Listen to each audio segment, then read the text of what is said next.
Check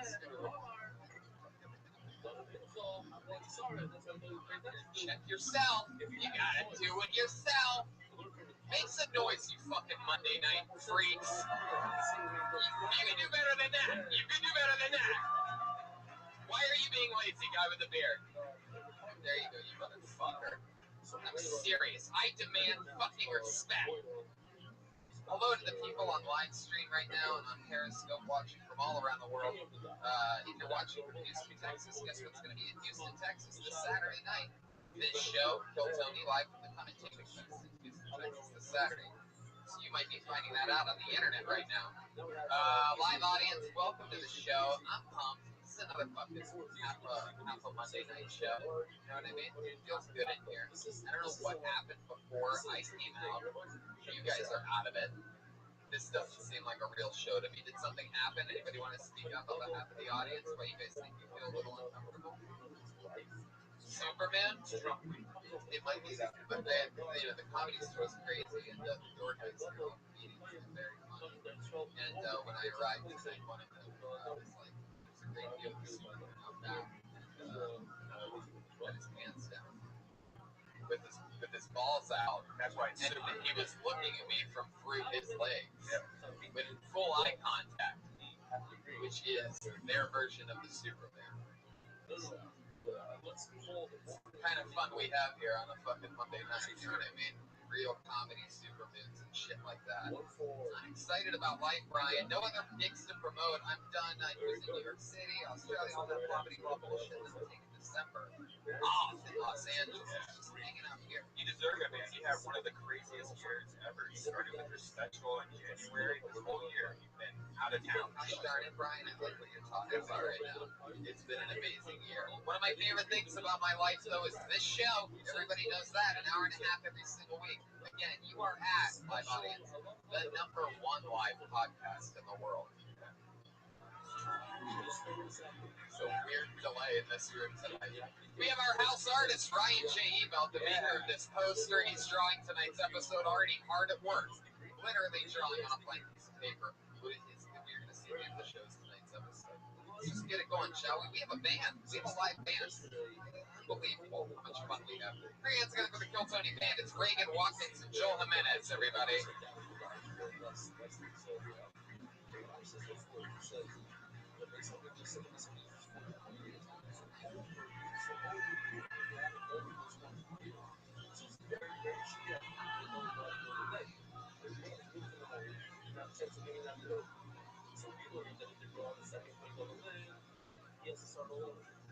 It's a UFC entrance this week. That is fucking hilarious. All the way, they have the two tops. I guess they all decided to be female UFC fighters. Is what I'm catching on to. They have orange rinds in their mouth to signify mouthpieces. And they also literally had to draw abs on their bodies because that's how unhealthy the Kill Tony band is. Obviously, only, as you can tell by Jeremiah's body, they only use food as props. Pat, could you perhaps gotten a bigger piece of orange in your mouth, you think? I love this. I ate mine before I got to the stage. Wow, aren't you adorable? We always love when Jeremiah shows off that gut of his. And for those of you that don't know, one of the fun running jokes he does sometimes it is exposed and it bounces when he laughs. There it is, right there. Perfect example for you. If you're wondering what it looks like.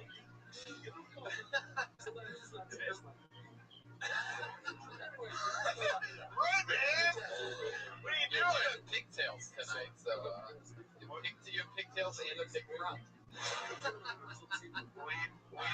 you turn up this mic audience tonight for some reason? Like, you guys are very unreactive to everything. Did you guys take a bus down from fucking Russia or something like that? Right, man, will you turn up this mic a little bit? Oh shit, Jeremy. I got something to say. Big announcement coming. I keep going to different cities and I'll have Death Squad fans come up to me and they'll look at me aside. They're like, can I talk to you for a second? Hey man, you're not really fat, right? Tony's just giving me a hard time. And I'm like, you are my favorite.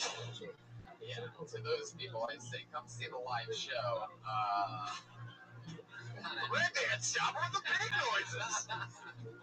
You hurt my feelings. I dressed up as Miss Piggy a couple weeks ago. Now you're bringing up back the pig sound effects. What are you supposed to be tonight? Is that a specific fighter? Yeah, Ronda Rousey. Oh, I love that you go with the deeper voice for Ronda. Yes.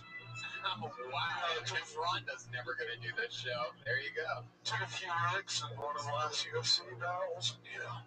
I was training hard to get back into the octagon. And Joel, who are you supposed to be? Cal Pennington, he said.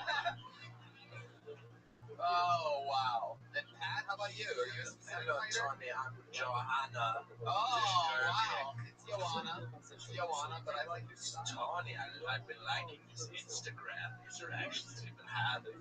I've got a little crush on you, Tony. I guess that's public now. Thanks, Joanna. It's true. I guess we have been communicating via Instagram. Yes, a little bit here and a little bit there. Breaking news, I am very good friends with your current strawweight champion of the world, Joanna Jędrzejczyk. I hate this audience so much. It's like, do you guys know what show you came to? Like, is this weird? What is it? Somebody say something. The guy with the beard. What do you think the audience's problem is? Was it Pat's pre-show warm-up? Hey, can you do that? Yeah. Can you do that? That feels. Can you do that sound effect again, Redman? No, wrong one. Wrong one, Redman. The one, the breaking news one. Uh-oh. Breaking news, live at Kill Tony. The audience is doing the mannequin challenge, everybody. You are absolutely right. That got an applause break. You can't do the wah-wah sound effect whenever it gets an applause break, Redman. Now you and I have to speak already. It's back on. It is true. Redman is a little trigger happy already tonight. I'm sick of your pig noises, Redman. Your buzz. I've been back for 30 seconds. It's starting to weigh down on me a little bit. See, you didn't need that one. Okay, all right, Redman. I see how it's going to be tonight. All right, you guys are out of control. You guys ready to meet tonight's guests, huh? You guys like comedy guests? Is that what it is? This might be the least rock and roll episode of Kill Tony that we've ever had. Immediately feel it, shitty audience. Yeah. Anyway, you guys better fucking shape up. You guys need to order shots of tequila. Raise your hand right now. All right. This guy's got the right idea. He's eating a chocolate chip cookie in thongs right now. In what? Thongs. Flip-flops. Oh, those kinds of thongs. I gotcha. Yeah, those are flip-flops. Where are you visiting from, sir? Orange County. Yeah, the long trip. Like so many of our Tony fan base. Awesome. All right, let's meet tonight's guests. Always two of the funniest comedians in the world on this show. This is two of our favorite returning guests. Put your hands together for the great Kirk Fox and Brent Morin.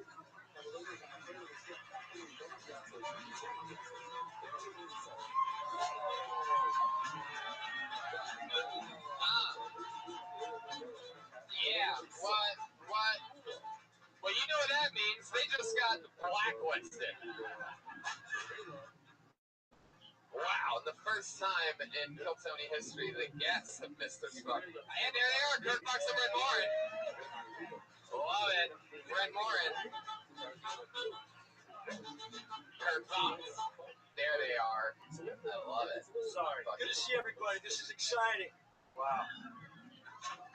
That's all I got. That was it. Is this on? It's on, right? It's on. It is lovely. Perfect. It feels light. Sorry, I blew that awesome intro. That was a lot of energy. I didn't know what was happening. I just saw you playing the sax well, and I figured that's got to be an intro. And I missed it. I apologize. Thank you, Brian. That's good. That's why my opening line fucking didn't hit. It's the volume.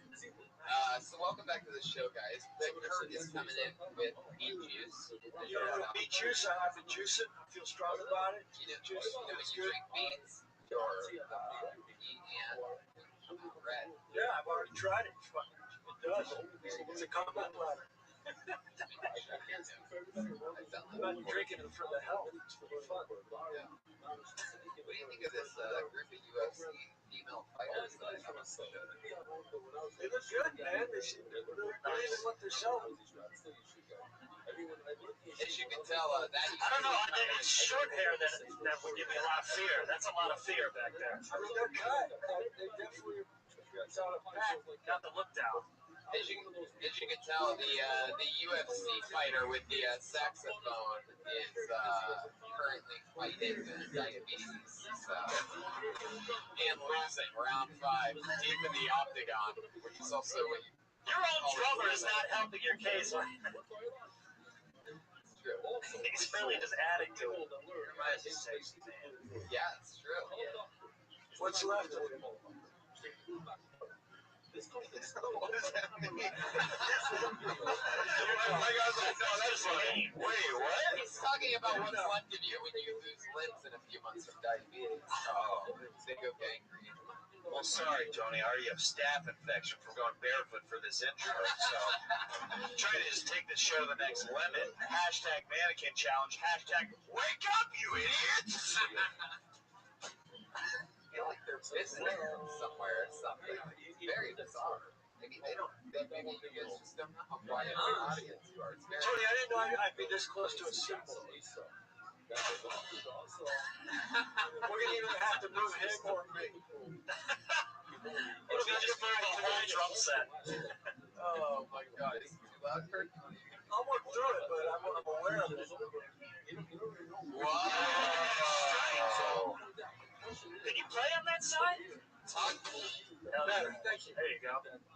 Talk about a symbol with solidarity. Talk about a couple of Fuck you. I was going to do a simple wordplay, but then I saw that eat it, and I was like, oh, I'll sit this one out. Let's start tonight's show, shall we? You guys know how it is. Comedians signed up for the chance to do 60 seconds on this stage, and then they get interviewed by us afterwards about anything. Maybe we talk about what they talked about. Maybe we just ask them questions about their life. Comedians, Is that a toenail or a pig? Nice. I'm not sure. Because it could have been his falling off. When you said, what do you think? I would have asked it if I knew. Just follow through with whatever you're going to say. Finish it. Did not? For you podcast listeners, there was something on the ground there while I was giving an explanation of the show. So 60 seconds, comedians, you guys know how it works. A lot of new names in the bucket tonight. You know your 60 seconds is up when you hear the sound of a kitty. Okay, well, we have volume on that. It's like, how It literally says meow. The joke isn't funny if you prove in parts that the sound could be better the entire show. It's one of those episodes thing. Why? Why can't it just be a good episode? Supermoon Trump Week. Supermoon Trump Week is the exclusive of the week from Red Man on why the show isn't as good as it possibly can be. Reason number 2 is the audience. You better wrap it up in your 60 seconds. You hear that kitty, or I'm sure going to bring out the angry West Hollywood bear.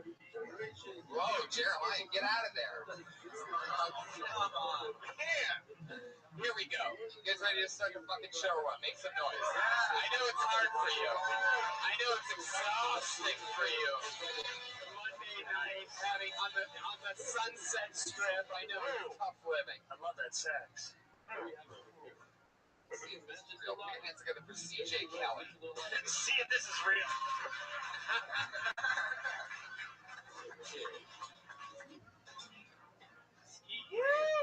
My name is CJ Kelly. I'm a son of a fisherman from the Florida Keys, and by fisherman, what I really mean is cocaine smuggler.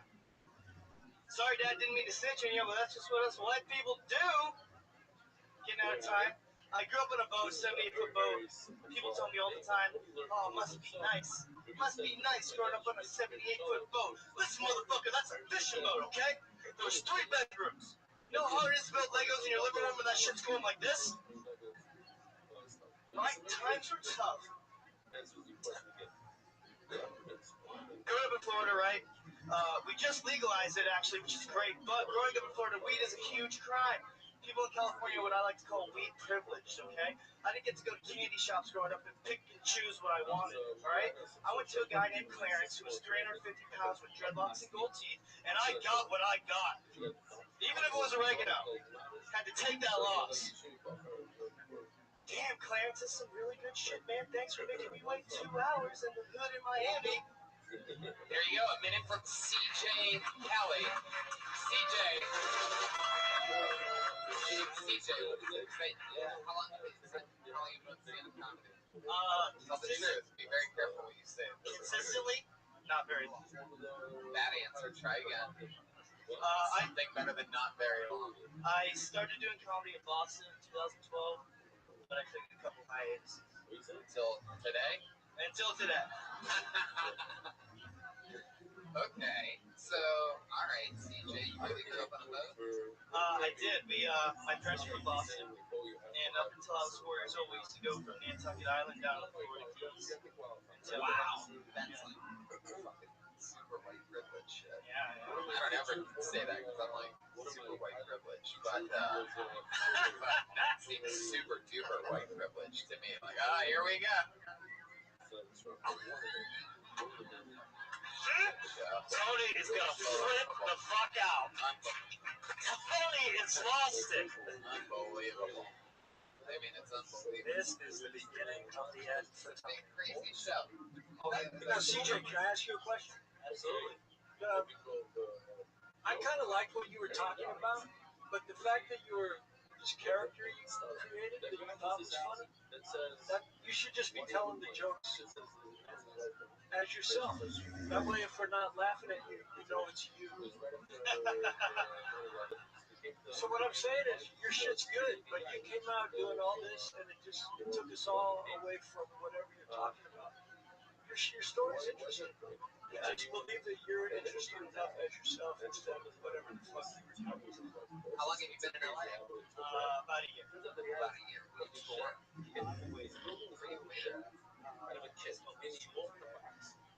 Oh, nice. Oh, wow. Fancy. So, do you live in West Covina? Yes, sir.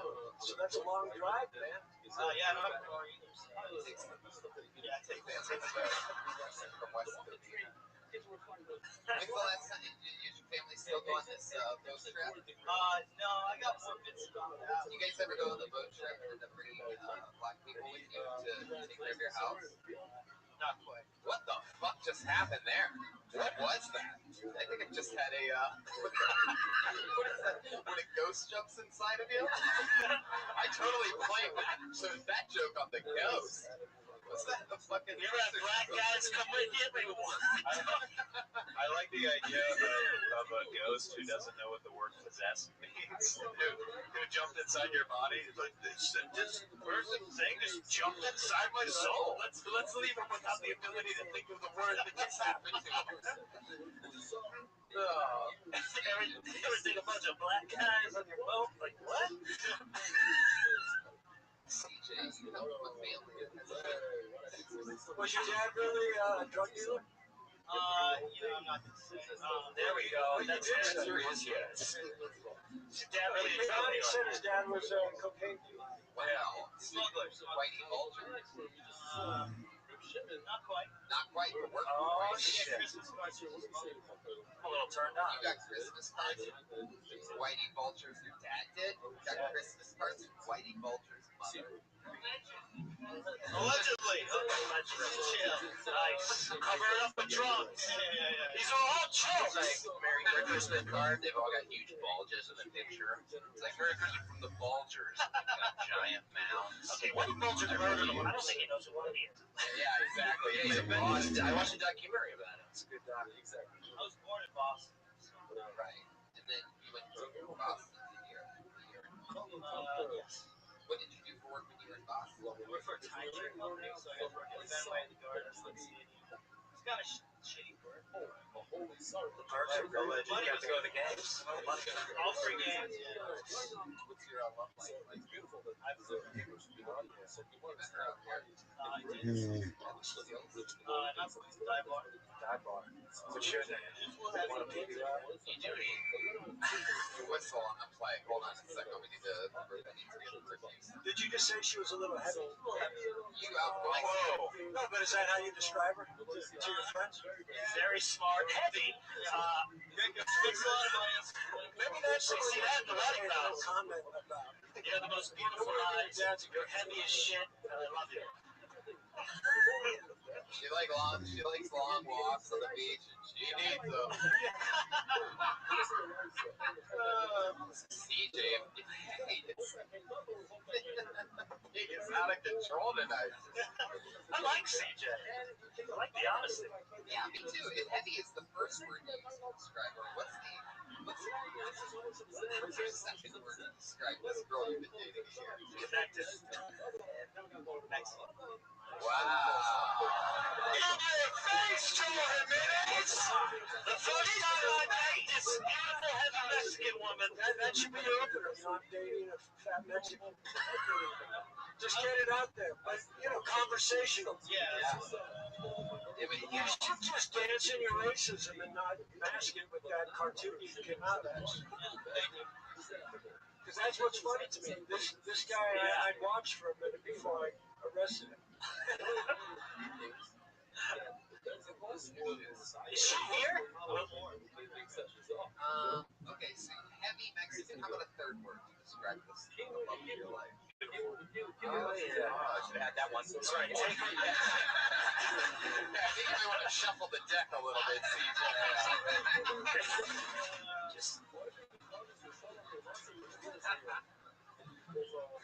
Hey, what's that? Heavy Mexican, horrible, terrible, the worst. Beautiful. Beautiful. Just an emotional roller coaster for that one. Wait, He loves me, but I feel like shit. Brian tried to force something in there. How many times you've got it right? Did you wear a condom? Or you just sperms can't get in there? Or is it one of those, because the first word was heavy, so is it one of those situations where it's like, she didn't know she was pregnant? That's how it works with fat chicks. They don't find out they're pregnant. Is she here tonight? It's like, what the fuck? She has 2 kids that are Does she have a car? She doesn't. So she's got that going for her. Exactly. In her defense, so it's a Flintstone car where she has to run at the bottom. No, she'd be skinny then. What do you think would happen if she got pregnant? I would. Wow. Now, did you cover the mic like any of us gave a fuck what you were going to say? Like it was secretive? Would she care? Would she care? Maybe. Why do you keep covering up the mic? This is not me out, though. Girlfriend anymore. It's the only podcast that has subtitles, by the way. So you're fucked. You're fucked regardless. That is a great slogan, by the way. The only podcast with subtitles. That's got to be like a t-shirt or something. Just kidding. We don't make t-shirts for this show. Brian is having way too much fun. Way too much fun. You just hit the button every time somebody's done saying anything.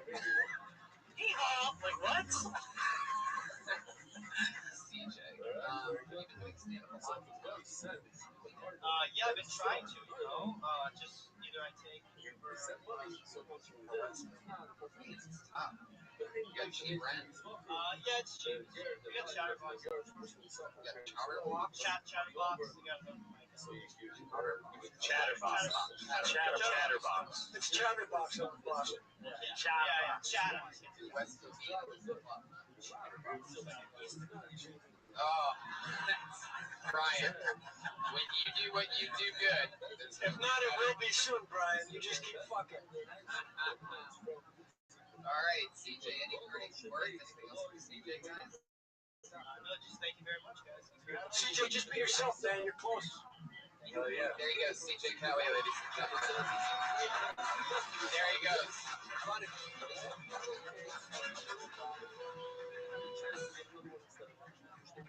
For some reason, I want to leave your girlfriend. Oh, just like you described it. Except for that last part. Told me all about you. Oh, she better not be here. That is the end of that. She's just in the back. She's like, "Por qué?"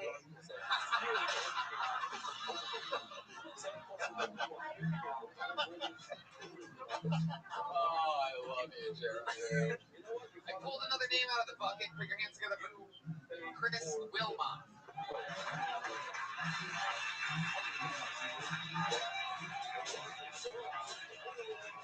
Hell yeah. Deep in the back. Chris Wilmot, everybody, come on.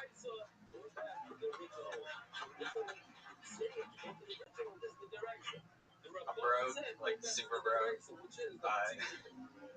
Today this homeless lady came up to me, asked me for $1. I was just like, it's really not. And like honestly, I'm from Pennsylvania. I don't feel that bad for homeless people out here. Like it's November and it's perfect sleeping weather. Like I share a garage with another dude, and I sleep on a futon. Homeless lady by my house, twin mattress with a box spring. Sleeps under a bridge. Looks like a really, really cozy situation. I don't know. My sex life is getting like really, really pathetic. Like I have to plan my jerk off sessions. Like my friends, like my married friends, and they would talk about like scheduled sex. I'd be like, that's so pathetic. And now it's like, yeah, I totally understand. But Fuck yeah, I have to. Wilmot. There you go. Welcome to the show, Chris. What's up? It's your first time here, right? I was on it one other time. You were. It was the Doug Benson episode though, so you probably don't remember. Yeah. So Chris, where are you from? Pennsylvania. Right. What part? Erie. We talked about that. Yes, we did. Very good. You really live in a garage? Yes, I do. There's so many. You could just talk about that. Oh yeah, I know. Knocks my door. You go. Press a button. You can't slam. That's a real thing. You can't slam a garage door. That's a good point. There's a. I mean, You don't there's have also a a sex street. life living in a garage on a futon with roommates. Yeah, and I like my roommate is like gorgeous, like just Guy, girl. like light skinned, black dude.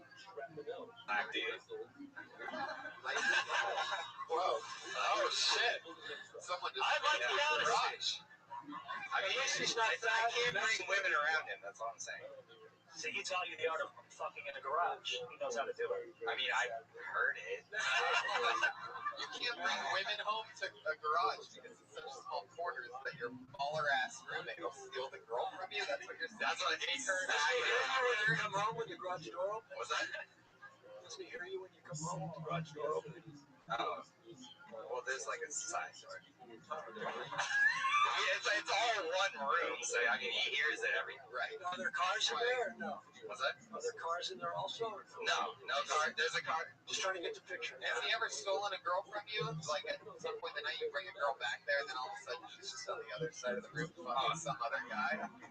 That seems like it'd be pretty terrible. I mean, if I was ever in the situation where I actually brought a girl back, then it probably would happen. But If you can't even afford alcohol though. You just turn the car on and wait a bit when you have let's get our buzz on. baby, just wait, baby, just wait till you, baby, just meet me at 9 p.m.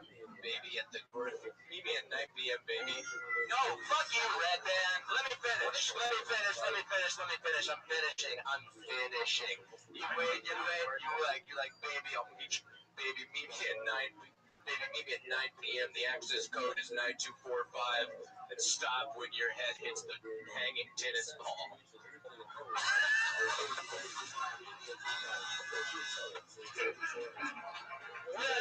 I've never seen it that was not going to pay off, but then it was very impressive.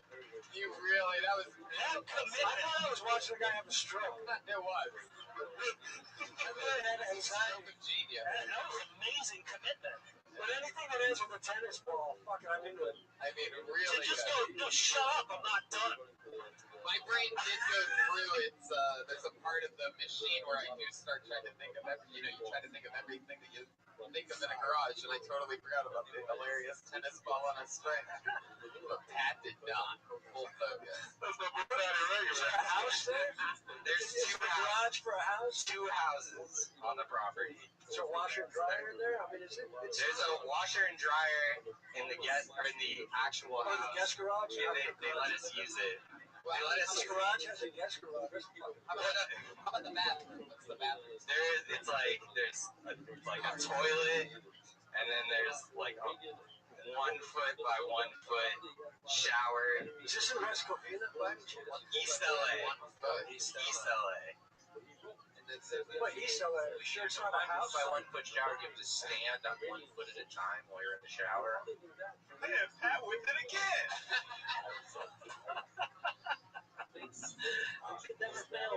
I don't know. I have a different sense of humor. How long have you lived in this garage? Moved there. It's been like 2 months. 2 months. Yes. Before that? CB Valley.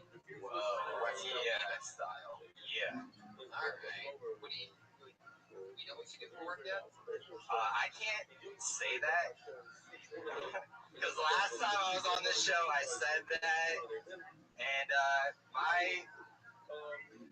my opinions don't line up with. Cut it off before you had to pay for it. You can't tell us The what views of the company. What's the name of the company? Microsoft. Shit. It's called Nazi America. You're working for a company that allows you to live comfortably in a garage. Yeah, exactly. I You can't. really worried about this job that keeps you in a garage? I mean, One roommate in a garage, by the way. my roommate wasn't. Like, if I lose this job, I'll be fucking living in the dog. Exactly. That's a real thing. I was in the house and I said something shitty, now I'm in the garage. Fucking my next Not making any money doing this shit. I'm gonna work this job. I'm gonna save up, and I'm one day gonna have a shower that's 2 feet by 2 feet. Life's gonna be good. So you have a black roommate. When he's one foot. When he's 1 foot in 1 foot. The way you said black was something about the way you said black. Light skin. I'm roasting. Like Drake. I'm Well, roasting. it doesn't matter either way. I don't get this whole light skin thing. What does that mean? Have you ever seen Drake? Whoa. Good point. All right, fair enough. No, I don't get it. I'm thinking about the story. The ones that are taking over the Try world. the drummer sometimes. Never. If it wasn't for the cops. What does he do? He works at the same place that I work at. You guys work He's on at his job. Is that a startup company that hasn't actually started Apple yet? started in the garage. And then they moved out of it, though, right? Apple was started again. Hell yeah. That's what every lazy guy who lives in the garage says. And Apple started in a garage. I mean, so I can make it. My Hyundai. It started in the garage. Chris, any like weird hobbies or like things that you're good at or something like that? No, that's why I'm doing this. I'm trying to. Nothing else at all. I mean, you're good at keeping secrets, man. Your boss, I mean, fucking. Yeah, I know, yeah. I like your cadence on stage, though. What's that? I like his cadence on stage. It is true. You have great delivery. Thank you for finally giving me some feedback. Whatever. Don't. He wants it. Baloney. Nothing worse than when you comedians come on and say, Listen, how can we be honest with you when you're keeping secrets from us? Where's that breaking news button on TV? yeah, exactly. Instead, you play the racial. This just in. Kill Tony gets some actual feedback. When did it become the feedback show? What do you mean feedback? And also, everything we say, we're talking about your world, and they're laughing. So you're getting shit on a feedback. Yeah. Do you have any garage? You got 15 minutes on garage humor. Dude, the tennis ball thing, you close with that, you open with. Yeah, it's true. That whole thing is a lot funnier. I mean, you know, they go away. People take I live in a garage. My last roommate got run over. Just fucking. You have a good delivery. Finally! Thank you! I was dying over there. Good God, Chris. Now tell us where you work. Yeah. What's the company rhyme with? Hurry up and answer. It rhymes with Troost Horizon. Oh, wow, you're really... It's just it. Someone's really bad at rhyming. Horizon. No. Wow. Did you get in trouble last time you were on? I did. Someone talked to you. No, well, this like crazy woman emailed the set to my PR department. So she was listening live and she's like, we can hear you now. You just call her a crazy woman, so she'll be back. Yeah. Chris, we're gonna This one wasn't as. we're gonna need I to didn't say sprint over to HR and Nice. I like that. How bitchy is that Verizon guy on the Sprint network now doing this commercials? It's like, hey, such a little bit. Like, I hate that. I support it. Take that money. what a Did that lady? What did the lady? Did she say anything about your set? No, nothing at all. No feedback whatsoever. God, Chris. Ridiculous. When you have America's strongest and biggest network, you don't care about your employees having fun on their vacation. Yeah. What you talking about at all? I don't know. Wow. Verizon don't work for that. Chris, I just wanted to get the company name out of you so that they have that. Obviously, we reached our stop on this elevator, so you're gonna get out, Chris. There he goes. All right. Chris Wilmot. Yeah, Chris. One time. There he goes. He's on Twitter at the Real Brock. I don't know why he's the Real Brock. Why would you be the Real Brock? That's not even your name.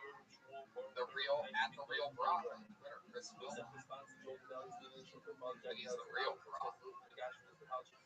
This looks like a fake name.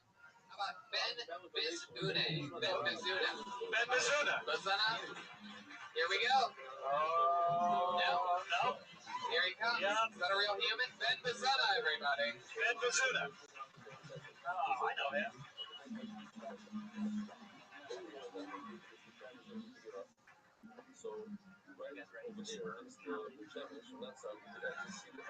I'm just playing. My voice sounds like this. I've always wondered why I sound like Chanel doing an impression of a white person. And I realized it's because of my parents. Once people learn to speak from their parents, they kind of sound like their parents. My parents are African. And when they talk, they sound really African. So at a young age, I made a conscious choice. I was like, I'm going to sound like you foreigners. Instead, I learned to talk from watching children's television. So that's why I sound exactly like Arthur the Arnbach. Hey, I just sound like that. Like I'm not even trying. Multiple people throughout my life felt the need to come up to me and tell me I sound white. Like they'll come up to me and say, Ben, you are hands down the whitest black dude I know. Like they might as well be saying the props on your whiteness. Like it's a compliment. It's not. It's like a really shitty thing to say. You're calling me the most opposite of what I physically am. That'd be like if I went up to a girl and I was like, Jenny. Oh, finish it. All right, finish it, Ben. Finish it. That'd be like if I went up to a girl and I was like, Jenny, you are hands down the manliest woman. All right, Ben, I love that set. Very good. Good job. Ben Bizuna, am I saying that right? Bizuna? I'm so hoping that the first words out of your mouth are going to be, I am the captain now. Or like whatever that line is, right? Everybody had to be owned. He's from the country right next to me. I'm Ethiopian. So I love Ethiopian stuff. I mean, I live right next to I live next to Little Ethiopia. they got good food. John. N-A-A-N. I love Ethiopian stuff. Eat everything. You live next to the rapper Lil Ethiopia.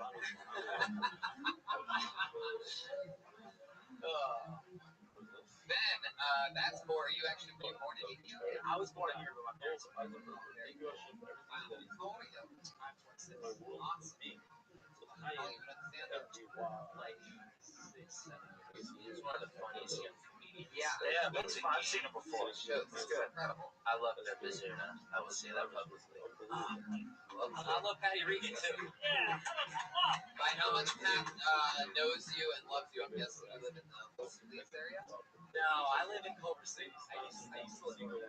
He used to live in a garage with a guy named Chris as a light-skinned black guy. True, that was me. Hey, make your money back. I do Postmates right now. Oh, hell yeah. I also like edit. Postmates is the movie thing. Yeah, that's where if you have a shitty car, you can like Uber. They don't have to see your car, so you can just use it the same way as like Uber. But like it can be other things too. Like sometimes it's food, but they can like one time I bought stuff from American Eagle. Like it can be any store. Wow. It's cool. You never used it? No. So it's a pretty good. I don't know. Yeah, it does. I need some cargo shorts. 2001. I'm guessing the guy that took boat trips from Boston to Florida every year with his family. I'm in an emergency situation. I need some. I need a hoodie. Do you have giant hoodies? Yeah. We have a very serious issue. We're over here watching the Friends marathon, and Have you ever delivered? Have you ever delivered something that you thought people like urgently needed? I mean, most like that. to give them American Eagle shorts. Yes. It was like Sudafed and like soup and other shit. Yeah. What about the opposite? Yeah, American Eagle. Like, yeah, probably the American Eagle, or like just someone at like the middle of the day getting. That's when I'm like, it's the middle of the day. Yeah. Don't judge him. Maybe they were getting it. Maybe he's celebrating. Maybe they're planning ahead. I don't know. Brent, why are you so sensitive about it? I don't want to talk about it. Ben said he wouldn't talk about it. I'm sorry. I was watching Friends. What goes better with Friends than cargo shorts and vodka? Yeah. What kind of liquor was it? It got fucked up and took some weird turns.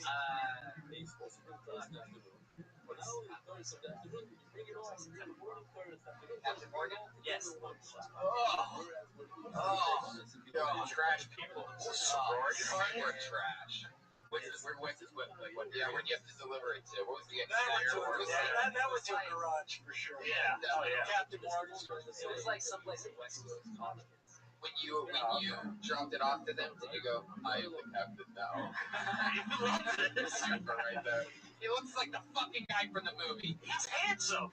No offense to the other guy. You sound nothing like him, but you can do that voice. That guy's working. That's actually not bad. It kind of made it less funny. That just was a good impression. So you're working at Postmates, you're a comedian. What's your living situation? Right now, I live in Culver City. My house is like 4 of them. We was talking about this yesterday with somebody. I had a flashback to it. There was a little while where I slept in a hammock.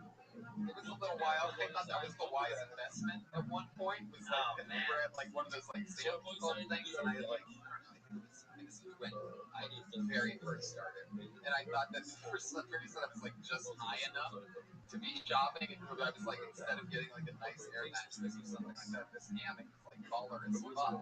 And I literally did it, and then I had to unpack it, put it together, and then you can't sleep in a hammock. You can't have sex in a hammock unless the girl's sitting up in the attic. It's like a slingshot. Again, Yeah, I've never really understood like sleeping in hammocks. Like it's like sleeping in a rope trap. You know, it's horrible. yeah, exactly. I felt like a crab or something like that. And I also slept on a beanbag for a little while, which is crazy. I spent a month or two on a fucking beanbag when another person had to take the couch in the living room at an all-comedy den like that. Are you a cartoon character? At one point in life, I was. I thought I was gonna say a real world cast member. Yeah, I mean, sort of. It really was. There was a period of time when it was like 5 comedians in a 2-bedroom apartment. There was one time where it was 4 of us in a studio. Yeah. And then I became what I am now. Did you have her? Did you have like curtains up to separate everyone? Or was it just like, Ben, why are you asking me questions? I'm curious. What's it? Do you have curtains up in there to like separate? Or was it just like, No, it was not. But the good thing was we were all starting to work.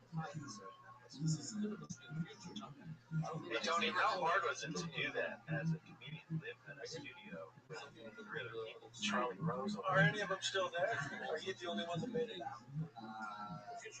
One of them.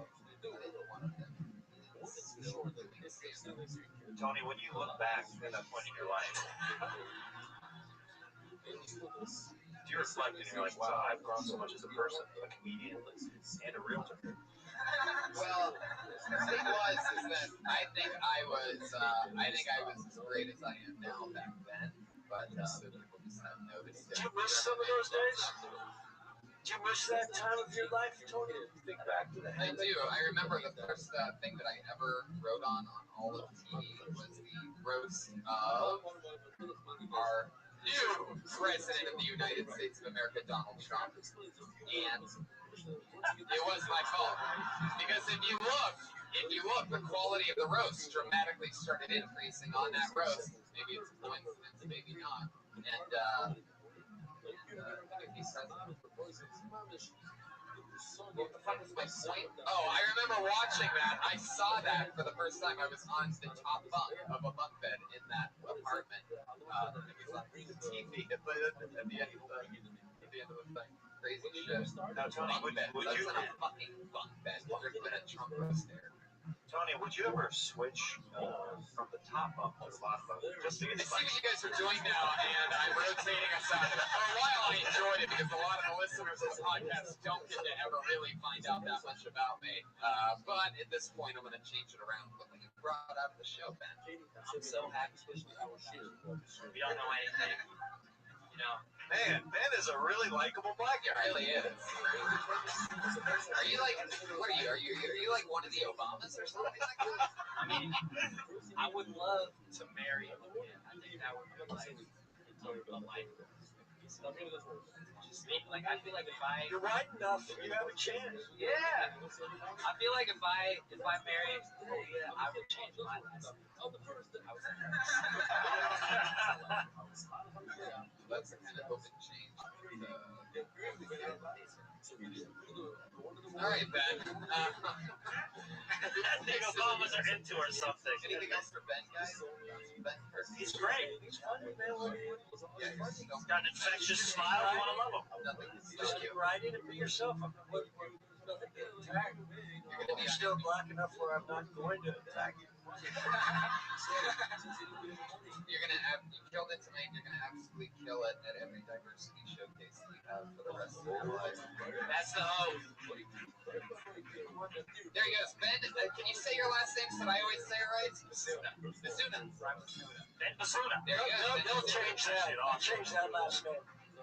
Give me something a little fetchy. Ben, future Ben Obama, ladies and gentlemen. Ben Obama. There he goes. That's got a good ring to it.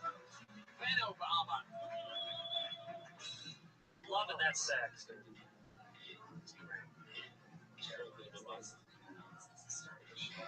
Jeremiah looks good. Thanks, Daddy. It's back. You shove it off a lot. Alright. Yeah, it's called teamwork, Tony. It's called a duo. It's called friendship. Heard of it? Yeah, now Red Band's got your back with the gay music. There you go. No, I know. I know how it works. Whatever. I pulled a name out of the bucket, and this is really good handwriting.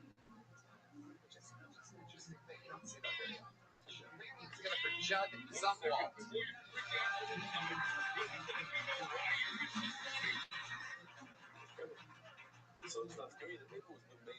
I'm done with science. I think science has discovered everything there is, and now they're just making things up. They said that cows in different areas of the country have different accents, as if cows in the valley are like, Bill? I don't think any of those kids in the magic school bus had their parents sign a permission slip. What's that? You're teacher wants to shrink you down and insert you into one of your classmates, you're homeschooled now. Y'all, I never understood, Charlotte's Web. They saw that web and they were like, oh, look at that, that's some pig. That's a some pig right there. It's a terrific pig. Look at that pig. What about the spider that can write in English? I think that Don't Wait Daddy, the board game, probably has a pretty dark origin. Wow, a very good minute. Wait, Tony, can I say one thing? You sound like Ben should have.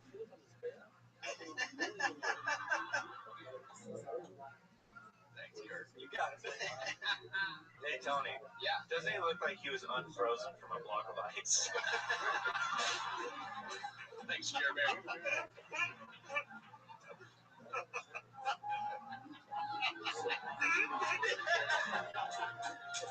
Wow, what are you, Judd? Why do I feel like you've ordered American Eagle off Postmates before? Man, I knew I recognized him. Wow, I mean, you're just the coolest. Thanks, man. You would have no problem getting laid no matter how many roommates you have in any kind of garage.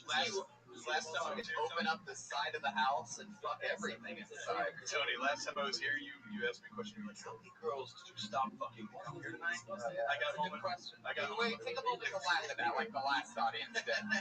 How many girls did you stop fucking to be here today? Tony, I got home and my girl was like, well, how many was it? Wow, I got you in serious trouble. But she must be extra mad tonight because you left the house with her haircut.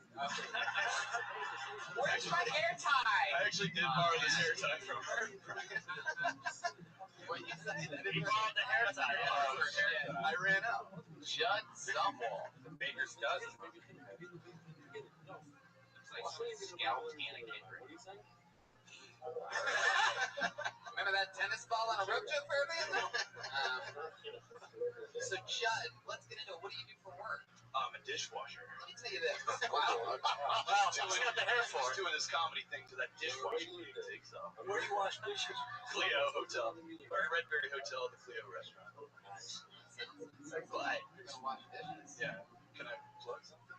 I got a Oh. yeah. What You can plug it at the end. Let's get back Okay, to the cool. dishes. Sorry, yeah. I don't think we're going to forget about the All right, dishes. cool. Let's talk about the dishes. Now, did you work up to that? That is, dude, I don't talk to anybody all day because I can't speak Spanish. Wow. Somehow that's more racist than that exorcism that happened to me earlier. Well, I'm not talking to them because I don't like them. You ever?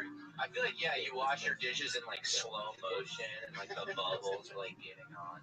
You're tossing your hair. You wash your dishes on like a car and 80s music. Do you wash dishes? Do you wash your dishes at home, or do you not do your work home? I do. Do you have to wear a hairnet? Hairnet dishwashing? No, they No? don't. They don't. It's part of your I'm not contract. touching my food. You're like, get that fucking hairnet. They've got me in the very back. Nobody can see. Is there one like plate that comes back the most? Is there something That's why they don't talk to order him. that comes He's back? coming every time.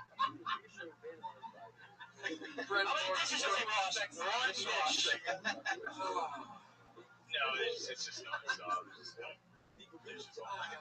Wow. This one's done. We're closed. Yeah.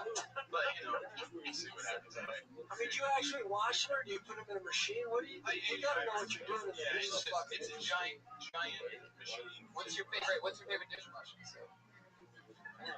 It's done. You seem like a Dawn guy. A Dawn guy. Really? Wow, I nailed it. No, I don't use it so much. You don't even eat soap? That's how good you I don't are. have to wash it. The machine. I'm actually one of the worst dishwashers in the history of civilization. No, the machine is preloaded. Chloe at the Redberry Hotel. I don't even use water. I don't use If you're at the Redberry, you're dying. I just kind of look at it, and it's done. Your dishes are clean. There. Now, is this the dish? Now, is washing dishes, is it temporary or something you want to I just hope knock it's, in the head? I hope it's temporary. Yes, Be one of the places in the world. I could be. When you say you don't use soap, what do you mean? The soap's already in the machine. I'm not like. So you know the machine. Yeah. It's just a big machine, and I'm filling up pallets with It's like a robot job, right, guys? It's like a job. Does anyone else have a robot job where, like, in 3 years, you know for sure an Armatron has your job? Got a little quiet. I think some people have that job. Sorry, robots. You get tips? No. You don't. No, I have a terrible job. How long you Oh, we been know working? that. Just 4 months. 4 months. What did you do before that? I used to be a girl pregnant, second AD on movies. That's how shitty being a second AD is. If you're like, fuck it, I'd rather go watch it. Yeah, it just made me so. So that's something I'm doing in between. I used to watch dishes when I was younger, and it was just like I could listen to music. So it was more just like just this. I just did this. You were listening to music back then? On my What, CD like- Walkman. Oh my god. I listened to the Kill Tony. My first job was washing. So what happened was you know on like a house. For real. One night, I was like, I was 16. I said, I need a job. And what? Washing dishes in a Chinese restaurant. When you went. 3 or 4 plates. So the fact that you done in 4 months tells me a lot about your character. I need to work. You have to like get up on a house and like you use like Windex or something. Like a direct TV dish, are they different? Are they different dishes? Yes. Stop it. Like what do you use Windex? You gotta get that dye out of your hair. It's good that dye's got to your brain. I have a different sense of humor. That's what he says when things don't work. How's the quality sound like? It's funny, Tony. I agree. Judd, so you're washing dishes. How long have you had this girlfriend for? Just 4 months.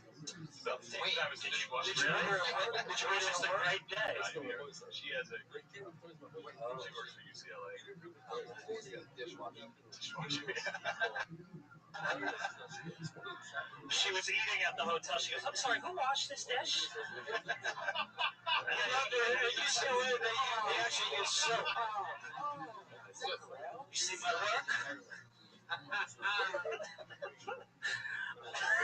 just the plates breaking in the background as they make Passion Club. Only at the Redberry Hotel. Judd, what are your parents like? I only have my dad. My mom passed away, but my dad was military. And how old were you when you killed your mom? Christ, dude. What if it happened yesterday? What if it did happen, though? Let's find out. She just wouldn't clean the kitchen, so It's a real live show. she wasn't do the dishes. Who the fucking dishes on? That's the last thing you heard. That's why I learned. That's why you're washing dishes, man. This is the part where we find out more about Judd. All right. Jen, I think you're gonna do just fine. There you go. Just save it.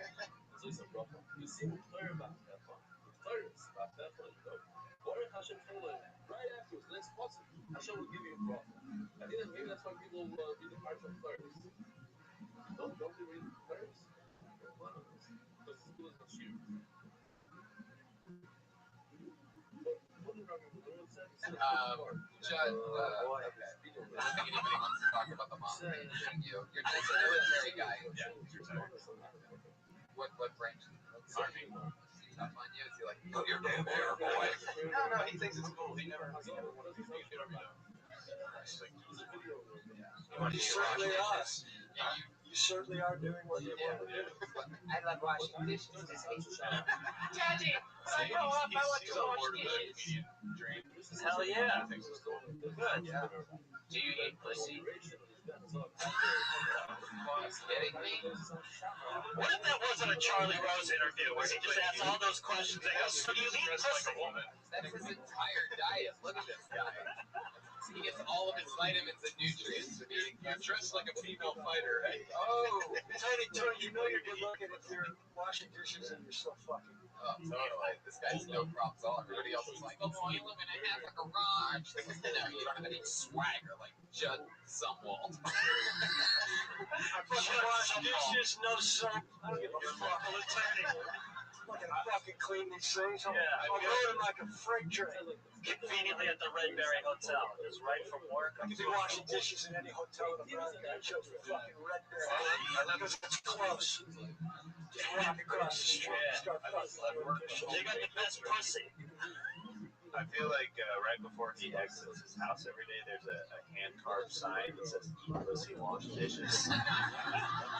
then he just kisses like. Have you ever found anything on the plate, like some piece of jewelry or something? No, you know what? People stick their gum to the plate. That's Don't do that to you. that's like the. That's the part. That's the part. It's nice to see that you have When he gets really pissed. Comes down to the main restaurant. Who the fuck? Who's eating gum? Who puts gum on a plate? And then it was your girlfriend, like, I did it. What? There's one thing that snaps you. Are there situations where you do what Brenda? Yeah, you have to do that. I like keep it up on the board. Well, they make you keep it up. Yeah. When you put it down. When you let your hair soft. Normally all the time. It was just a little too knotted up right now. So. Yeah. And what's your just getting from work? It's coming. Every time I see you, you always have your hair up. It's like you don't even like your hair anymore. I wore it down when the Halloween. Yeah. Second question: why do you leave your hair so much? Hi, welcome to Caddy Questions with Redman. You must really hate yourself and your hair and you keep it up all the time. What's going on with that? Such pretty hair, but it feels like you hate it. Like you don't get to wear it. Like how beautiful it is. You know, down. What the fuck is that? Fun of Brian. He tries to drown it out with sound effects. Judd's also a filmmaker. Judd, you're a filmmaker also. You wash dishes, make movies. yeah, of course. So what's the name of the movie that you're in? Is it Superman? It's called President's Day. Oh, the Mark Wahlberg movie? Hopefully it's as entertaining as the Hulk. That wasn't President's Day, is it? It's Patriots Day. it's really called slasher films are based on holidays and clappers. Never heard of them. So Black Christmas, is that a Tyler Perry? yeah, that's Medea. Or as Chris says, light-skinned Christmas.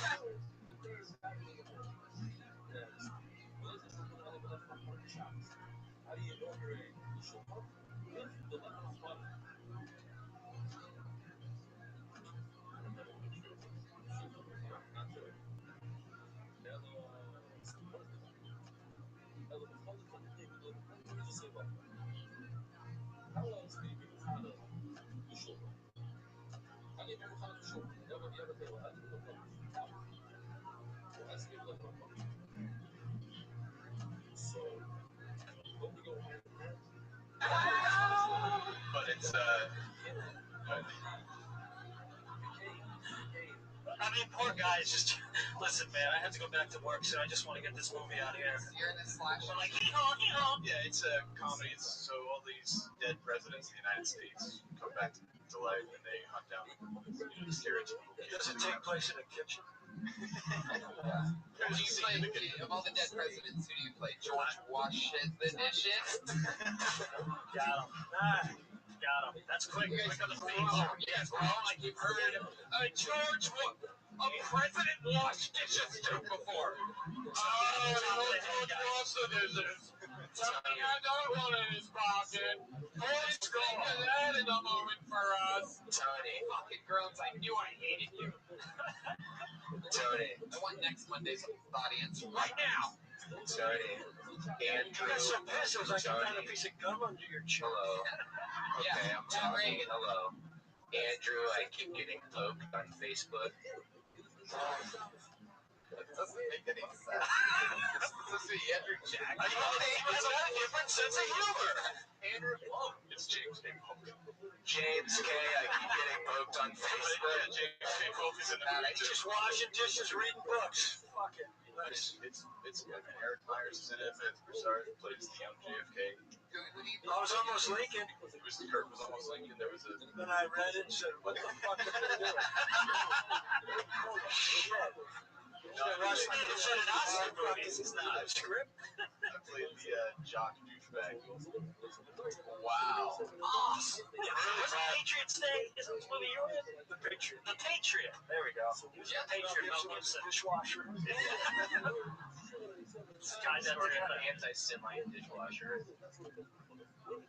Like I said, Pat has a different sense of humor. What? So okay. Yeah.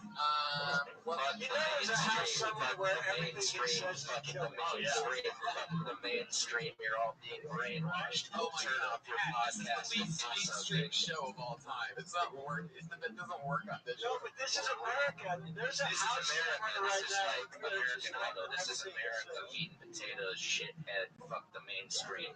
Fuck the mainstream. Go do something. I don't want to turn around. I don't blame you. So, Judd, let me ask you something about your love life. You're a good-looking guy. Is there any tricks or anything like that that you do in bed that you think?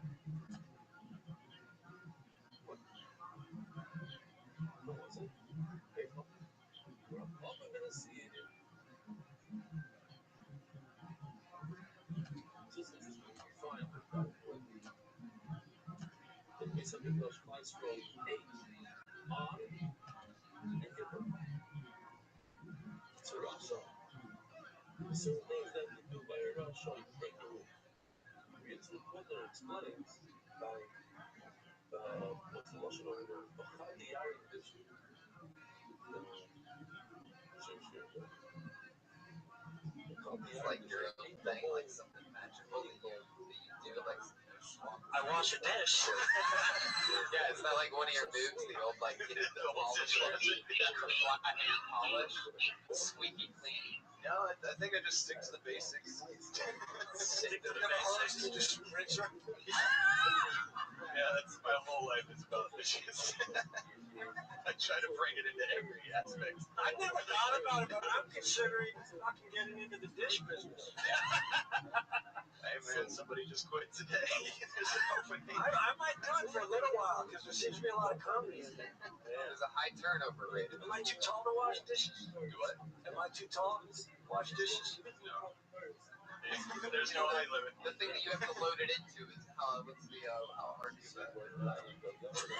High, low. And is it a person or a machine you load them into? Is there someone lower than you on the totem pole? It's a giant machine. You just lift up the. Yeah, that'd be more dishes. It's not like a guy with like a dish rack around his neck. He just like walks into a chamber room and they hit a button and like. I feel like he gets in a big sink with the dishes and just sits there and then just drains it and it's all just clean. And he's just sitting there all naked and shit. I feel like I had a really good set and we're focused on the dishes. What is everybody's saying like, no riffing with me about anything. It's because you had a good set. 60 seconds. If you have a good set, we got to talk about something else. Yeah. Say, hey, you want to talk about your great set? It was good. It was solid. Yeah, maybe they do. Maybe you need to compliment a little bit more, Kirk. I don't think he knows it. I think he knows what he's got.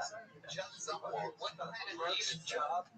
Robot. I am Judd Zumwalt from the planet Zumwalt. I will wash your dishes. They assigned it to me with my dishwasher. I came on a flying saucer that I washed myself. I think I'm hilarious. About you guys. I don't need it. I know that the listeners are laughing. Okay, shut up. We're done. All right, cool. There you go. Judd Zumwalt, everybody. There he goes. He's a funny guy. Washing dishes. If anybody needs a dishwasher, you can find Judd on Twitter at Judd Zumwalt, JUDZUMWALT. He's also on Instagram at that. He made a point to write that in parentheses. Southeast. And look out for President's Day. His movie they just played. Yeah. Fuck yeah. Yeah. And he spelled his name great, right? He's got a lot going on. Penmanship. Great Came out penmanship. of All caps. Also movies, comedy, penmanship. He's spinning a lot of plates. You know what I mean?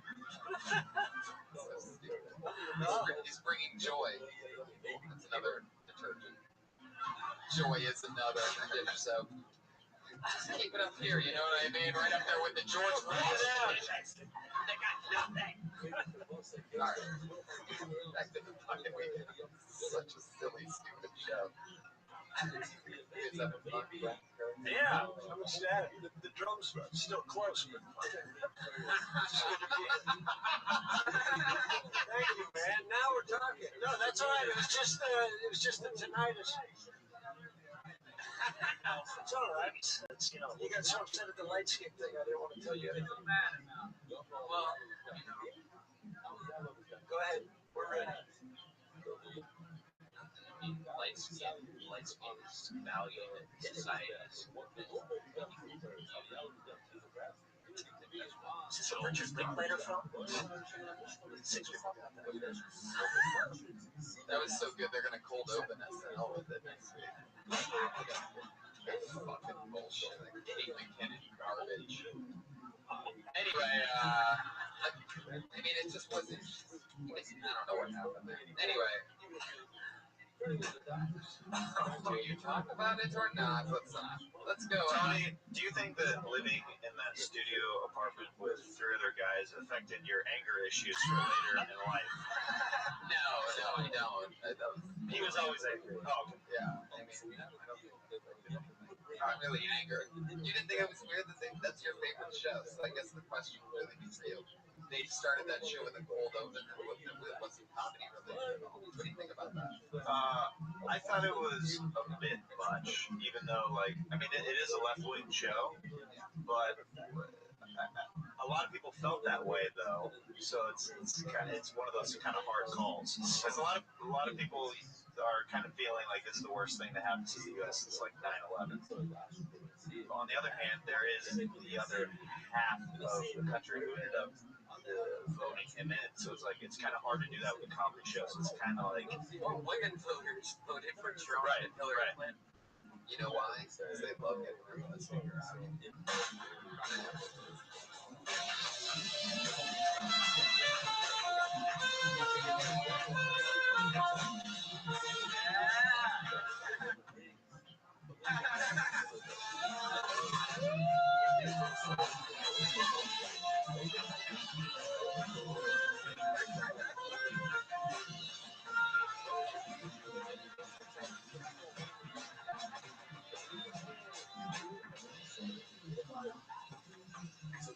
it's my boy Jeremiah Watkins.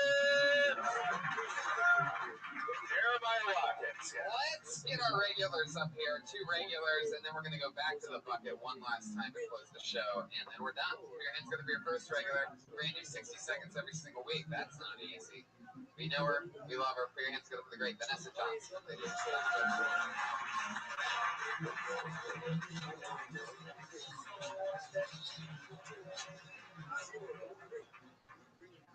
Hi guys.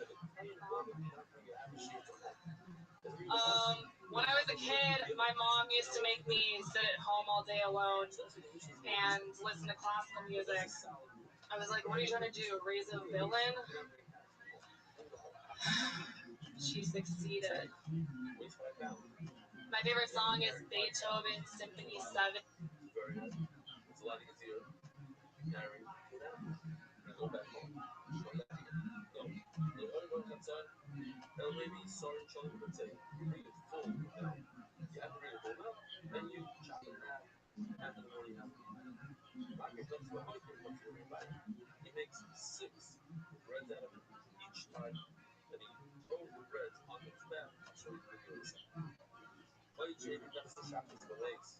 In A major, part 2. Anyone else? Just me? Okay. It's really hard decorating an evil lair, making it inviting yet terrifying. I like pastels. This week's been crazy. I lost my voice from all the comments I've been writing on Facebook.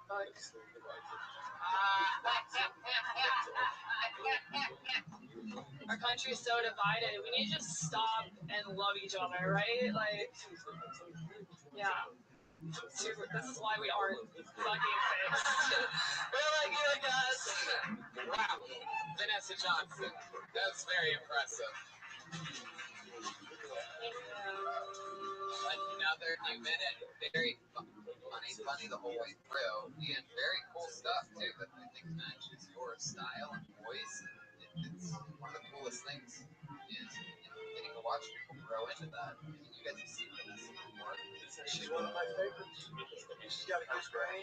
Yeah. And she plows through it. She's good. She gets better each time. Yeah. And prettier. For some reason, she gets prettier. What does the fox say?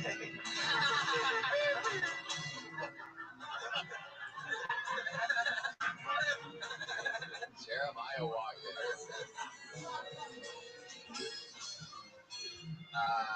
That's awesome.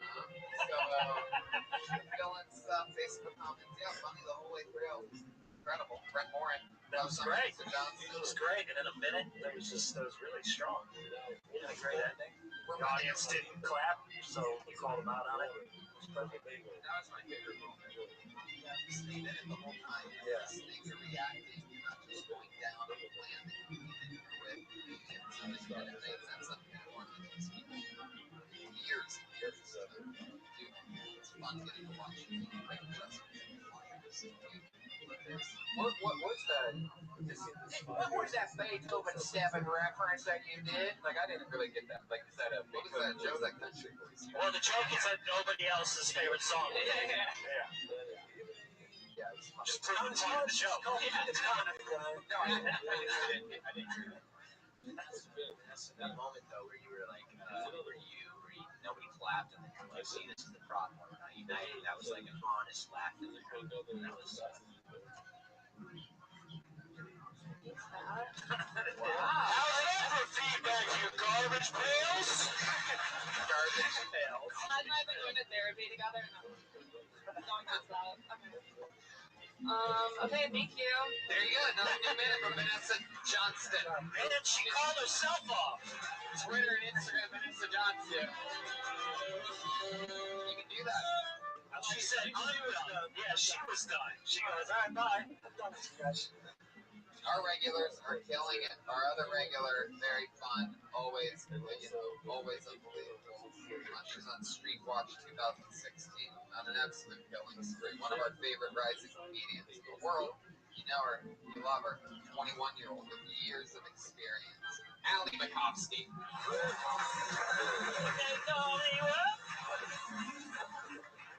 Hi.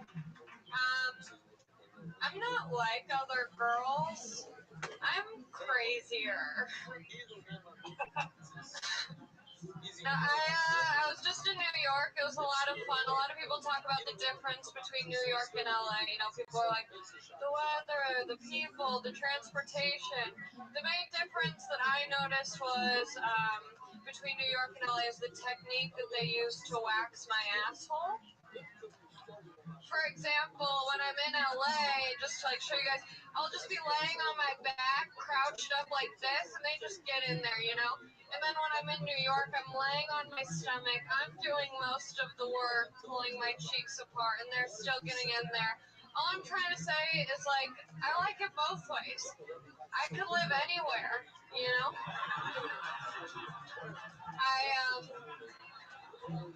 I didn't think that I had a type until I realized that every guy I've ever hooked up with has had a crippling energy drink addiction. They say Red Bull gives you wings, but it gives me disappointment. I'm trying to figure out a tag for the last one. I just went with, okay. Let's figure it out together. Okay, great. There you go. Ali Makovsky with a brand new minute. Killed probably one of the bigger jokes of the night, that finishing part on that one. But is that true about the crippling energy drink? Yeah, every guy that I've been with, when I'm in their passenger seat, every time I open the door, there's a large amount of empty energy drinks that they have to push aside.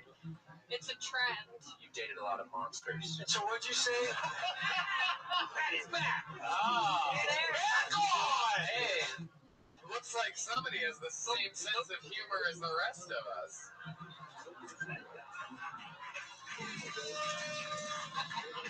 So let's find her a tag.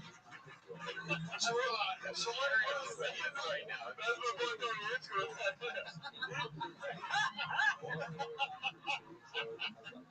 I think that's it, sort of. I mean, you could take that, figure out how to work a monster reference in there. Or what did you say?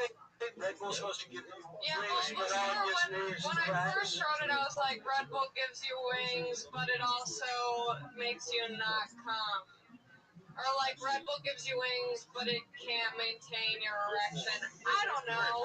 What were you saying? I mean, Red Bull gives you wings, but all it gives you is crabs. Stuff like that. Never had it, but I'm That's good. intrigued. It feels like you have friends. Yeah. Can you get crabs if you wax? Red Wing. Yeah, but Maybe I can do a hot callback. they're just stronger. The crabs are stronger. That's how you get king crabs. Because there's nothing to hold on to. You're dealing with the crab and you can't latch on. Make them work for it. Make them hurt you. Hard-working crabs. How was New York? You did a lot of sets out there. Yeah. Did you have a lot of fun? I had a lot of fun. The shows were great. The people were awesome. And yeah. I did take the subway. I visited the 9/11 hole. 9/11 hole? What is that called? I was just in New York this weekend too, and I didn't notice the 9/11 hole. It's a big old hole. Did they feel that? Yeah, there's like water in it. They Now don't. it's just 9 holes. Andy has a different sense of humor than the rest of us again. Wow, the 9/11 hole's hilarious. Thanks. Man, if you can tie that into a Red Bull, you got some. I wanted to dive in. There's like no security there. I feel like there should be more. Are you serious? Where are you talking The about? Where do you World think you Trade were? Center, where the hole. There's not a hole. Yeah, there's a big hole. There's a diving board there. La Brea tar pits or something? What are you talking about? Good old 9/11. Is that where they waxed your asshole? You didn't see the 50-meter diving board? Yeah. That's the YMCA.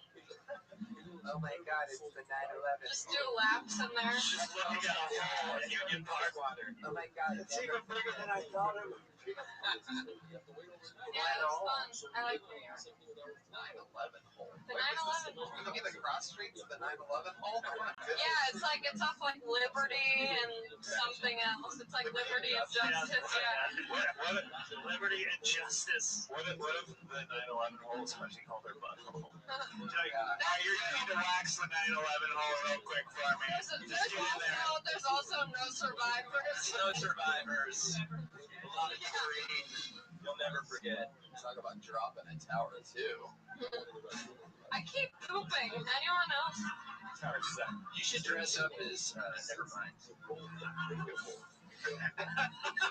that about to be? What'd you say? What were you about to suggest she dress up as?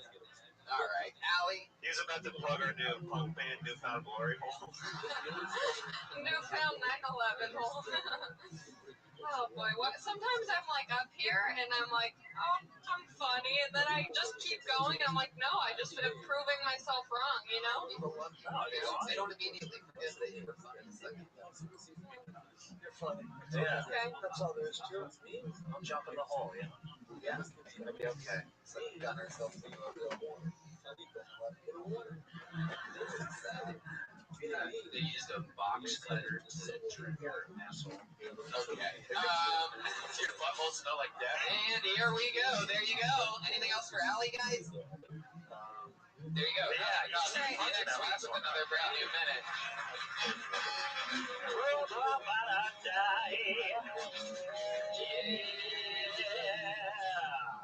Let's go to the bucket one more time, shall we?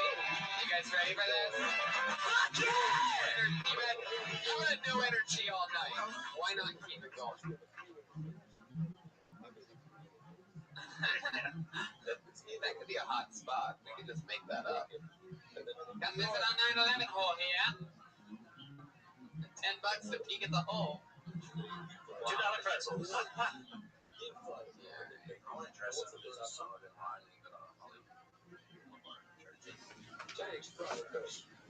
You pick your nose when you're telling them this. Is anybody gonna tell Heather since died a few years ago? Yeah, and then the joke is then the SWAT team comes in and kills me on Hollywood Boulevard. Well, someone's taking it. You really pictured that whole thing out. Yeah. I pulled another name out of the bucket, guys. Put your hands together for Ken Jones.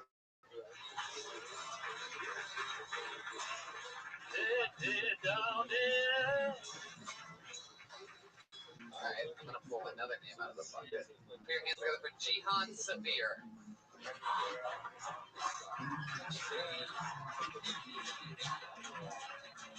This is pretty impressive at this point. Very impressive. Jihan Sabir. No. How about Elling Thorshine?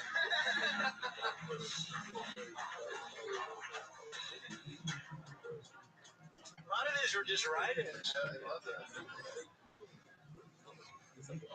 Joe Kim Feger?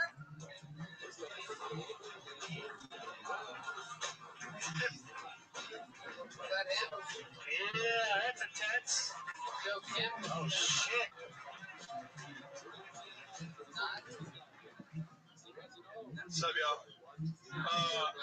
Are you I really, Stop it. This is not him. You're Joe Kim? yeah, I really hate. Can I just do my set now? Is it Josh? It's not. You gotta go. You gotta go. That's not him. That's a really bad idea. You gotta go. I tried. There he goes. How about Chris Conatzer? This is the most ridiculous episode of this show. What if that was really him, though? He just kicked him off. Danny Williams.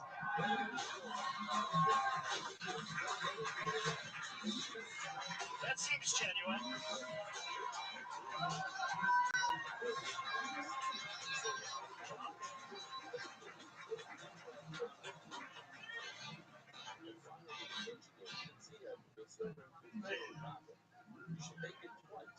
Dope as fuck. What did I do today? I tried to watch 12 Years a Slave today. Because dude was just a slave for 12 years. That's not that bad.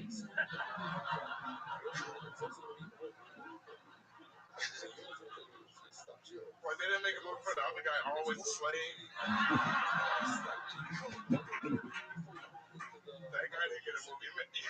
Can you imagine made a sequel, Always Slave Part 2? Still slaving?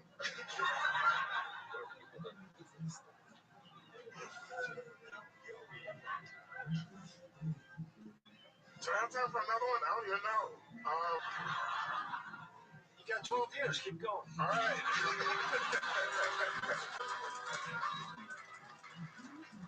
There you go. A minute from Danny Williams. Now, if I remember correctly, your first time on the show was It's the story of a content creator or entertainer whose fan base the turns first on time on the show was last week. I'm fascinated by the story because of the many different ways white sheep. people can grow to hate No something. white sheep. With Jason Schnoa, you I could say took that a the no fan white was sheep. ironic from the start. Pulling my pants up, that's an His idiot. videos to let It's to an the same alright weekend. I like to see a little proof of the brutal. Everybody, let's get Turn around, and what I found let me take a second look. The dirt was huge, As for Anthony Cumia, smooth he like had it one of the is most done. loyal fan bases you'll ever Yes, see. my butthole They was remember the attack spotted. of the media or the numerous fights Clean as they Anthony were. had your on the radio commitment shows. is You'll understand how Oh, just what Anthony did they was look like? reaching levels of Anthony in particular.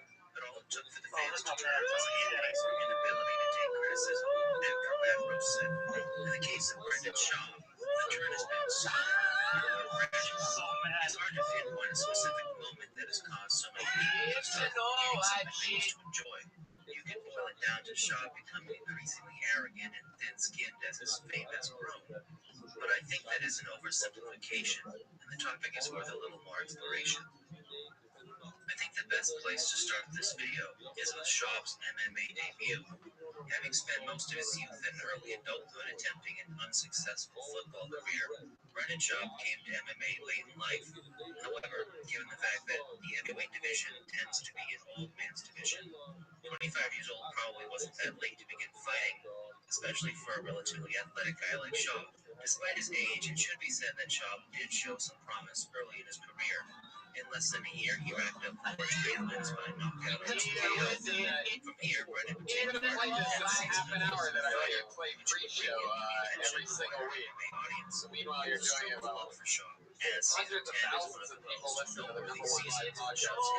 the all-heavyweight season featured famous metal big avoider Kimbo Slice, as well as the legendary feud between Russia's Jackson You work with and Sean Evans. Schaub would do well in the season, finishing all of his fights, and eventually beating Roy Nelson in the finale. Unfortunately for Schaub, this fight would be the beginning of a tradition of getting knocked out. I like this set. This was by no means the end of Schaub's UFC Every career. time I see you, man, you're feeling Yeah. Jeremiah's allowed to go back to it. Usually given a chance at That's competing so in the funny. What UFC, just happened right Schaub now? made Oh, the by best the of way, his opportunity by going you the wait full for your federal partner to strength. stop playing music over the entire show, and then I'll get to how much we like the set. You're sitting next to me. He's sitting right next to you. Why not touch him on the arm like, hey, you crossed the line? Danny Williams, one of the funniest Uber subscribers in the universe. Let's get into it, Danny. That was unbelievable. How long you been on stand-up? Still pro cop, one of the most beloved fighters in MMA history. Schaub delivered a follow-up punch on an already unconscious pro cop. It rubbed a lot of people the wrong way. The Basketball last time, right? Killed it so hard. big knock in UFC. He got basketball last time. And then this time you came up and you're like, Nogueira is another MMA icon. Schaub's attempts to position himself as a kind of legend deliberate. I know. the win over Big Nog made him seem arrogant in the eyes Right of into the many material, MMA too. fans. I always didn't feel like a joke. Watching this fight live and reading the comments about the fight on MMA websites, Oh, and I don't think there was a single But it person woke me who up wasn't to my third overjoyed like when Nog flatlined Brennan. I would tell In his that next shit fight, Schaub was on the receiving end of a knockout Does it from tone Ben down the Red Rothwell Bull that will live on in So you don't memes have Red forever. Bull whiskey, right? He was able to bounce back with wins against Right there, Lamar Johnson. Johnson Yeah, and seems like you're on jazz but and then AM managed to radio. embarrass himself in his performance at Metaphors 2 against Alberto Man, Cyborg Rio. this next It's not uncommon for MMA fighters to compete in Brazilian Jiu-Jitsu matches against high-level black belts, and nobody would have given Schaub a hard And you're time gonna go if he drive came with up the short X from here, against a right? top-tier grappler like Rio. What Brennan did was probably worse than if he looked like an idiot and got submitted in seconds. Don't come Brennan back to that. refused to engage with Cyborg, and the match was declared a draw. They As said bad as Uber that X, is, Schaub's post-fight comments were even more embarrassing. So Phil wheelchair. I get that. So your objective was to shut down his game? Yeah, my That's training me. through I'll get one. Huron and You're a Gracie cool and spot. Jason Manley. Yeah, I didn't convince anyone to do anything. For me, it was a success. Success for Bill John. That's how you get to the point. They need a wheelchair. Fight like that. I'm never your ass.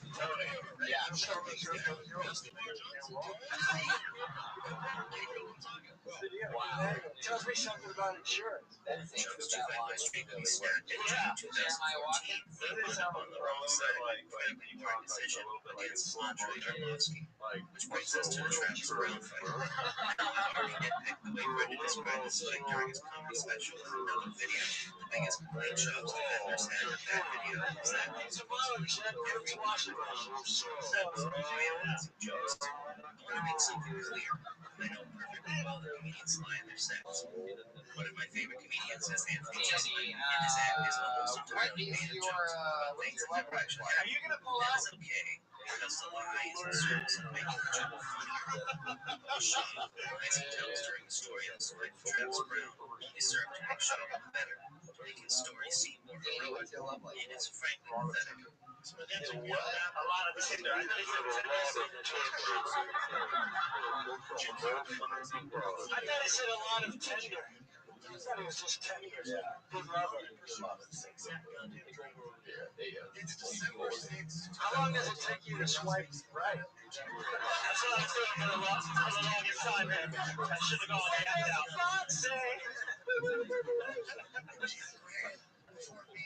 Now, like, how does that Tinder thing work for you? It's my turn. That being said, I'm not going to nitpick every line shot was told about the Travis Brown fight. I'm only going to focus on one, the biggest one. That is, the way Shabbos painted the fight as the moment he decided he was done fighting and wanted to follow his passion for comic. Fat chicks and sex, I got my 7-year-old trans woman. You what? I got flaws by a 7-year-old trans. You should have That shown is her simply a not true. If you're familiar with Shaw's story, or even just familiar with Joe Rogan, She didn't know what the she was episode up of to. Fighter in the Can that took place after the Travis Brown fight, where Joe viciously tortured his dad. Their voice? Yeah. It's like a way big, but if you had a wrestling match, I just feel it. Not just your hair, but yourself. I want to purchase the audiobook of 50 Shades of Grey with his voice on it.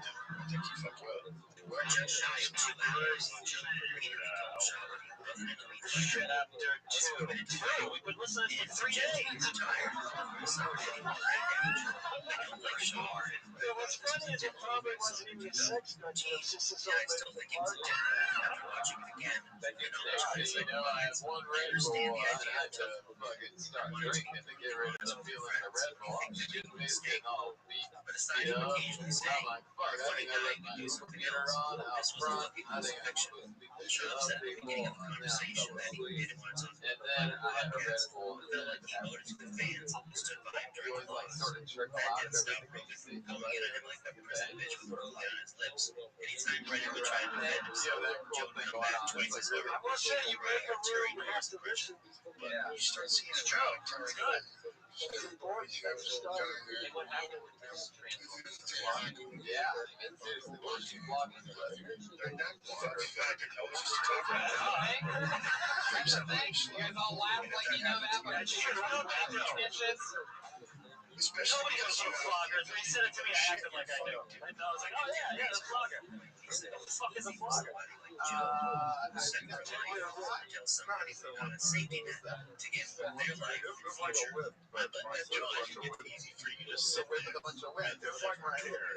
Yeah, exactly. Very just like because So maybe it was you have to stop doing it to say we're going to do something. You weren't naked for your vlogging? Joe's the best person in the universe because he's an out-of-touch multi-millionaire. He doesn't realize that for every success story like his own, there are 1,000 people in LA who try to chase their dreams. Were you surprised when you got there? You knew you were going to be flogged? Just believe that anybody can drop their soul-crushing 9-to-5 job and start a podcast about bell hunting is one of his traits that I truly hate. That is a feature series. If I were to speculate, I think Shop still resents Joe for Did you wear, did you just put on a leather vest at some point and call yourself Floss about it? I had the worst joke. This is a worst joke. Another reason Brennan didn't retire for nearly a year after his fight with Travis Brown. In his response to Joe Rogan, Brennan said on multiple occasions that he's going to continue fighting. Big Brown. Ideal scenario. It's a roots joke. I feel like I just got flogged. It's a roots joke. So Danny, what was the point? Danny is the most Audience. Danny's an iron, man. you a chill motherfucker, Danny. Hell yeah. So let's get this straight. You're getting basically whipped by is it a man turned woman or a woman As turned man? 2015 went on, And he even toyed with the how idea of insulting is doing it to ask anyway. that question that way? I will fight in 2015. Wait, what? She was like in the middle. She was a work in progress. Yeah. You know what a flogging is?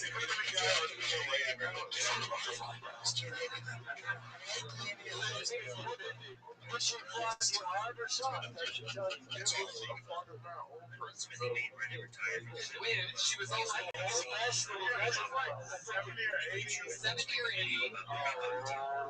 tranny, transsexual. if not the You may have been the last flog. 60 and 80. So it's all like 80-year-old meeting, I guess. Right. Individual blog.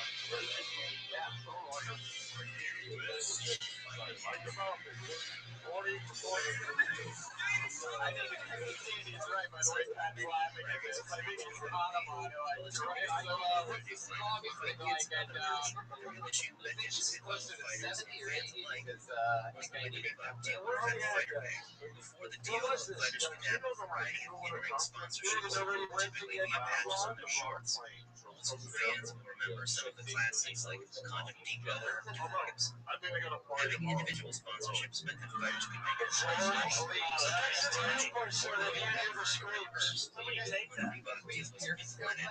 Fighters were not permitted to have any other sponsors during fights or fight night. Some fighters were even called out for wearing barefoot by other companies.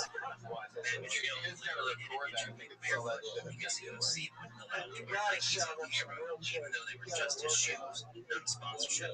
You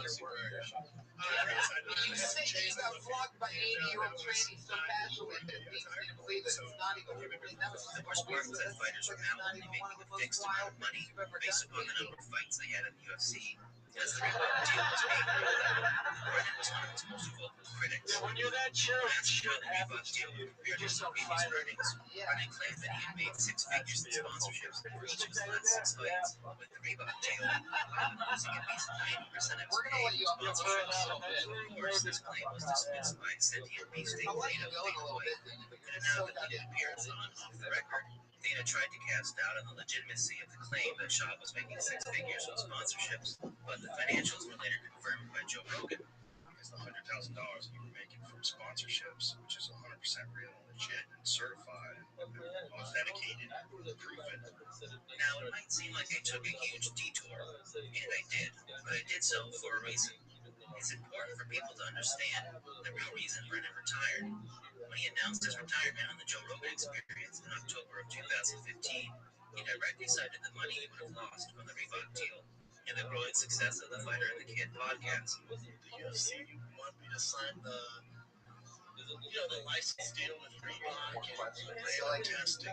What is something that you can get? The reason I find this so important to mention is because it isn't just an exaggeration on a comedy special. It's part of a larger pattern of lies. See, this shit's reversed. That's how crazy it is. Like, he does shit that you guys do every day, and he's like, man, I can't believe I did that shit. I just brushed my teeth like a human being. Shit, I shut that out and went to tell my friend. I'm gonna get back to sucking this 80-year-old cock. And the big round breakdown I'm so rested, I decided to suck so much the cock. podcast. He did analysis 8 for Mayweather hours. versus My McGregor. goodness. He So has many his guilt own show trips. on Showtime. What are you dreaming about? We'll let you play. What are you dreaming about? Brennan prides himself on his beast. Dreams about There's a sleep. serious quality issue here. This is a problem with podcasts in general, but it's especially bad with comics who have been broken. They all have 3 podcasts that put out 2 to 3 episodes a week, and they ran out of interesting things to say after about 10 episodes combined. To make matters worse, they're constantly going on each other's podcasts. So if you see any It just hit me that all of a sudden you're getting probably paid by heard all of their 80-year-old stories and can't predict what they'll say in just about any situation. I personally can't wait for this where Joe brags sell about like a how much he can lemon of a exercise, wheelchair to they'll take somebody, and turns they're making like, fun man, of this words fucking like wheel fell off. You're about to get flogged. necessarily offensive thing you should hear say. You better come down here by the airport. Get your flogging. The problem is Just picture really little people doing that. bad at everything he does. The man's career hinges upon speaking, but he can't put together 2 Were there a lot of sentences other guys without there brain getting short flogged? circuiting, Did you bring firing wine? off some incomprehensible gibberish. Just this big. You giving me shit? I'm just Suddenly, that's a bad question. Well, no, it Turns out the wait for 80-year-old trainee flogging isn't that long. I'm not sure. Yeah, you never know. Those fuckers. It sounds like it's fucking. We'll check it out. They have like a ton of homes, and one of them is using a big lady to put your tits for the night. Flick your tits? What'd you just say? Flick your tits. That's what she does? I should. Looks like this all night. It's with a bride. So where are you from? Just keep flicking my tits. There's someone in my life who specializes in flicking tits. Ladies, they're like big Rambo knives. And she says, she's really old too. Did you go to an old folks home? I think so. You just walk into an assisted living and they just say, you just saw a lot of wheelchairs. You're like, I'm going here. Straight out there, all you up. That's what boy Joe is right there. Oh, Danny, I love it. I can understand every word that you say. That camera's gonna come back like a gun. That's sex party. They probably told Danny you're on that. They probably would tell him to slow down. You're talking too fast. I know Brendan has been hit in the head a lot, but the degeneration in his speech over just the last 8 years So has been Tinder's working out. That's what we got. He used to sound Turns out fairly there's a lot of clear-headed and 80-year-olds could make a coherent point without too much effort. Wow, Danny, you are cool as fuck. You know what we just said? How long you been on stand-up? How many years is that in dance? Now he's a hurricane of fussy pronunciation. Malapropisms that put Ricky from Trailer Park Boys to shame. Are you gonna work? Yeah. Are you around December? But it's gonna take He a has while. suffered a ton of concussions. Are you around December 2nd? I'd love to have you on the Ice House. Johnson to begin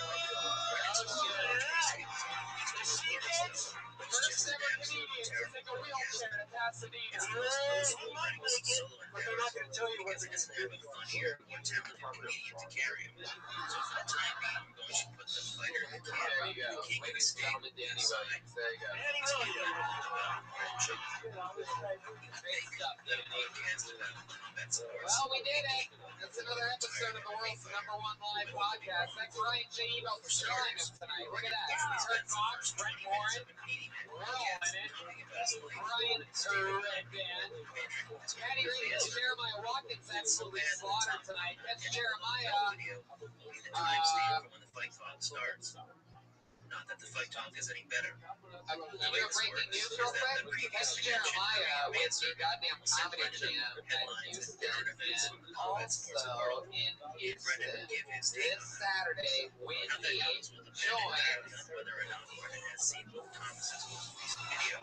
Kill Tony live from Houston, Texas. Jeremiah Watkins will be there. One more reason, if you live anywhere near Texas, to go to Houston this weekend. Come to the Come and Take It Comedy Festival.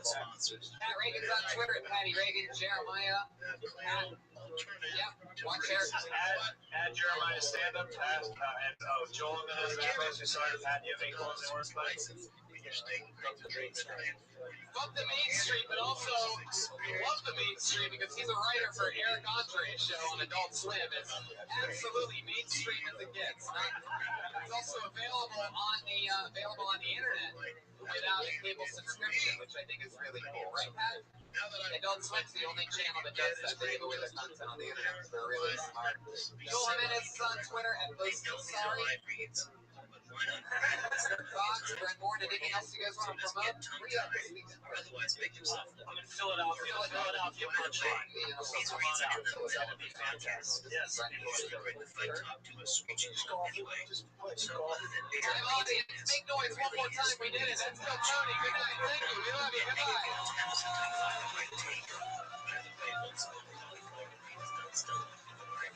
We get back to the fight talk. Now, if Brendan hasn't seen Luke Thomas's most recent video, he will typically do one of two things.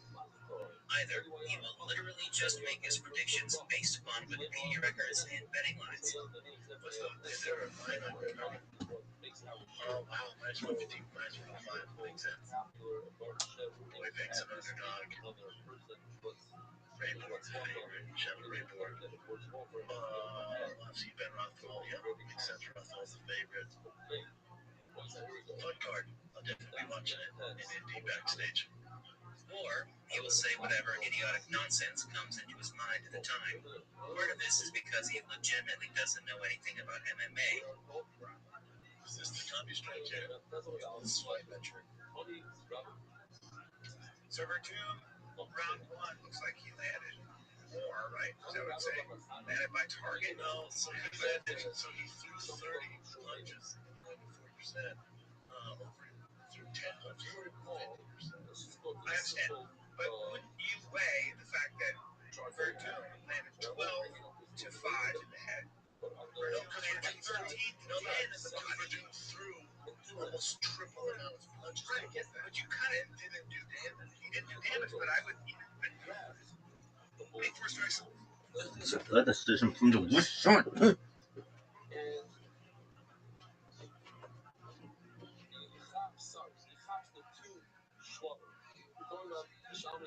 So let's go back to this picture.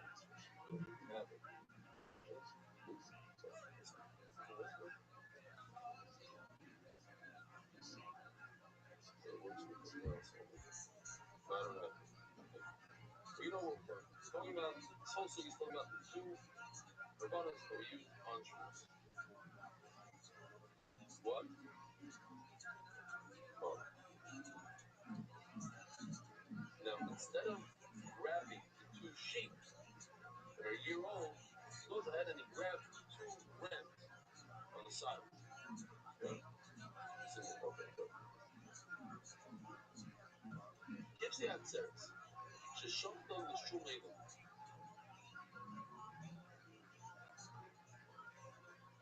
He grabs the two sheep and says to himself that it's the 3-year-old. But it's Shmuel's there. And the rams are also for the Shnei. The rams are for the Shnei, and the sheep are for the Shnei. He grabs the sheep and he says in his mind that it's rams. But the rams are oil, and the sheep are shlom. But he grabbed the right thing, shifted the right thing. This is Hey, this is Rabbi coming to you live from Houston, Texas, for a brand new episode of Kill Tony Volume 4. Get up for Tony. Hello, Houston. two more sheep. Overlay right. Boys, turn on my microphones immediately. It's good. Immediately. Up. It was the same because Shnei means 7 sheep. 2 rams, 2 shlomim sheep, and a bull. So you think it's for the Shnei. Make some noise. Okay. And your mind it's not a shlom. Well, you did it the same Shnei. Let me explain something. So there we go. It's a little Feel that fucking energy? Speaker power? the argument Let's see something black face there. We have 9 souls signed up. Opportunity to do 60 seconds. Very scared city of this show. I think. thought that they were rams. He reverses it. In other words, So great turnout. We love you. Make some noise again for the people watching I don't think we're streaming this. I think this might be the first ever double live Real Tony. and he shifted it for sheep in his mind. They were rams. In other words, he's trying to do something bad, but he actually did what was good. He wanted to check it for rams, but they are sheep, and he grabbed sheep, but he's trying to flip it in his mind. But he did the right thing.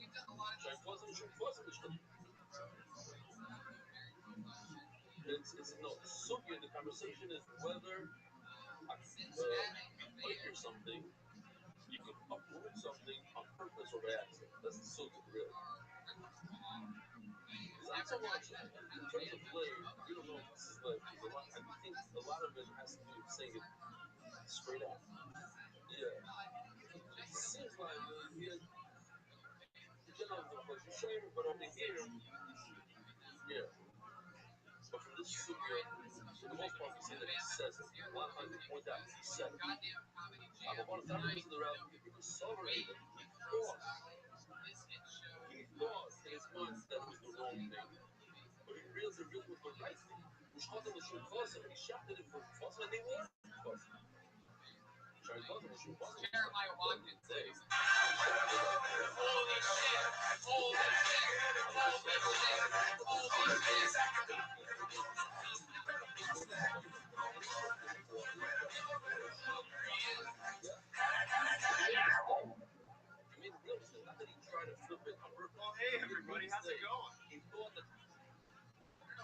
got they that were picture. a toilet, and he shut Where's the your door. hood at? They happened to be she, they happened to be the schwamin. Then look, one, I'm here because I'll be like, if I didn't know, what it really was what they done. You would shut it up cheap. I thought So you the only reason why I shut it up as an oil because I made a mistake. It was a mistake, a real honest mistake. Honest mistake says, Ra, it says Rabbi Lifka and Ra, it's a bad, they ruined it. An honest mistake ruined it. Rab, all my here are the things play out that here. Now, I'm talking this way, we're just going to be talking about this concept of here. When you uproot something by mistake, is it a real uprooting or not? We're all about it. Here, Schmeiten, I have a question from, or just what we're going to go. Hakoyan should think about this. A lot of us have this question, and I don't know if we ever resolved this, but here's a good answer to it. When a kohen, yeah, when he takes a carbon and shuts it for the wrong thing, or for the wrong time, let's say, he does people on his mind, because I'm going to eat it for 4 days. Here, you're a kohen. What if you mess up, shkita, on purpose? You don't like your neighbor. Your neighbor shows up with a carbon, and he says, I want to bring a carbon paida, and you in your mind say, okay, this is another. You mess him up, shema. And now, afterwards, you tell him, by the way, I messed it up. Sorry, that was you have to go bring another carbon. He's the Allah has me another time. He costs $500. You got him for $500. You have to pay or not. What's the problem? Okay, so it says over here. You guys ready to meet tonight's comedy guest? Huh? You guys like comedy? Remember that? Comedy part? Always had two And the Roman tent during the shkita that's going to eat it after 3 days. You see the they're not purpose. Oh, so you seems like you do by mistake. What? What the fuck? Stop! Fuck you, Steve. Make some fucking noise! He thought it's all of it.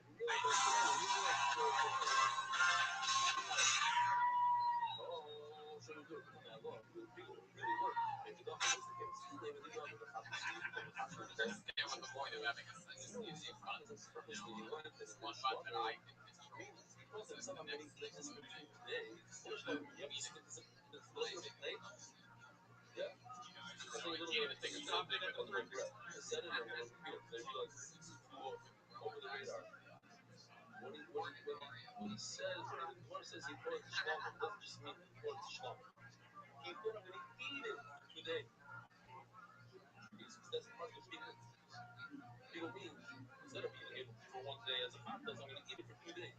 Okay? It's a little bit, what? Which is really does, because Promise you this. eat for 2 days, exactly. Like this.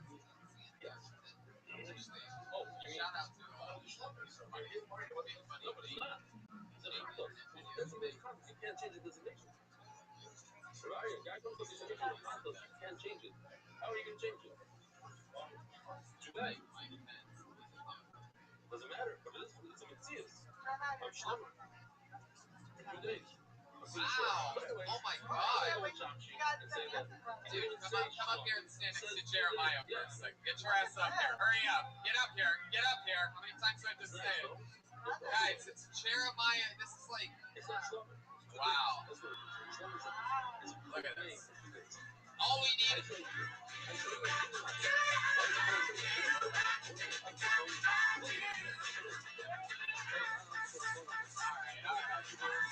Get out of here.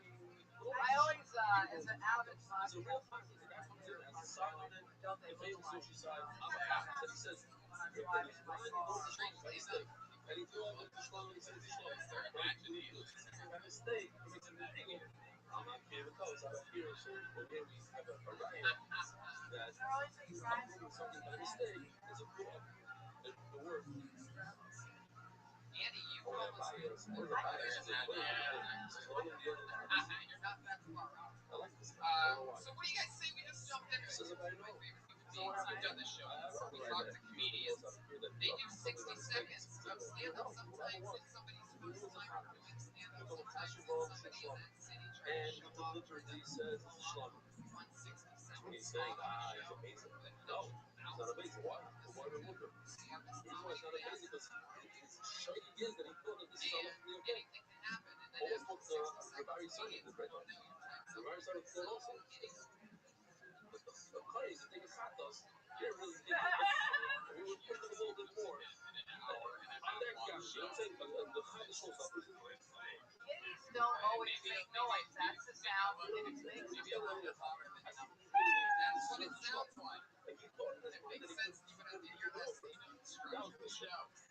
So you gotta wrap up that or you're gonna bring out the angry. Show you or not, because he won't show you deliberate. It's not an appearance show. He's that here. It's not considered amazing because he thought that it's full. Even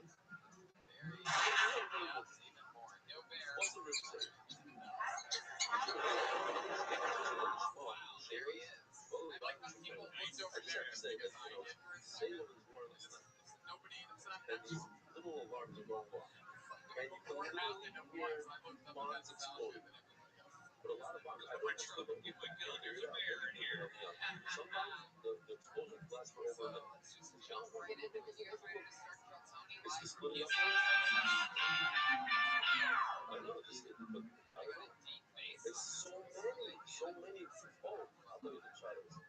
The Iron Dome, no, maybe the Iron Dome makes it explode they're high up, and they explode high up. No, we're not exploding. They're in midair. Right.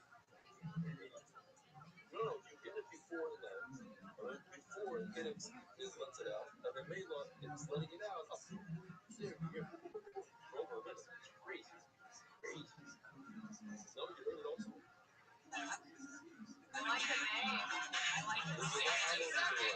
30 seconds. It just seems like forever.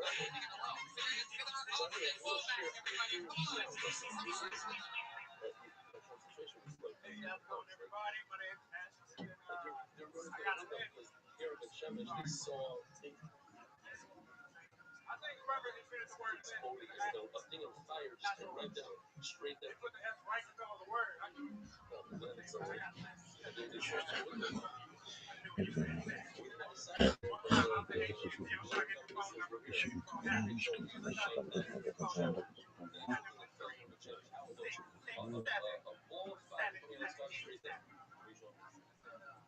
No, it ain't. You throw some threes in that bug or a 9. I must. You know how many words I can't say out of my list?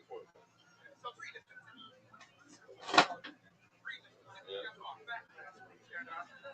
My name's Ashton Womack. Thank you, guys. Yeah, hilarious. Ashton Womack coming in and killing it. And I like your style. You're different because I have no idea what you said throughout that entire thing. There's something about the way that you said it. I just went like, Some people want to say like that it is the next day. I thought you were just talking about the Shmuel kind of.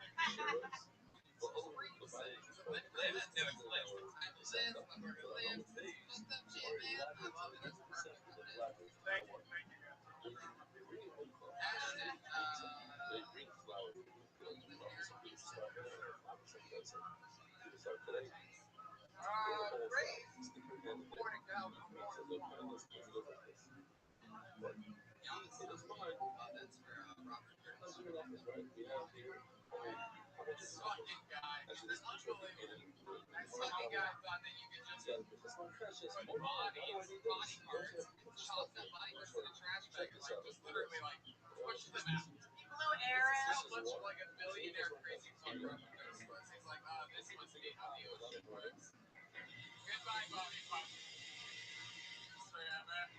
I'm sure the currents go that way for sure, right? I feel like a Money. I don't know which way the wall goes. there should be like a plaque there explaining like what's happening there. Like I feel like murder is so popular. I'd go there and take a picture of my life. What's crazy is that like you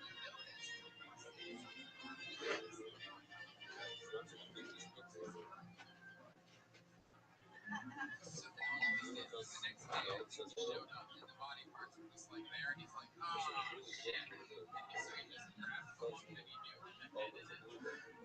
It's just like, because they never got that guy's head. He was lucky that no other parts of your body. No, I gotta call together rest. No, there's only one.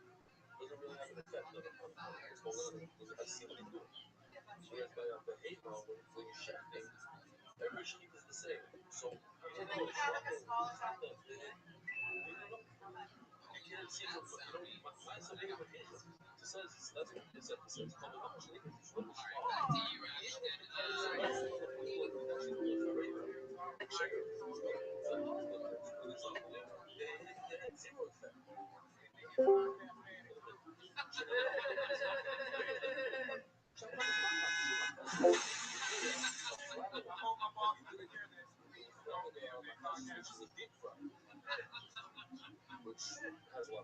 Is there like a truck with a ladder on it? Did you ever break a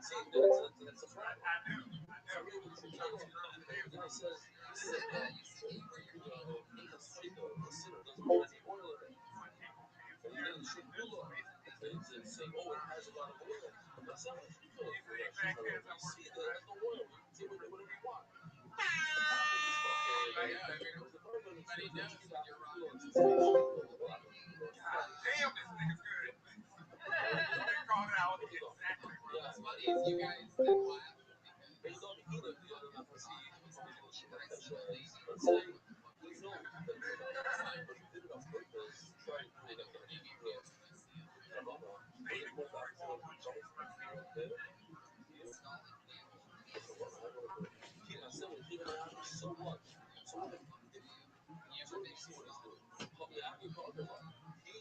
lady hanging out, the husband's at work.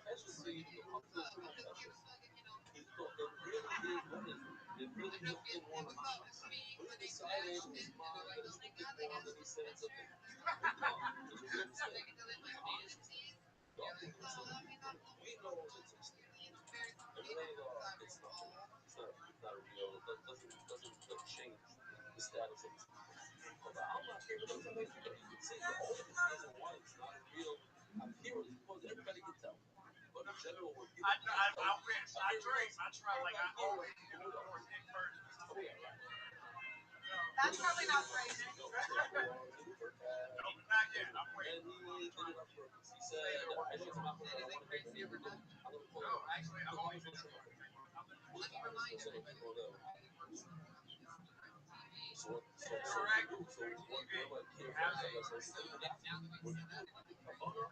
Oh yeah, correct. One and two socks. Jeremiah. You know, a lot of crazy shit happens in Direct TV, dog. A lot of shit.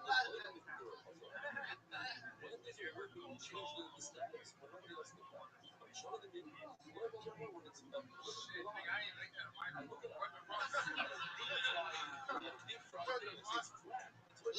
I was like, who was talking?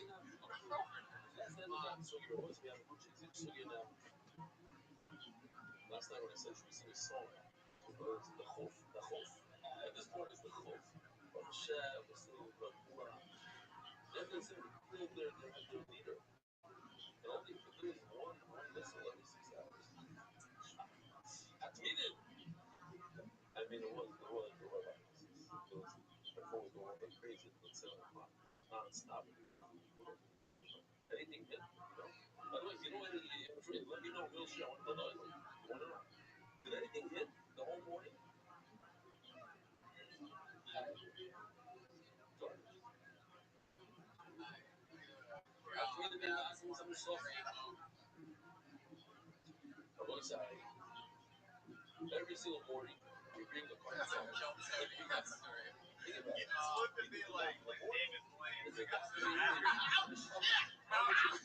then when David Blaine to be off this stage, like, I'm just white boy projecting his voice over here. I'm dressed like David Blaine. What are you doing?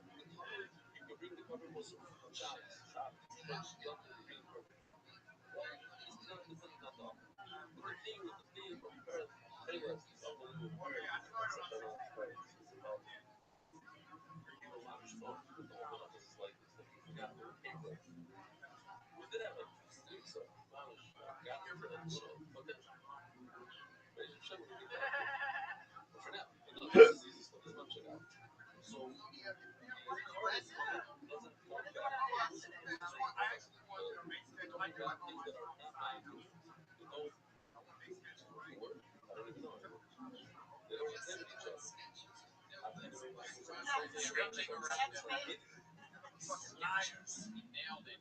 You should be proud of yourself. I try. I work hard. It would be funny if you were lying about the list. You have the first show you were on, you stick with the list. The rest of it out. That's why They have a limited time.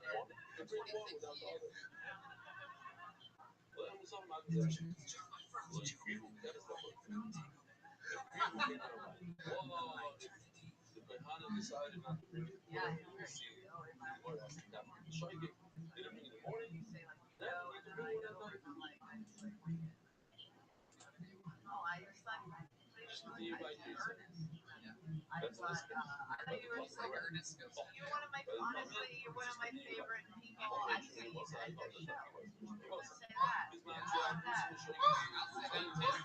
There wasn't anything like I really like thought actually the first time she's ever been a guest on the show. it's not true.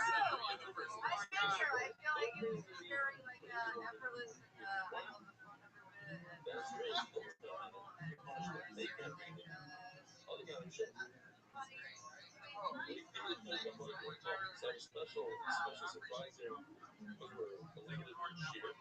one needs free channels. And you got it for real. That hurt. Andy Letterman, Fox Sports.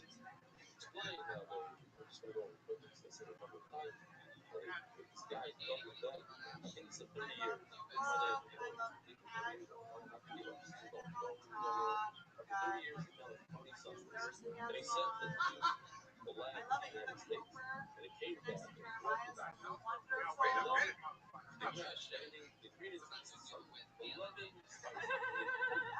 Ash, it was nice to meet you. There you go. Ashton Womack, everybody. Get this kid started. Ashton Womack. I like his name. Womack. Let's go back into this creepy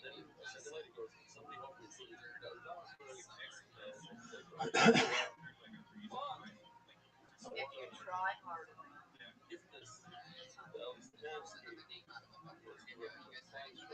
Houston, you having fun? It's time to meet another soul, uninterrupted for 60 seconds. It's Tanya Nascimento.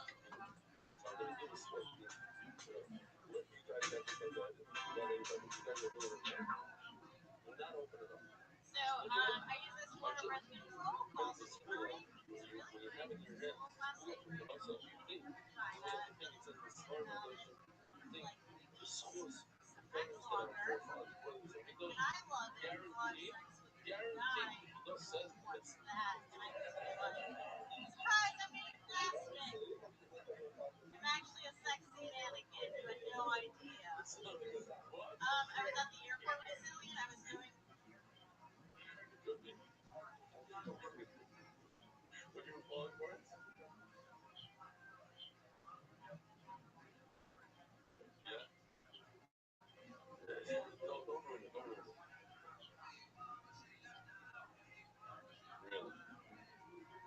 So it's now in Texas. I didn't know where it is.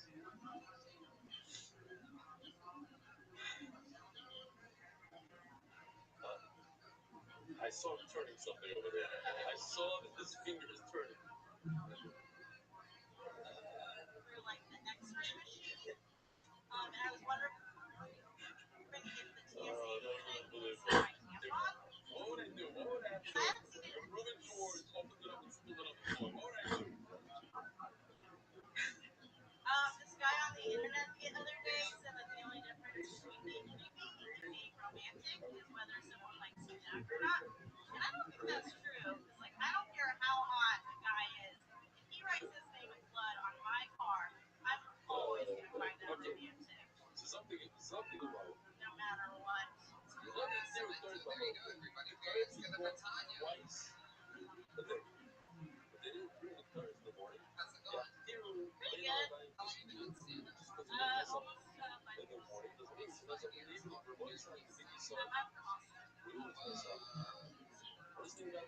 Nothing ever goes exactly. But the idea is to pick yourself up and then in the evening, because you rest up. You make it chakras. You make it chakras. I'm not talking to everybody. I'm talking about let's say you know your chakras. Go to the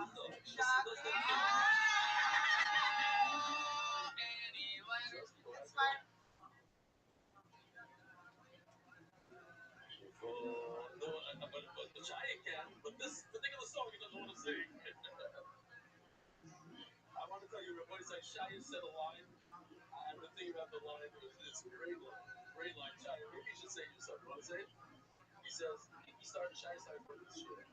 He says, if the shit changes my life, I'm going to kill Rabbi. And that's such a good line. It's like, yeah, the podcast, this thing actually works. Like Noel said, I'm going to kill the guy.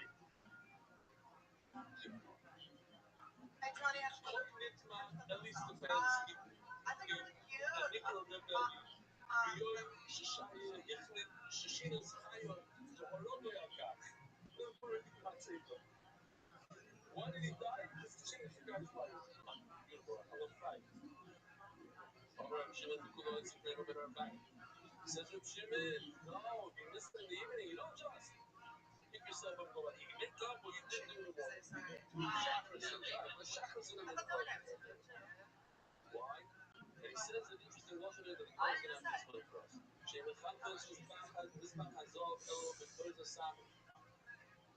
I'm too high for that. Picture. He's definitely the guy. I thought you. I think.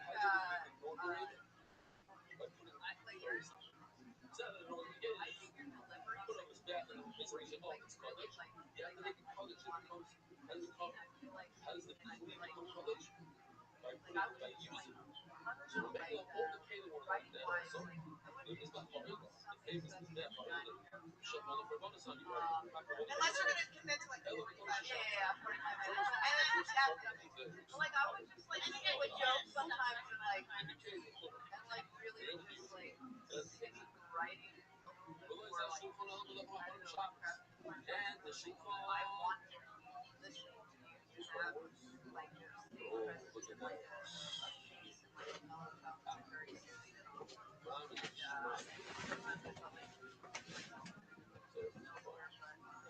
this guy's posting. That's the hardest to get. That's what he's saying. So let them put one of my child and becomes inaugurated on shop. But those have a lawyer, they look Shiva, there's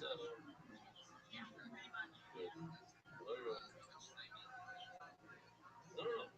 The first time that they used the menorah became inaugurated by putting on all the candles. And they fired you? They inaugurated it. Very good. How do you inaugurate the shots? We're learning more about it. I'm just quoting the buses quoting, but it has the shver. Because I was like, no way to So it has the shver for art scroll shots. It's very expensive, but yes, it's the only Alright, stop donating money to that America. They fired this poor young lady, I'm a okay? member with the membership of the official religion. You were doing your best. That's what it was. Good job. You were doing your bits and worship. Is that what it was? You were fucking gonna be a waitress. That's what you Secret, shame, like, we didn't show up on pays on the question. We're gonna dig into the question. It's not so much. were you like when the no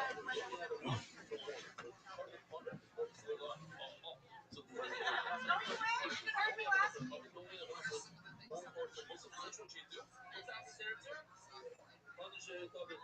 That cannot be the question. It's a loving place, Jeremiah.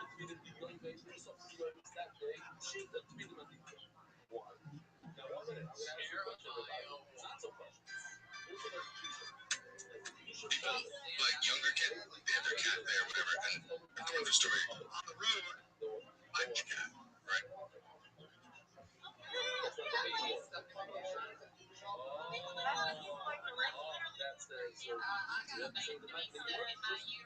Wait, we would go to Planned Parenthood because they cancel stuff with my buddies. And then that's very Save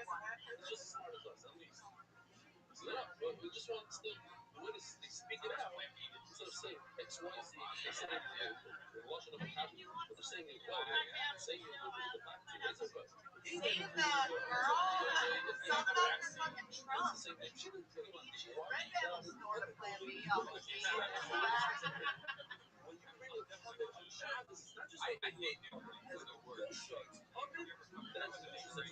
Oh God, don't you hate it? Gross. They let you fuck them, and that's the fucking thing that won't get them pregnant. I won't even be a dad either. So gross of her.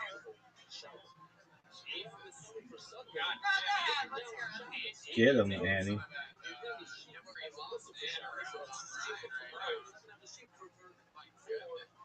Get ready for I just always thought that was like the worst one. Listen to her, Brian. feel it. We have to shove it up our pussies, Brian, for 3 weeks. We have a fucking weird ring. You gotta stop. Looks like the Lance Armstrong thing. I think we should take a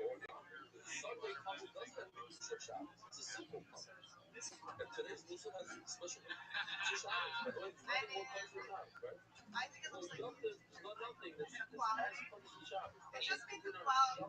You seem very, yeah, I figured tipsy. Cool, let's talk about it. You seem to have some sort of feeling that my body should look the same. oh my God. Like you own it. Almost like you own my body and you want to maybe take my rights for it. Whatever. I should be fine with it. We're ready to take our rights for it. Will somebody please bomb this Planned Parenthood right now? Not a good direction for all the apathetic Nazis.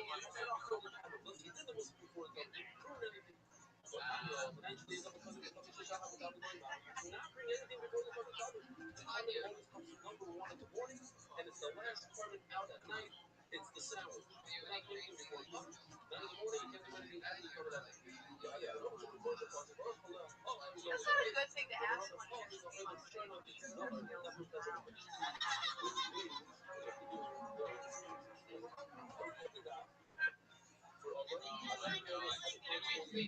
Again for another president. I'm not gonna be able to go 4 years.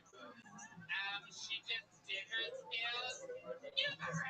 What I said has nothing to do. What I said has nothing to do with feminism. I just am a woman and I said it.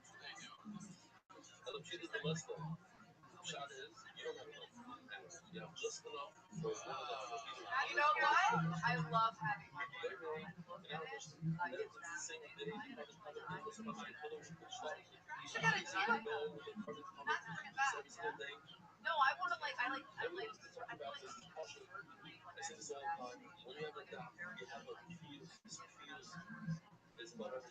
you're good at operation. Yeah, like it doesn't gross you out. Very good. I used to live with a aunt, uncle, and uncle.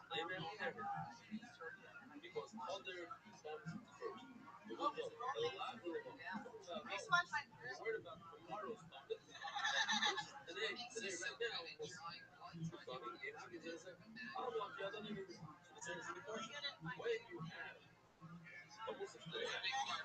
Love it. A little butterfly.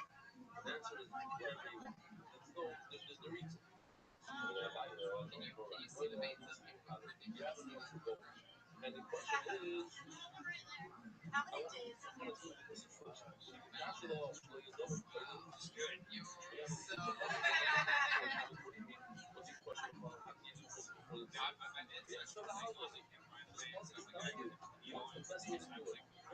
Nope, didn't work. It takes like 20 Do you try to find your mate yourself?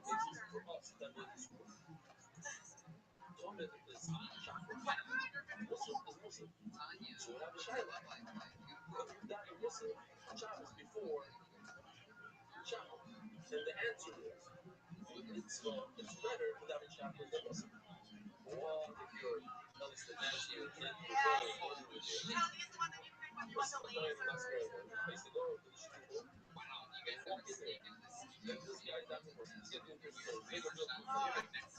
and I might now.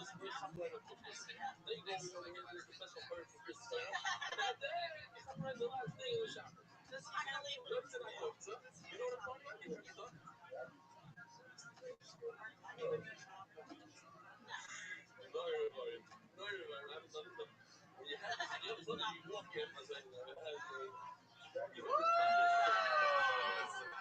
with 5 O's and a question mark. No, because I'm doing better than this.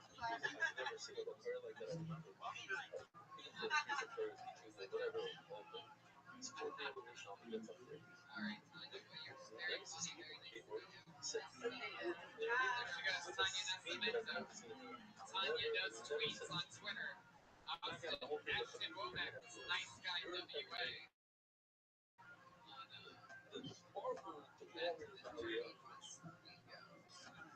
And you're like, you get there at that George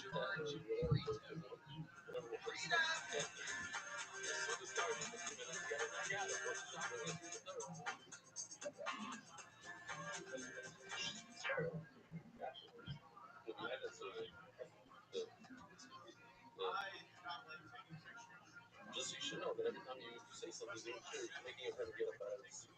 You're supposed to get serious.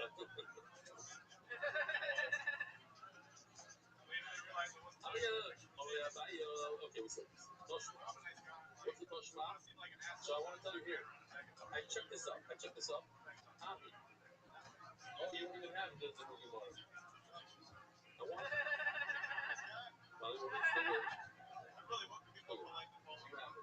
What does it say about Toshma?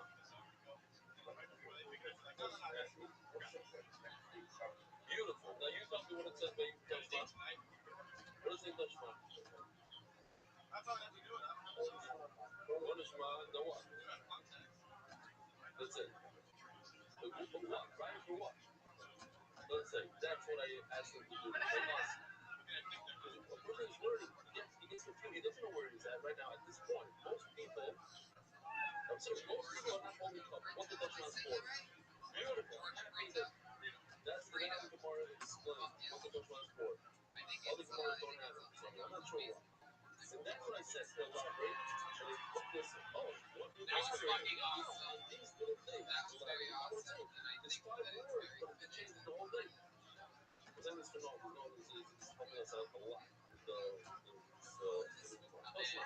And one of the things she's just learning before this work is very cheap. Very reasonable. You have to have at least 6 sheep that are checked. We're going to see soon. You have to make sure that these sheep don't have the hook. These sheep She doesn't, you want it. I want that you want it. for 4 days. And it says over I'm here, good telling you the ropes things. I like so if you can see later, Kidday, the Shabbos, what is Kidday? The You Shabbos. look like the Should say, God. the Shabbos, so this thing is I mean, the Shabbos, let's say Shabbos falls out on Shabbos. I think I have to say. And on Sunday you have Rosh Hashanah, and on I Monday you have didn't Rosh even Hashanah. laugh like I was. So 3 days in a row, Shabbos, Rosh That's Hashanah, a different or trip. you get out you look like when you're not Thursday, driving Friday, to stop it's a 3 days out there. I need to point out that one of the big reasons I feel like you could jump from where you are to anywhere right now is so and do a backflip in the air while killing it on. It's like I think you're gonna be one of the top hardcore comedians. Do you honestly? You're looking like I might actually be correct on this. Do you actually No, know he's Marco doing the Dell? Shipley eye where you're like, I was about to get so fucking pumped. First time in Kill Tony history, we freaking live hardcore. best podcast ever. So I had to find It's stuff. the kind of crazy shit that just happened. So, What are you into, George? yeah. Seems like So that's why I made 6. 2 for each day. 2 for Shabbos, 2 for the first day of Rosh Hashanah, 2 for the second day of Rosh Hashanah. Yeah, this year, 3 day Yom Tov. Don't forget Shia. Yes. I already am guessing. George, I just asked him. So says the Gemara. There you go.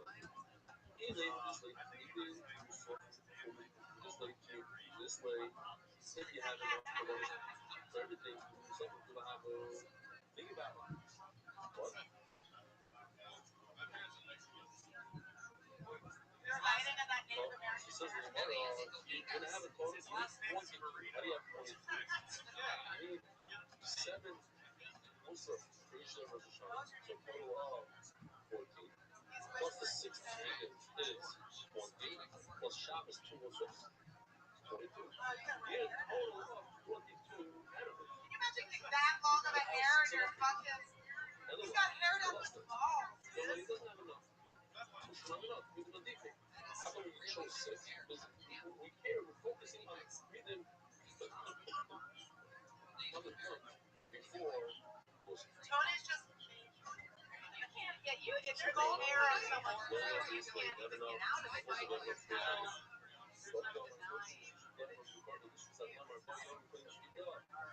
only for how many do you need to check? Umani, I have a question for you. If this one, if I don't... this third, what if you didn't do the 4-day check? Oh, great. You be there. That's so gross. You haven't carried my food, sir. I know I ate half of it. The whole point of checking in for 4 days is to never know. But it happens. Many times you check the animal, doesn't have a know. You're not checking. You don't know. Good or not good? There are those who say, not good. Not good. No. Because it's a fear of convenience. Make sure you have something good. No. Part of the halacha is check it 4 days. See what I'm saying? It's part of it. It's not a practical thing to make sure it's not good. It's part of the halacha. Whenever you ask for how long. Check it for 4 days. Yes. Each day, the Rambam says, or the different translations, take a check. You don't look at the last day and the first day. Every day you go and check. It's part of that halacha. That's what I'm trying to explain. This halacha was said to the Gemara. Oh, God, no, I love It doesn't apply to us.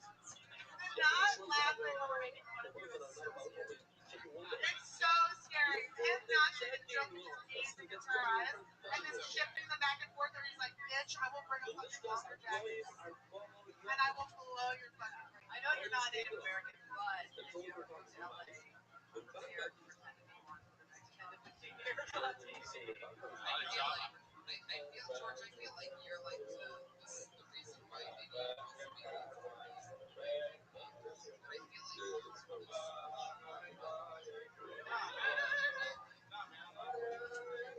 Not white. So many white people clapping right now. You fucking get over yourselves. It's you too. Look at this new white man.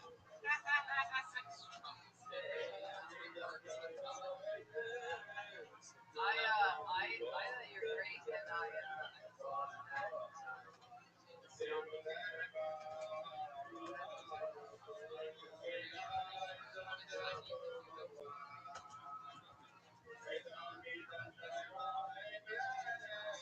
I learned that song say what was it by not Toyota. They said the last word of the war. And this also I'm sure there's many people. Yeah. The fact that no, one of the main guys left me a personal message. He's dead and that's why I said imagine he said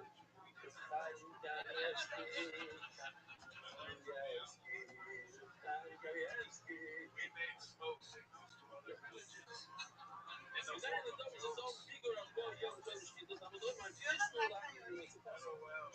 what's the puzzle? See, this is like a puzzle. This room, not going to be more. But I don't know if it's like this. The third person says, "Well, you should watch this." Because it's right. What's down is ice road. So for baby, oil of the Smith, this is sheep. Should be in the Smith. On the bus, you know, you have to take it. I love what we are, bro. Yo, man, so, you see, it's not your puzzle. The puzzle depends on the puzzle. It's how long you have to check these Favorite Indian music from By the way, he has a smile that he wants. Yeah. He really is Indian. Tuesday morning, I feel like he's a pretty young transport. We're going to find the Twilight. I get checked. He did extra work Tuesday morning.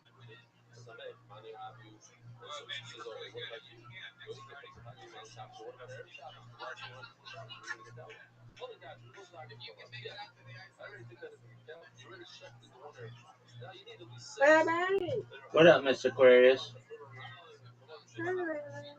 Hello, are you ready for me?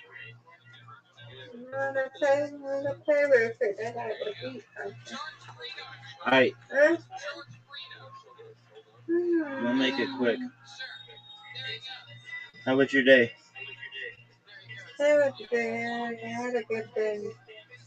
Excellent. How did things go at the credit union and stuff? We didn't go. We went, but it was too crowded, so we didn't go Monday. It was too crowded. But we didn't get there on time. We was at the joint nail shop.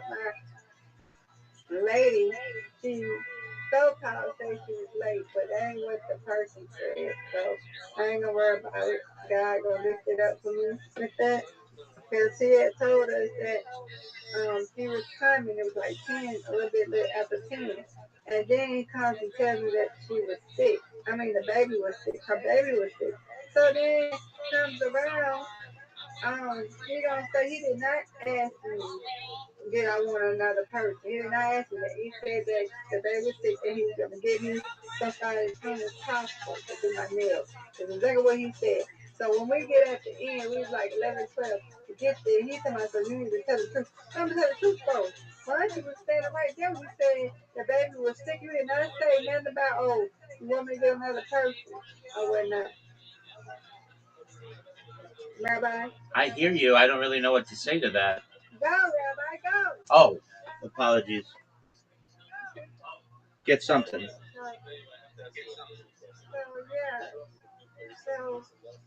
So she's gonna say, oh wait, you can get him to do it because he had did this other guy, his name was Ron, he did my nails. Because she took so long and I didn't know she was coming. He didn't say nothing about her being late. So when she came in, I didn't know she was doing my toes. I said, oh, okay.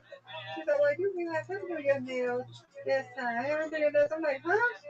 So I'm just gonna lift it up with God in 3 weeks. If she don't do them, hey, I don't care. Everybody else can do it. Anybody can do my nails. I don't care.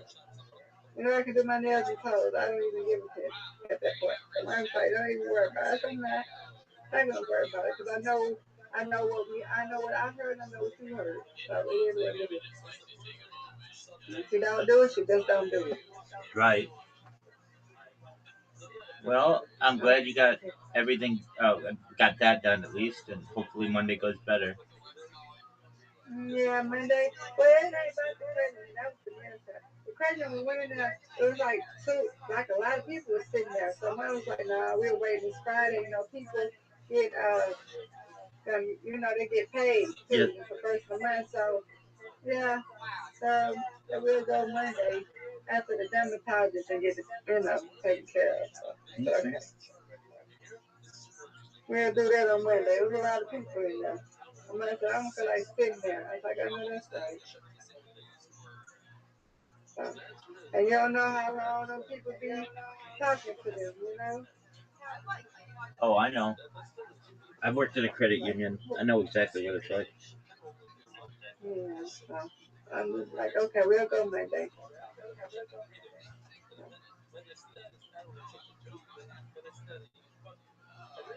Mr. Homophobic that would never be gay. Just so happened to Google Chicken Queen after he hung out with his friend. My oh my, how we're getting Ooh, no. by the absolute millisecond. Then I was just a bigger. It's scary movie. It's like, it's not scary, but it's like they moved in this house and it's like hunted. It's got like a ghost or something in there. Like, I don't know, but I had to get up out of there for a minute. I was like, oh no. I don't do scary movies well. This is a tough one, Miss Aquarius. Yeah, I know. I knew it. You got it, Rabbi. Go. Finish it. Right. I know. It all depends on this. You know how to do it. You got it. Yay. Yeah. One more. I'll take it. Yeah. You win, I win. I win, you win. Reload. Reload.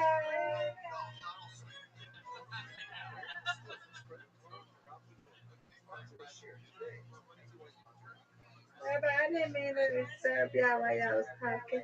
And while y'all was looking at that thing last night. That's time I tell him, let's go to another room. Oh no, you're fine. We're watching a documentary, but I understand.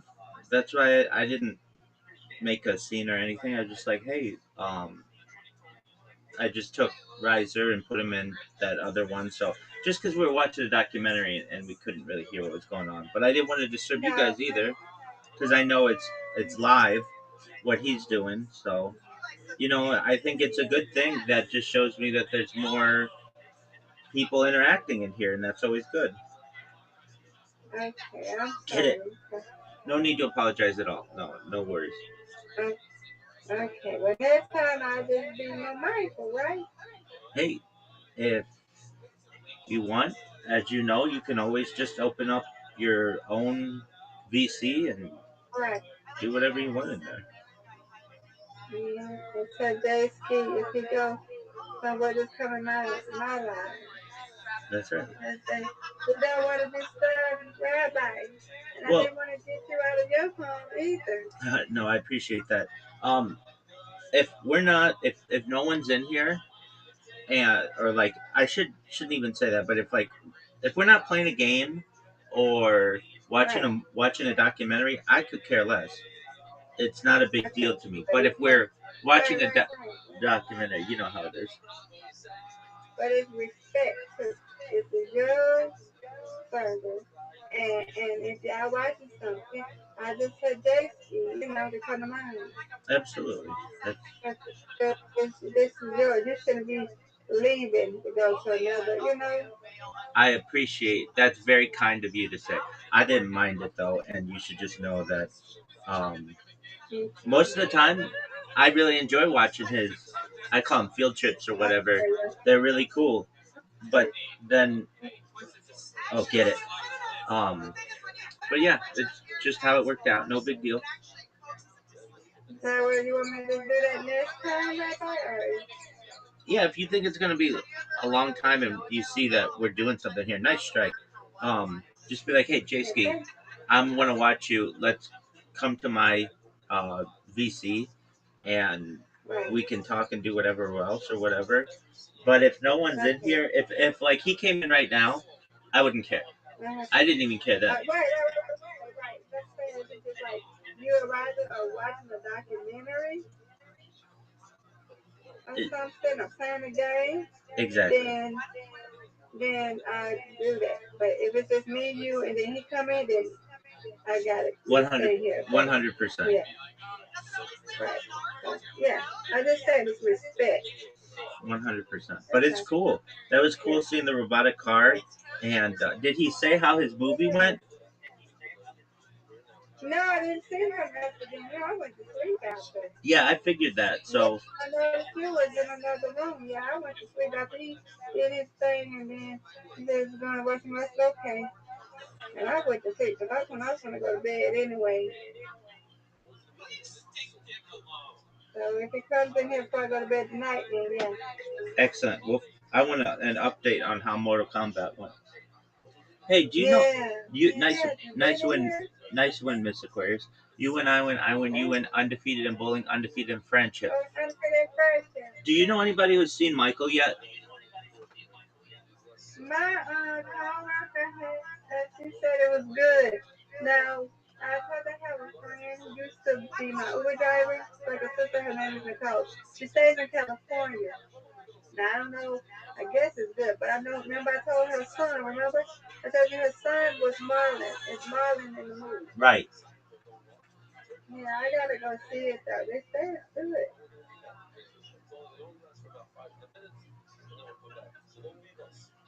No, anybody on here thinking. You know anybody that's thinking yet? Wherever you have to ask for stuff, because I don't know. No, I don't know anyone who's seen it yet. That's why I was asking. I gotta see if Aiden wanna go see it, but I'm not going tomorrow. It's supposed to rain tomorrow in the morning.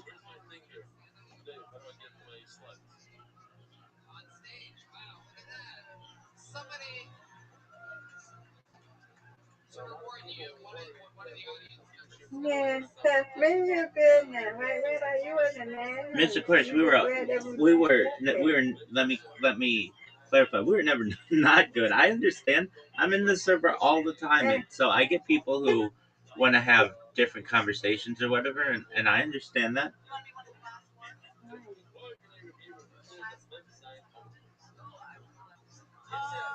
Yeah. Well, he hasn't been on here. He's probably on his server or something.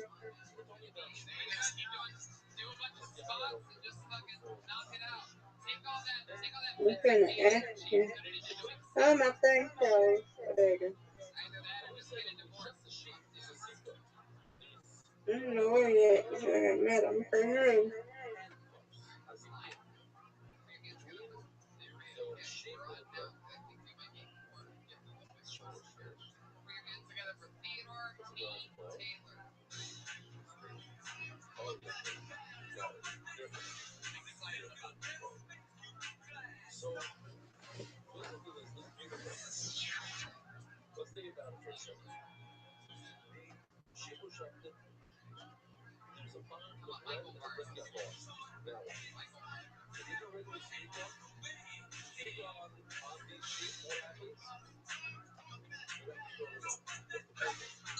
I just asked him in his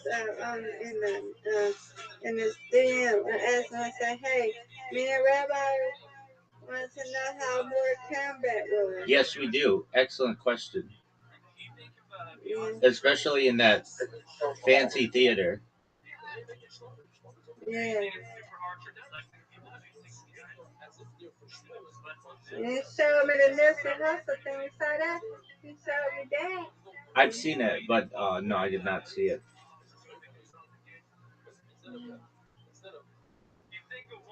It's about a mile. That's me. Y'all got some really nice stuff in California, Rabbi. Mr. Aquarius, it's the best. That'll take me a whole week to stay there. I have to be there a whole week. And you still won't see 5% of the cool stuff. I know. It's like every place, huh? So it'll probably take me. I probably have to come like for another visit, huh? 100%. But I'm with J-Ski. You should come in 2028. That way you can plan on it, and it'll be the nicest then. Yeah. I probably come for like what, a week again, and then I come back another time. Yeah, a week. That'll be enough. And then come back another time. Yes, ma'am. I'll come back 2 weeks in 2 weeks. Stay 2 weeks. That's too much. Mr. Aquarius, when I go viral, we're going to buy you a big house on the ocean, so don't you worry. I would love that. Rabbi. That's the plan, Mr. Aquarius. I never seen I'm trying to watch it. Is it HGTV or something where they have this people called beach or something, and these people be finding a house on the beach. Absolutely. Yeah, I be liking that. To look at that. They be finding houses on the beach and they get it and they live there. 100%. I'm going to sneeze. Pardon me. Bless you. Bless you. Thank you, madam. Yeah. You'll be able to do the same.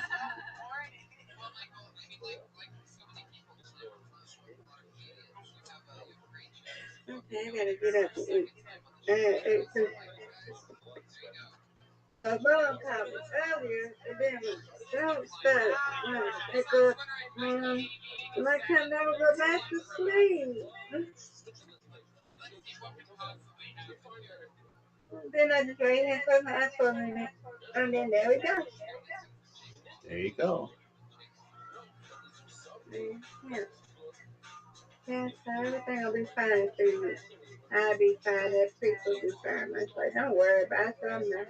Because everybody knows to do that.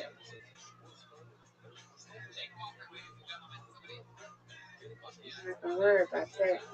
God got me.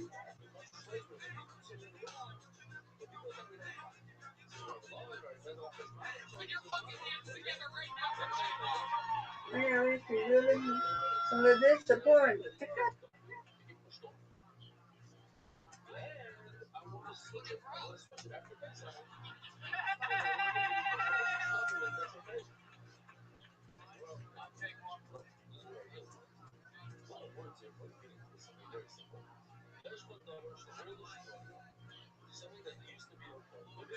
Shoot. We ain't know how long she was gonna be. I ain't gonna sit here and be waiting all day. And I got other things I got to do. Forget that. Yes, ma'am.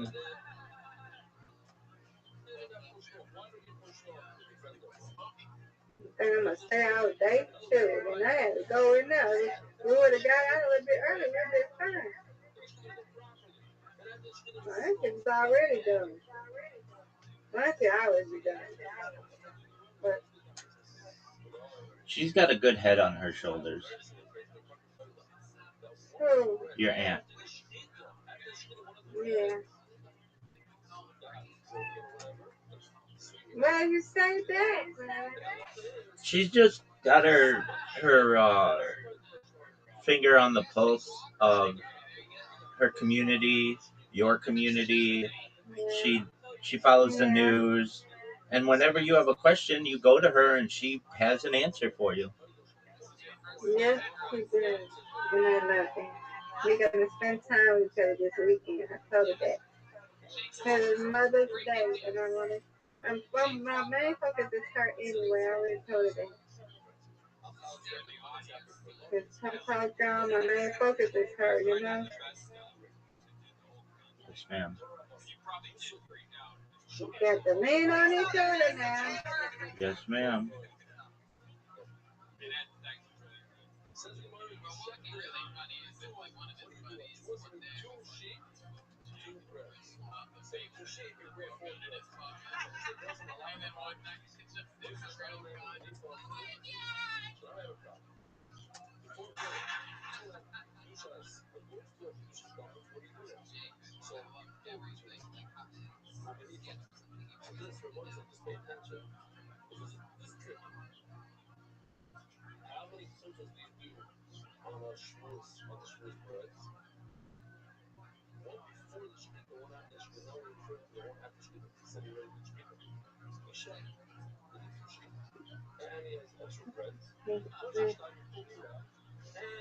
How is your day? Oh, Miss Aquarius, these guys have been keeping me up so late that Oh, Lord. I'm just. I woke late, and I'll be up all night, which is okay, but not ideal. You gotta get your rest. Yes, ma'am.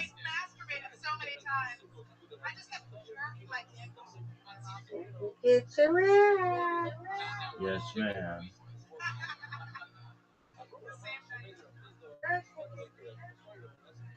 I'll be here. Excellent. Love it. Who said he was trying to me? Yep, he did. He said it was good. I give it 6.5 or 7 out of 10. Okay. So you have to actually come in here right. Yes, ma'am. Okay.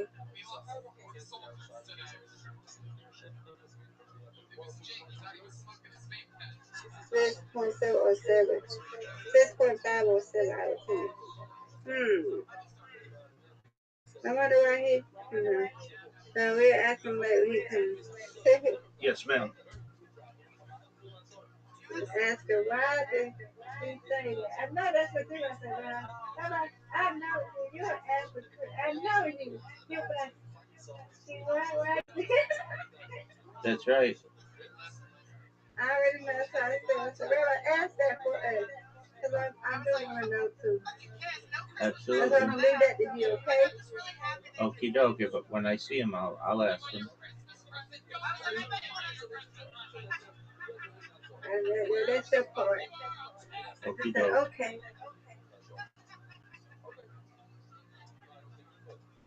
Is there any operation you can get to fix it, or is it eye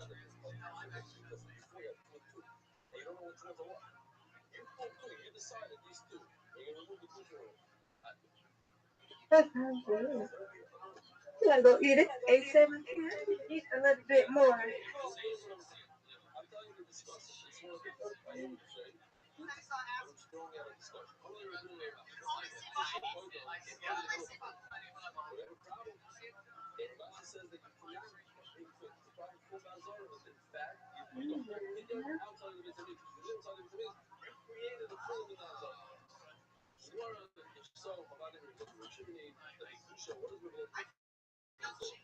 Like we're cheated. I can read a book. I mean, I have no idea who you are, but I can read a Follow book. like one. You follow like a line, or you have that. Do you like follow Okay, Rabbi. I'm here. Okay, I put on mute. Okay, doke.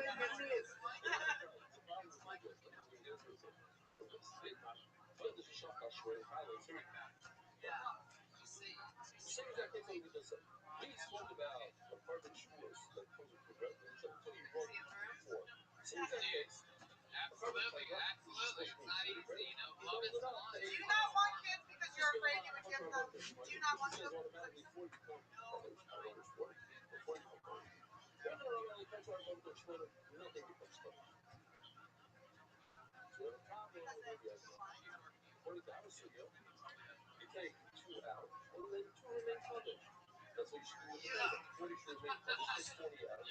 Did you meet each other in like a... You just found each other because your sense of smell was so good because like you was here? Andrew, where are you? Andrew, are you here? What time did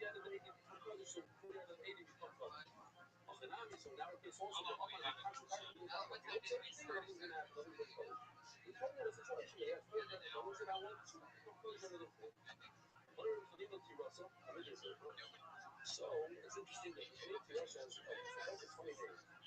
Was that Andrew? Andrew.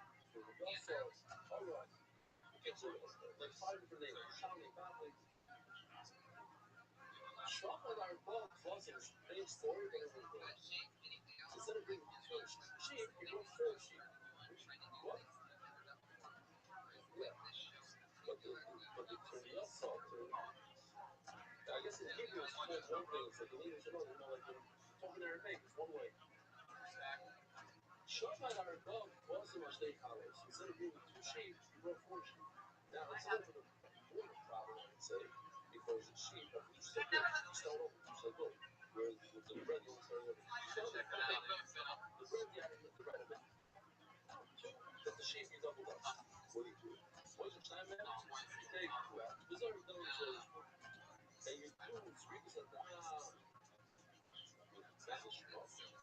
So like all the places.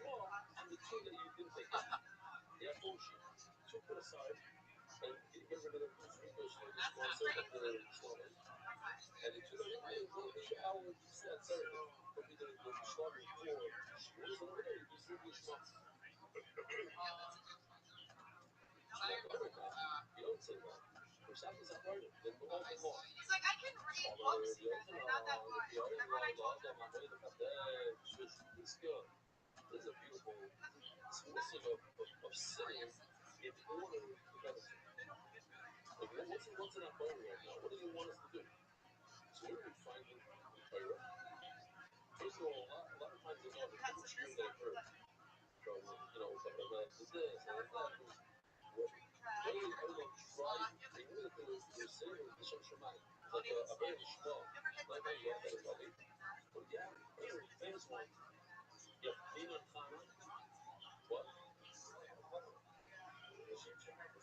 Yeah, Annie, better. Do people ever see you with your cane and not notice that you're...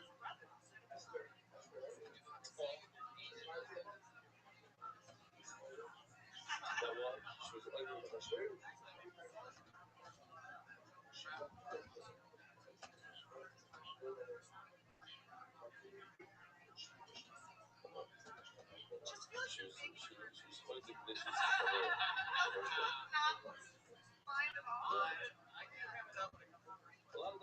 I thought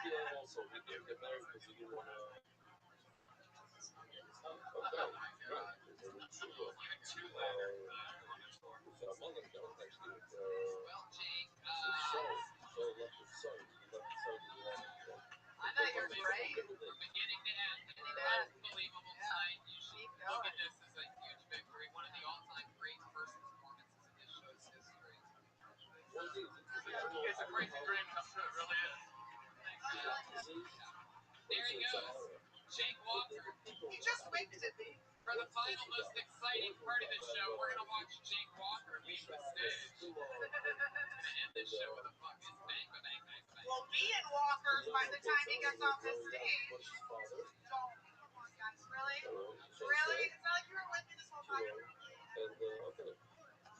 let's see how long we can make it one more time for Jake Walker, everybody. Pretty cool. The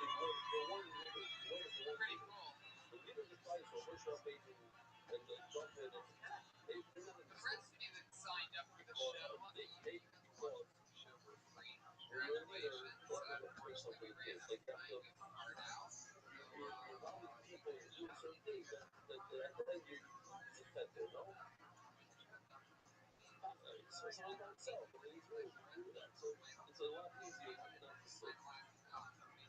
year long. I'm done. 50th year of my life, and no one else I'd rather close it out with than you. Catch me in the goddamn comedy jam, singing my heart out for the next year. Come to the punchline Philly. Philadelphia. Andy Letterman is with you.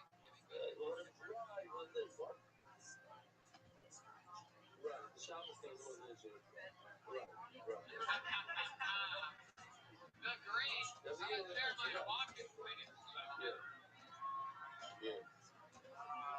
Hey, hit me up on social media. I'm at Jeremiah Stand-Up. Just hit him up. Hit me up. Hit me up, guys. I'm at 310-278. And then watch Rothschild January. So we're coming back.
So. saw it the first time. There's a few jokes here.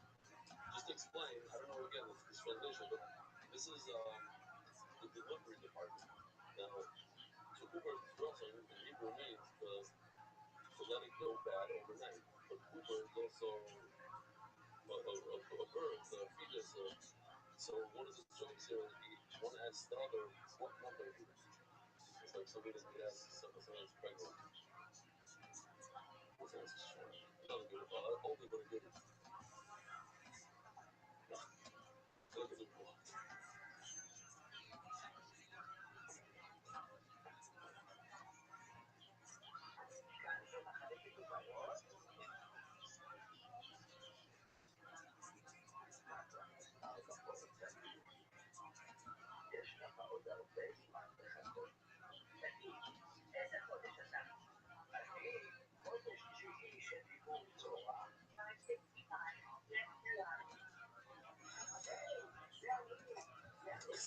Simple as you can put it.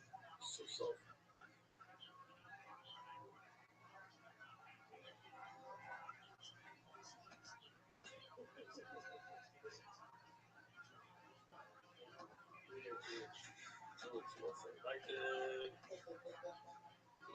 Listen, we got bold elements here.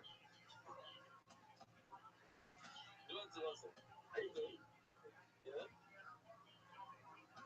Oh, that's what switches it back? Oh! Go ahead and pick it up. That's right. Yeah, that's good. You want something like this?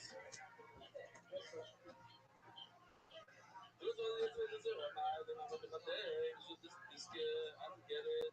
Why should you do this to us? And they should say, put it on this is fair. And say that the Chavis is work. I'm going to have the Chavis, this little Chavis, it's a one item. The Chavis, we do say, I'm going to so that somebody else will.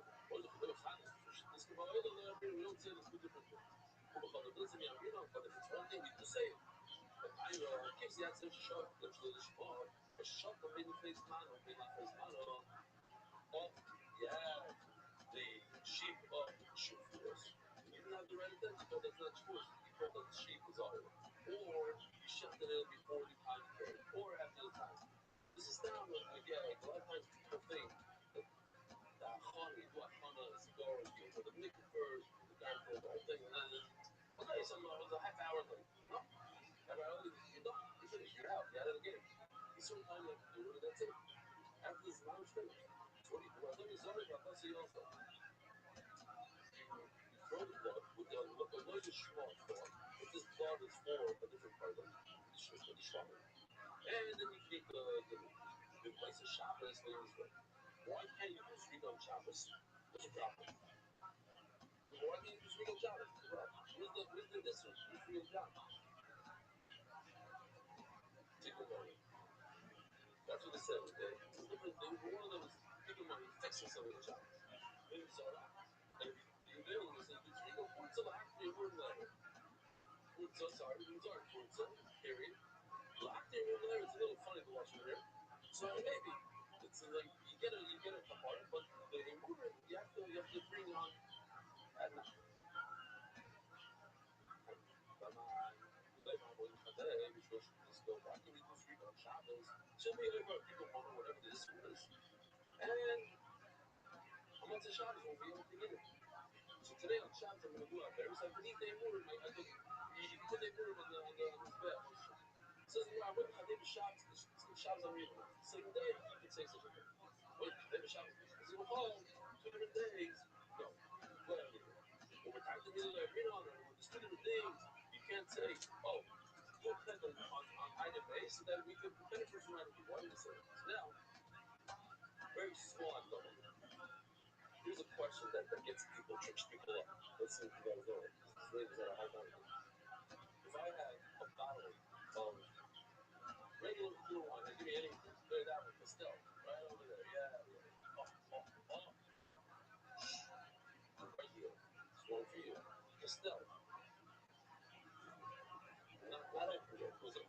to be open and talk to them. I decided not to. I'm gonna have to use it for some guests on the report. This bottle of wine, a Sharon's touched it. Sharon's touched his stomach. Can I use this for tips or jobs? You say yes. What's going on with you?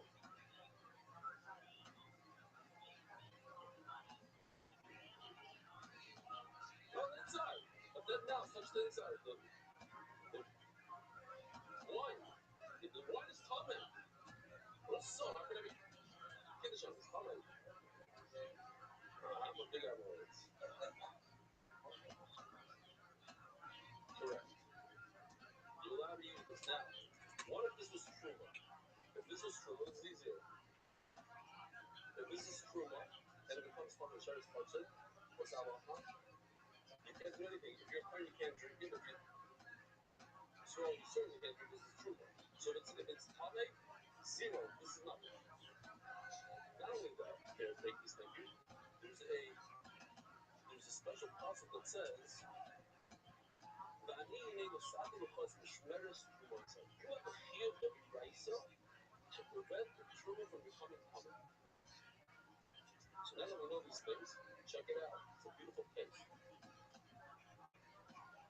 We have a massive fat. Yoshi told me his brother, I told you the story. Yoshi's brother's working in this wine place. His brother makes wine, but I don't know, then he's working. And a non-Jew walks up this ladder, opens it up, and it's like, but it turns out, I forget what happened. There was like a couple $100,000 loss almost, but they prevented the last second. I don't remember the story. But anyway, it was a scare. You see this guy climbing up there, about to stick his hand in there, and make the whole thing happen. Same thing over here. You have a few $1,000 in the bottom, and on top, there's a barrel of Truma wine. But this is just the Sabras or night. In the time of the Gemara, you had a vat, like a place where they would crush the grapes, and then you go down. I showed the whole thing. But just this is the schmack over there. You have a barrel of Truma on the top, and the bottom is full of tunnel. In other words, a rat fell into this dead rat. So the whole thing is tunnel. It's fine. They still sell it.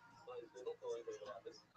And when I was a kid, I went to one of the chicken factories over here.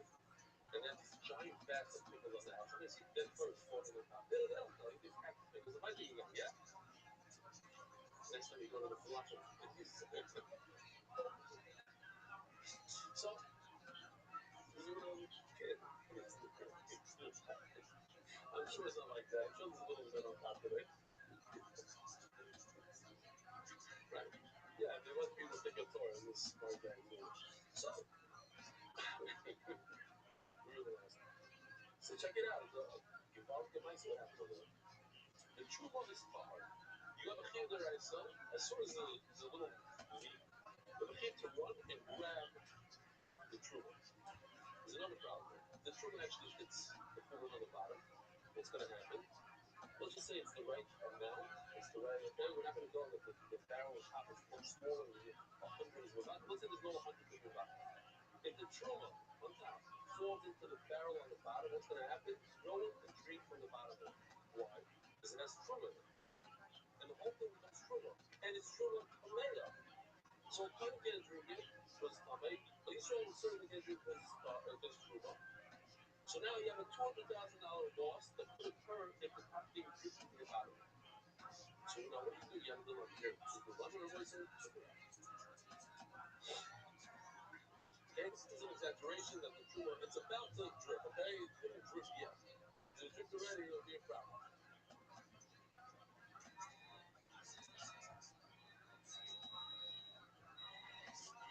Okay, now I'm going to be on sirens. First option.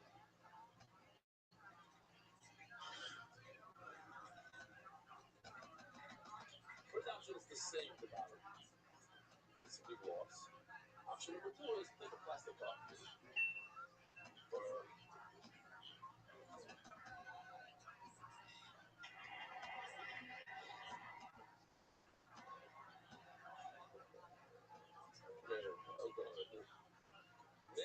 maybe you should save as much as you can. 1 cup good. That's your. You have Should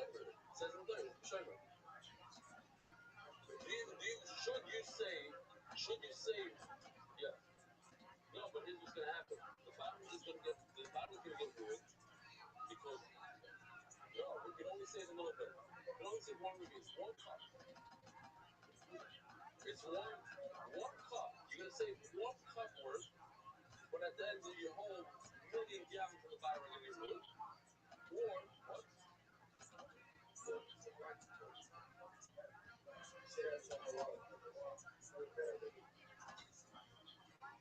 Yeah, there's a few artists here. It's not exact. It's good for the video. Then there's the idea. So, look at everybody. Describe. Right there. Sorry. Where are we? Oh, that's not. We're 4 lines to the back. Official Truma from Israel is not so young. You have Truma on the top that's breaking and the full flame. And the bottom one is fully less fun. And then the top one goes into the bottom one. You won't be able to use the bottom one. Create a great cost. What's everybody answer? It's washing up a lot of whatever it is. Your appeal is go save one cup worth, one little piece from the top one. Then wow. Let's go, Mary. Hey, man, the tip body for energy out. You could let it go and move the bottle. Not use a coming vessel to catch the water. Sure, after them to be out, you let it go ahead and catch, save the bottle. By catching the wine from the top in a coming thing, you're gonna make the true one coming with your own wine. Now, the problem is, there's two different items. Top one is true, bottom one is full. So you tell a person to go ahead, be the top of the truma in order to save your bottom thing. You're being the top of the truma for your back. You're doing that there. You're making truma coming so that you can save the bottom. It's two different items. It's two different items. I say that. Says the one for the also the truma bottom. And anyways, it's going to, if you don't do anything, it's going to drip into the bottom. I'm sorry. It's going to drip into the bottom. And the truma is going to become coming. Whether you do it with your hand, you don't do it with your hand. Whether you catch it in the clean, it becomes coming when it touches the clean. Or when it hits the hole on the bottom, it's going to become coming. The hole on the bottom is coming. So your truma is not regardless. So you don't put any extra truma here. It's going to become coming anyway. It's if you all look the corn rub always says this shtickle third. Everybody knows the shtickle third, but it has to do with it. Question is, why does it say that Haman was awful or Kafir Rush? So if it's awful, why is it awful? Because water jumped off the roof, so it's awful. The Kafir Rush was full of the garbage. Question is, what happened in reverse? First she threw the garbage, so it's a Kafir Rush. Then it became awful. Once you realize, they know. Shot is, once you realize that this was her father, he also looked up. And the garbage was in the air, so she jumped. As soon as she jumps, even though the garbage was in the air first, when she jumped, it became a hole at that moment. Because when you look at the item, once the item is in midair, it's considered that it's already dead. You're not going to break it clean. A thing that falls off a roof, how often do you try to break it in midair? Because it's considered broken before it hit the ground. A person who jumps off a roof is considered dead once they jump. But he wasn't a full range until it actually hit it. You don't look, oh, he's full guard. No, not full guard. No, so man over here also. This wine, as soon as it leaves, it's considered gone. It's considered covered. Why? Because it's going to hit the thing. So in midair, it's considered covered. You go ahead and you put it clean before you catch it becoming clean. You didn't add anything.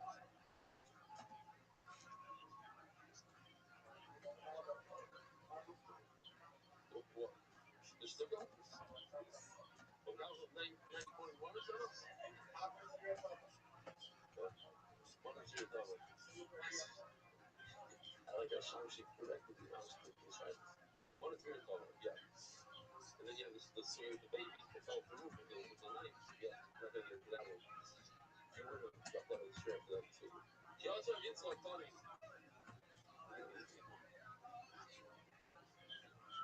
She also gets so funny.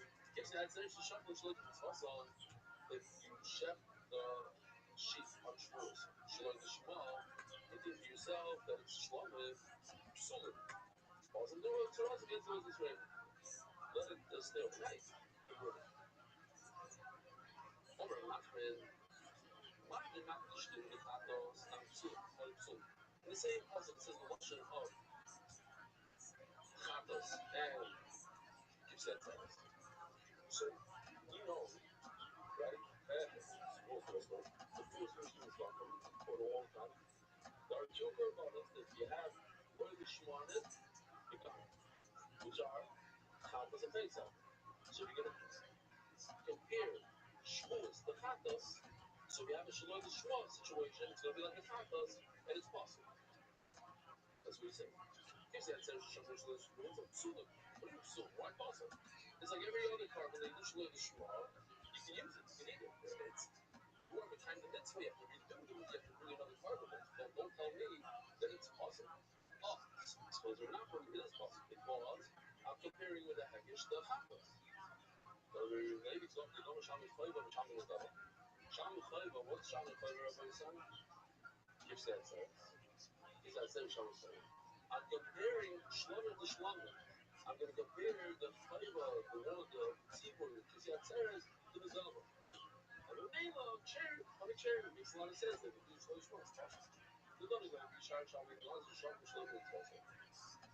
Yeah, but Shlomo Ladava, they didn't do the Shlomo. Share, there, the poor, Shkosher, all of them, same party. It's like every other carbon that you don't do the Shema, besides the Chatas. It's good. Yeah, we did another one. You're not calling me, but right along. You only eat it one day, one night. They put it that one. It's rare. You don't bring. It's like a regular Shema. We treat it like a regular Shema. No bread. There's no. Yes. But in terms of when you did a Shema, you have to do. You don't bring this rare. You don't do the.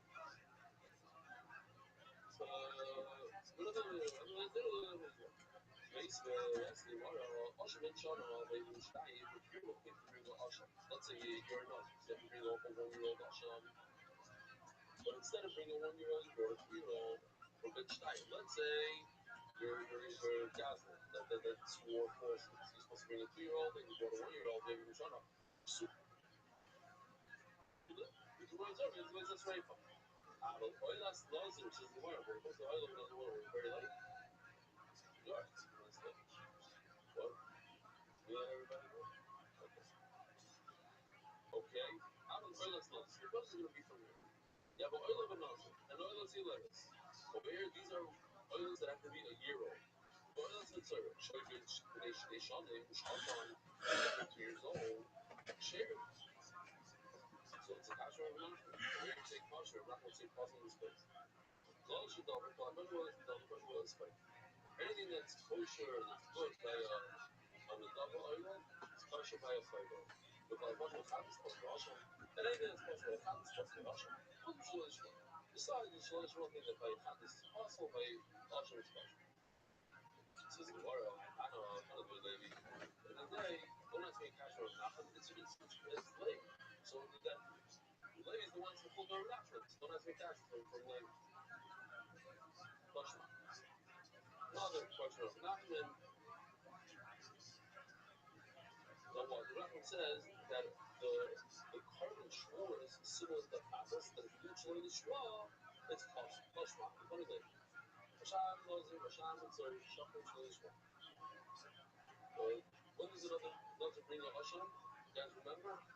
But it's Tamar. The not supposed to Tamar. Not at the end of his period, his Kubas Naziris, but when it becomes Tamar. Hashem knows it, Hashem is sorry, Shalom Shlosh. Share. Rabbi. It's kosher if you do Shlosh.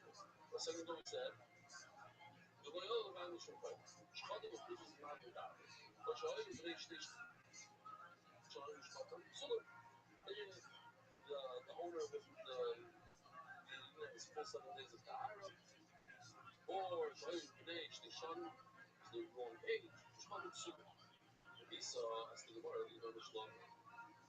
If it's true that you learn the flavor from the dava, you learn one shlom from another, you learn shvuas, which is a fight from a shlom to the dava. Taka, we don't learn ashur from shlom. Yeah, you should learn ashur from shlom. Just like shlom in the dava, that if you brought the wrong gear, it's kosher. So to the ashur, you go. Says shlom dava, ashur shlom dava. I'm going to learn. It says you can learn a double from a five. You can learn one type of shloim from another type of shloim. I didn't say you should learn a ashur from shloim. Being one from shloim, as the Gemara. Okay, very good. One shloim from another shloim is good. So you can now be ashur ashur. So now why did I learn one ashur from another ashur? No what? Hashem knows you Hashem tzareh.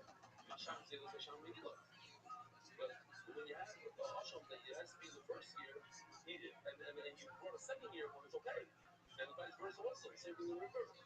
But Hashem is supposed to be a first year one, and you brought a second year one, you learn from Hashem, that's okay.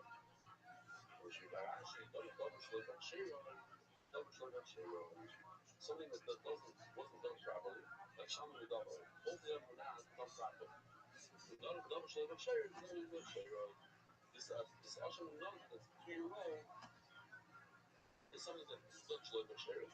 And now, for something that's B'Sherim, from Hashem's Zelos, which is supposed to be 2 years.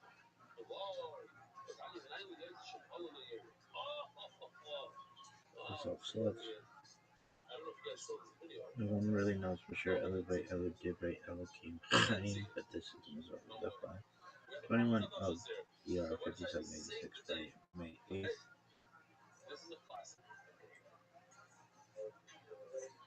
That's gonna say this too.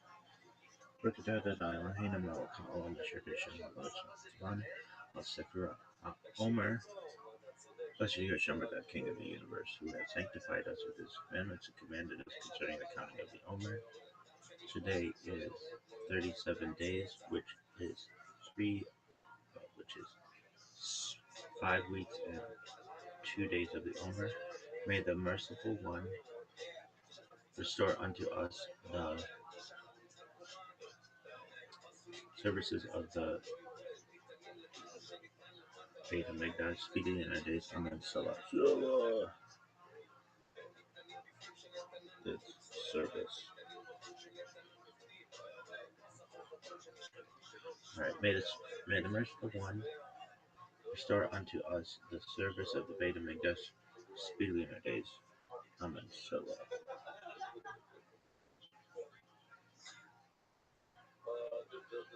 The question that I have is, this one went under the radar. 3761, creation of the world, birth of Adam and Eve, Chala. 3631, 130, Seth, son of Adam, was born. 3526, 235, Enosh, son of Seth, was born.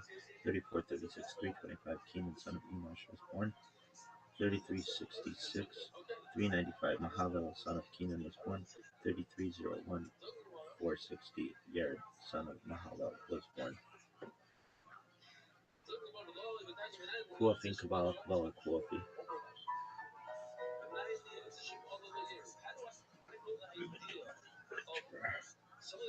Fur, the pelt of an animal, usually taken with a knife. 133 days. Esoterica, where we explore the arcane in history, philosophy, and religion.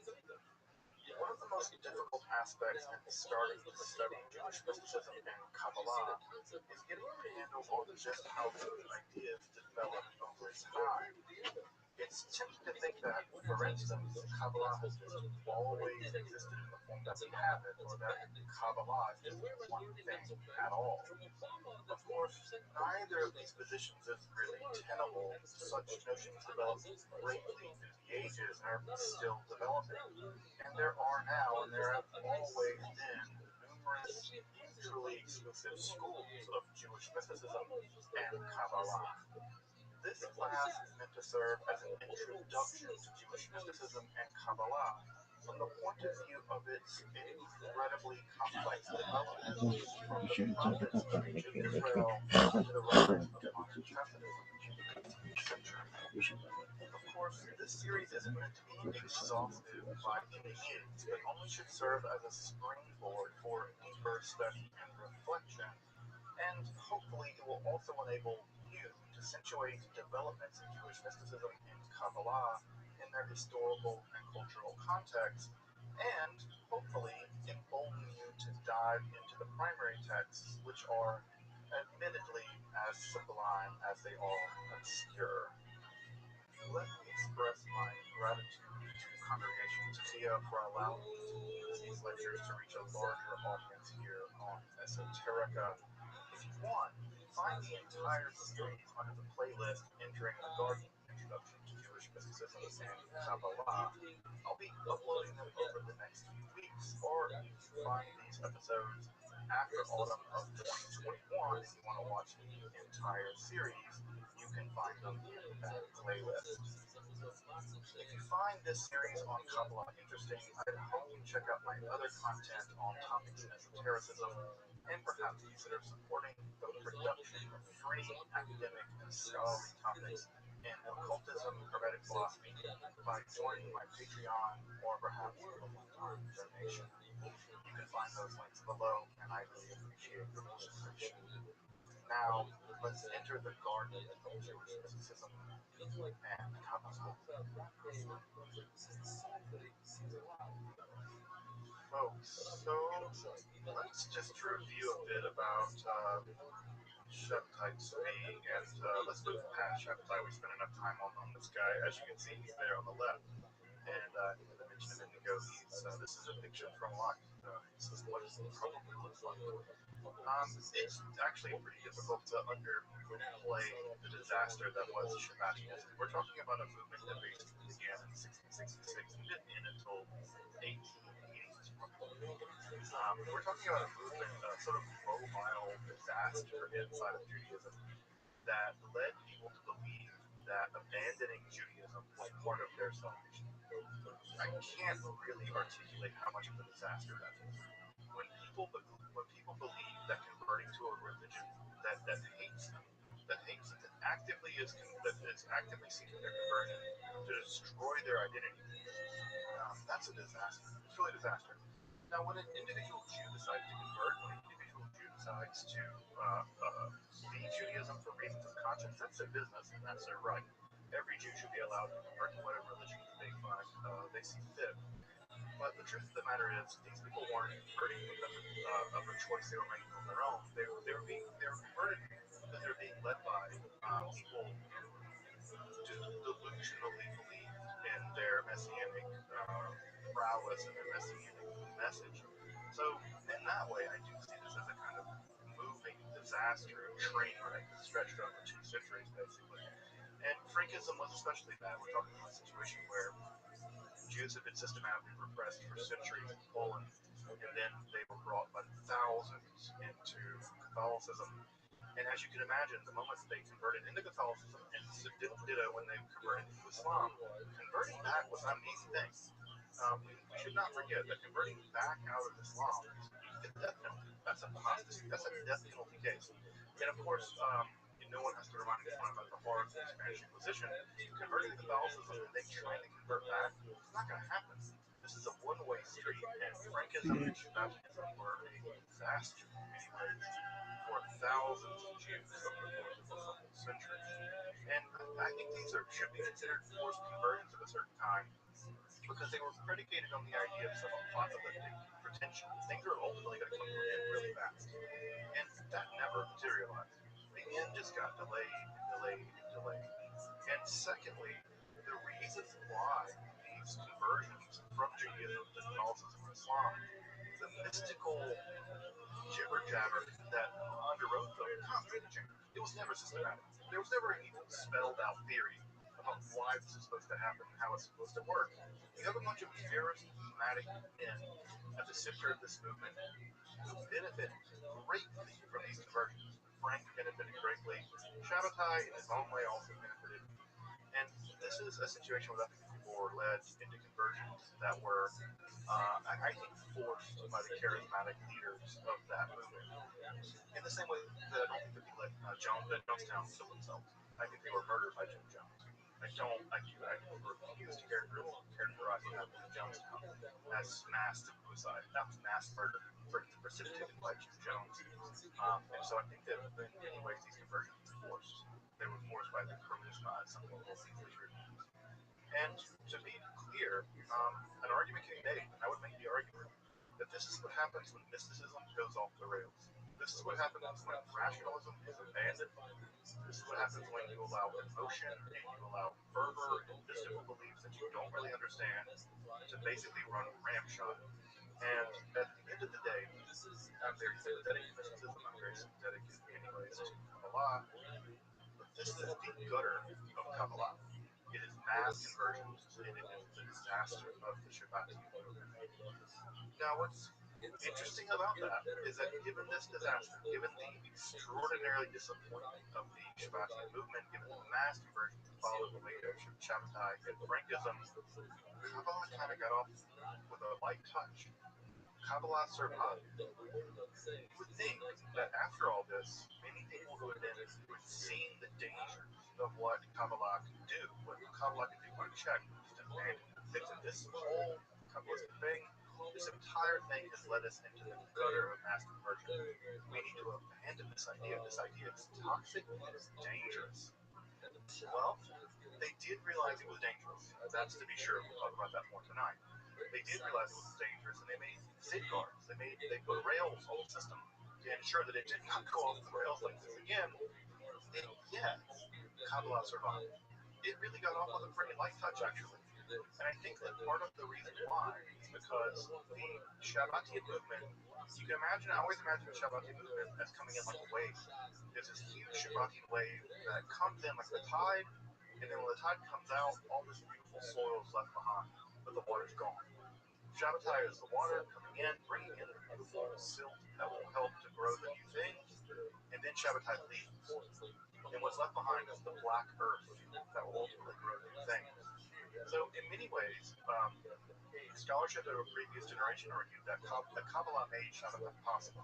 I don't think that's true. I think Shabbatai made Kabbalah possible. And I think that relationship is why Kabbalah is going to survive. Because the Kabbalah is so much more sophisticated, it's so much more deep, it's so much more rich than Shabbatai Tzvi and the Frankists. The only ever really, aside from Nathan of Gaza, the only really ever developed the most thin, superficial, self-serving, apocalyptic version of Kabbalah that was engineered basically to deify them. And at the end of the day, the Kabbalah they wrote in on was a pretty crap Kabbalah. With the exception of Nathan of Gaza, who I think was a very profoundly Kabbalah. I will give that to Nathan of Gaza. But Shabbatai himself, Frank, they were never deep Kabbalists, and they were never really, actually, I think, about Kabbalist life. I think at the end of the day, they were about themselves, and their actions proved it. And when they left, the Kabbalah could stand on its own. It didn't need them. It existed for them. It was deeper and richer than they could possibly imagine.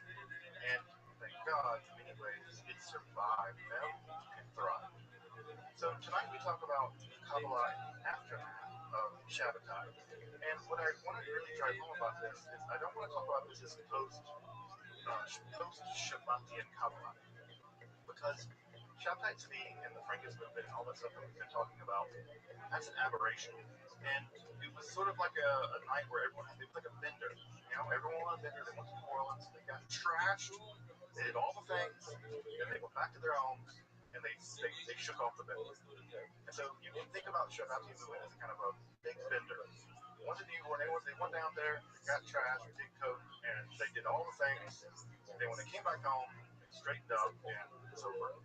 And so I think of the Shabbatai movement as a kind of bender in the history of. So what happens in the immediate aftermath of 1666 when Shabbatai converts? Well, obviously the first thing that we've already talked about, there are people who are diehard believers who do everything they can to convince themselves using every tool they have in Kabbalah and Torah to convince themselves that Shabbatai Tzvi is the Messiah, no matter what. No matter if he apostatizes, no matter if he dies, no matter if the movement splits into three groups, no matter if they all have different Catholicism, there's always someone out there willing to do the work to try to convince anyone that this is true. And there are diehards in every religion, there are diehards in almost every belief system, and no matter what happens, they will convince themselves of what they want to believe. So that's one camp. We spend a lot of time talking about them. They're out there. They're going to be out there until the 1880s, probably. Also, in the immediate aftermath of 1666, there were a ton of people who realized that this was a catastrophe. There were people who believed in Shabbatai. In 1666, when the apostatized, they realized, oh man, this was really bad. And what's also critically important about this is that the people who, at the very beginning of this, realized this was a disaster, people like Menachem and Israel, those people who knew from the very beginning this was going to be a crazy thing, never did the focus so far as I know. From what I know in the history of Judaism, there's never a major "I told you so" moment where people gloat and people say "I told you so," and you go jump in a river, you believed in this guy, and now you're barking back in the tree, you're barking back in my tree trying to get back a synagogue. You were happy to pray to this idiot, and now he's abandoned you, and now what? You can go somewhere else, go be Christian. What's incredible is the Jews and the rabbis who had seen people make this mistake welcome them back. And to my knowledge, I don't see the Tulsa so far. They just didn't do that. They were very magnanimous, and they began to do the work. And what was the work? The work was, let's just pretend this never happened. Right? Let's just pretend this never happened. So what did they do? The second camp, people that realized it was a disaster, they went back to doing what they were doing before genocide. They went back to the intellectual labor of trying to make Kabbalah work. That is to say, systematizing it. Trying to figure out how the Lurianic Kabbalah lines up with the Proto-American Kabbalah. They went back to the heavy lifting of trying to do Kabbalah in a pretty systematic way.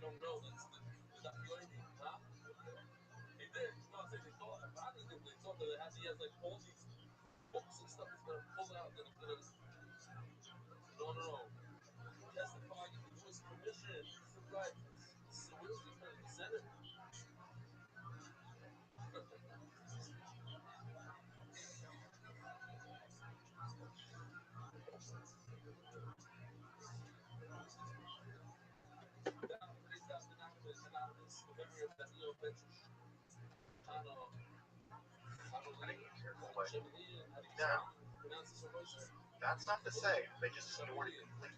They realized that something inside of Lurianic Kabbalah, something inside of the Kabbalistic impulse was dangerous. Because it had gone off the rails. It had gone off the rails crazy off the rails. And so they began slowly to think about how to implement safeguards to prevent this from happening again. This could have led to real serious problems. Can you imagine what would have happened if all those Jews would have got on those boats and began to sail into the Mediterranean to reach Palestine? It could have been terrifying. Tens of thousands of Jews could have died. They could have been denied entry into the Ottoman Empire. And who knows what would happen? They can sail back to Spain. We're going to arrive as refugees in Christian Europe.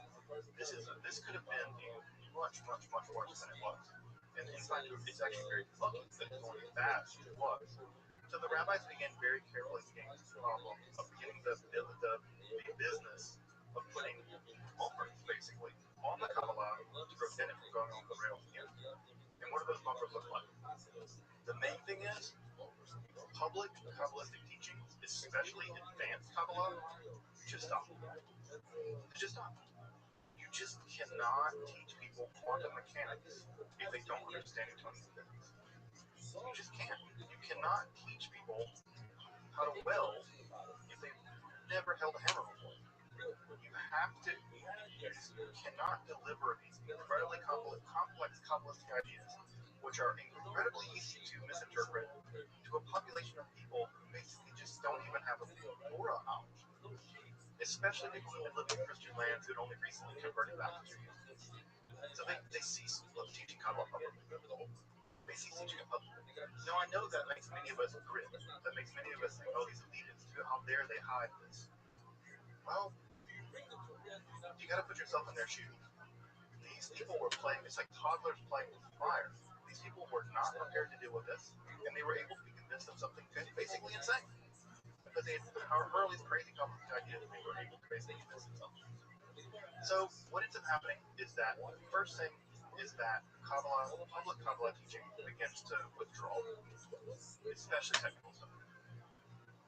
Then a creeping kind of legalism begins to creep in, and that legalism takes the form of safeguards. You need to vet who can learn this stuff. And how do you vet? You vet them based on all kinds of other factors of stability. What are those things look like? But they're ultimate. You don't teach a 13-year-old Kabbalah. You shouldn't, according to this idea. You have to wait. How old? Maybe 40. And that was the number they said. I bet folks have heard that number before. Well, do you want to teach Kabbalah to a bachelor? No, because a bachelor might get so crazily Kabbalistic, they're just married to God. They don't want to actually get married to a woman from a traditional perspective. So they need to be married. They need to have a job. They need to have kids. They need to be anchoring them to this world. I've actually heard somewhere that Air Force pilots have to be married with kids or something like that because they don't want to get like $50 million, $30 million flying around. The idea is that you need to be anchored in this world. You can go to the other world. You can go to the Kabbalistic and you can go up to Sephiroth, fine. But you need something anchoring you to this world. You need a job, you need kids and a wife, you need family. You cannot just be Kabbalah. That's unhelpful. So they begin to try to implement things at the community level that ensure that people who are mentally ill, people who aren't drunks, people who are other kinds of things are anchored in the world. Now again, does that sound elitist to you? Maybe it does sound elitist to you. But is it reasonable? I think it's reasonable. Is it reasonable in just what happened with Shabbat Tzvi? It's very reasonable. I think it's very eminently reasonable. So again, I think it's not a bizarre idea. Third, there is a shift away in Kabbalah, away from cosmological speculation. That cosmological stuff has led to bizarre ideas about how the world got created, how Messiah became implanted in the world, like we talked about last time with the Drush to 9, the dragons, and Messianic speculation is ground to a halt. That's over. We're just not going to be Messianic speculation. By the way, that's a return to Talmud. Talmud is very clear. The Talmud says do not speculate about the beginning, do not speculate about the end. Speculate about now. Right? Speculate about now. Don't deal with Masa Bereshit. Do not deal with the end of the world. Deal with now. That's a return to very orthodox Jews. And we're going to see that when we get to Hasidism in a minute. Hasidism is the epitome of mystification, the mysticism of the now. Hasidism says the now. What is happening right in front of your face? The literal thing, the world you're living in right now is more mystically important than what happened back then and what's going to happen later. And so Hasidism is going to pioneer the mysticism of the now. So they really take this into great heights and represent part of an enormous genius of Hasidism. So there's a shift. And what does the shift look like? There's a shift away from what's going on here. Right? Because trying to figure out what's going on here, that was dangerous. So what's the shift? The shift is into here. The shift is into here. Right? The shift is into the mind, into the heart. It's about personal piety. And so it's all about fixing you. We are not focusing our attention on trying to become a Messiah anymore. That was a disaster. We're done with that. What we do now, we now focus our attention on our inner piety. And so the shift in the Kabbalistic language is now toward inner to you. Not messianic saving the world stuff. It's about saving you and your community. And that's an intense piety of these things we'll talk about in this idea of kavanot, intense spiritual concentration, and following Jewish law very seriously. Remember, part of what people were very upset about with Shabbat Tzvi and the Shabbati movement was the rejection of Jewish law. And so what ends up happening is that Jewish law becomes front and center, just like it was early on. Remember, the Zohar is highly legal. The Zohar never said you could abandon the law. In fact, the Zohar is very clear that the law, that Kabbalah without the Jewish law, without Kabbalah without Halacha, is incoherent. And so, in many ways, the post-Shabbatian movement is a return to Kabbalah and truth. exactly divorcing Kabbalah from Halakha. That was a disaster in the mind of these Kabbalists. I tend to agree. And so this movement is a return back to the old school days of Kabbalah. So at the end of the day, Kabbalah lives. Thank God. It deserves to endure. It should not have been, and thank God it wasn't thrown out with the baby with the bathwater. Right? I'm glad, very glad. But we have to admit that I think the kinds of safeguards that get put on Kabbalah in the aftermath of all this are not unreasonable. What's also important about this is this story sometimes gets told from a super Eurocentric perspective. Surprise, Eurocentrism, here it is. The truth of the matter also is that Kabbalistic centers are also appearing all over the Jewish world. In many places in which Shabbatism really never took a big hold. And those places are going to be places like Morocco, places like Yemen, although Shabbatism was very popular in Yemen and Morocco, Kurdistan, northern Iraq, Aleppo, and Baghdad, also in Jerusalem. Jerusalem, you'll remember, was a holdout. Jerusalem condemned Shabbatism from the very beginning. So these centers in the Arab world, not in the European world, are going to be the first to come back online, and they're going to begin producing enormous amounts of Kabbalistic literature. Now, the sad truth of that is that a lot of that literature has been lost, especially as Jews fled Arab lands or expelled from Arab lands in the 1950s. A lot of that literature has been lost, and most of it, to my knowledge, remains in manuscript. When I say manuscript, I mean handwritten books from the 16th century, 17th century. So there's not even printed editions of these books. But we know, and I know this because of other scholars who sort of surveyed the literature, there is a mountain of Kabbalistic literature out there, heavily working on systematizing organic Kabbalah at this time. One of the real interesting personalities that appears in all this is Athna Barzani. Athna Barzani is probably the first woman rabbi that we know of. Like someone who actually may have really held that title. And she was a Kabbalist, and she seems to have had supernatural powers. She lived in Kurdistan in what is now northern Iraq. And her father was very charismatic. He died, and there was no one basically to take his place because he was just such a macher. And the only person that qualified was his daughter. And so by default, his daughter took his place. And Athna Barzani becomes basically, I think, the world's first real female rabbi, and she's an active Kabbalist. And there's a great children's book about her, too, by the way. I don't know if folks have seen the children's book. It just came out recently. So there's a children's book about her. I can look it up if folks want to look at it. But it's really neat. She's just a really incredible character. She's just a really incredible character. Powerful woman living in Kurdistan. And I think it's worth mentioning that we have one of the few women Kabbalists at this time that we can name. So I just want to make sure to name Athna Barzani.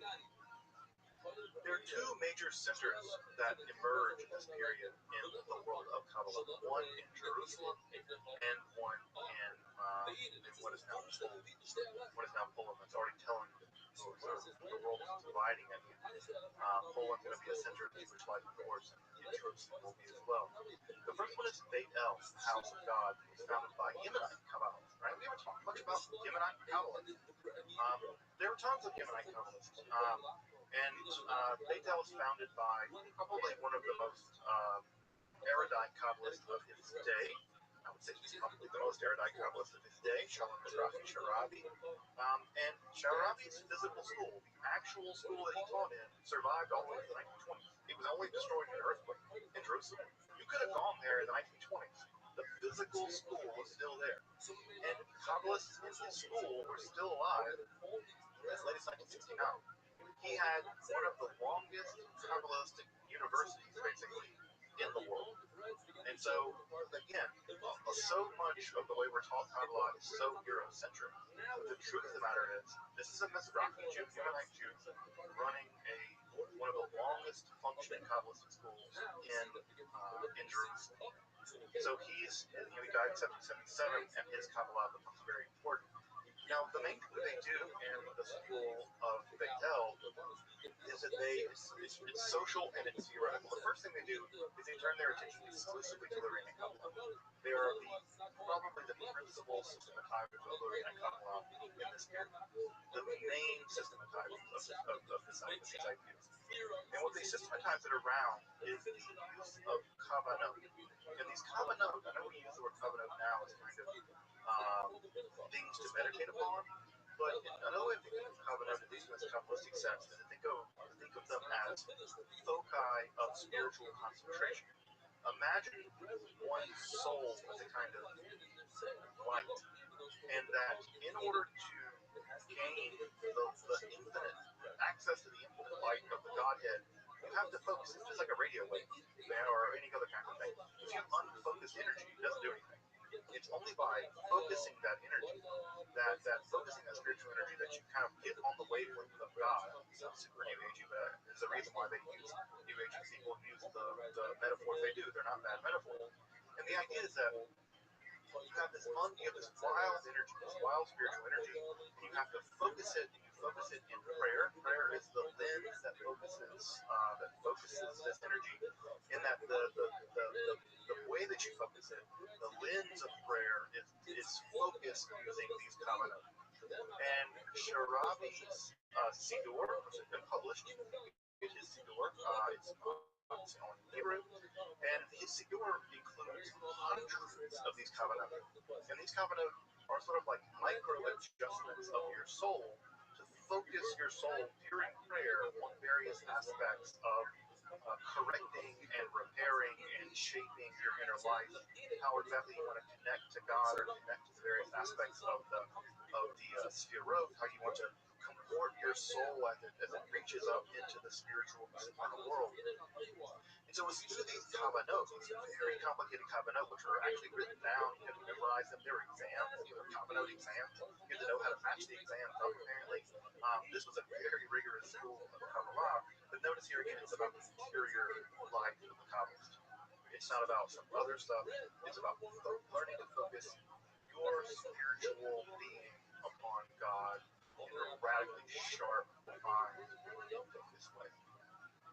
What's interesting about this school is that two things are interesting about it. One is that it was incredibly student teacher oriented, which is to say they did not teach this stuff publicly.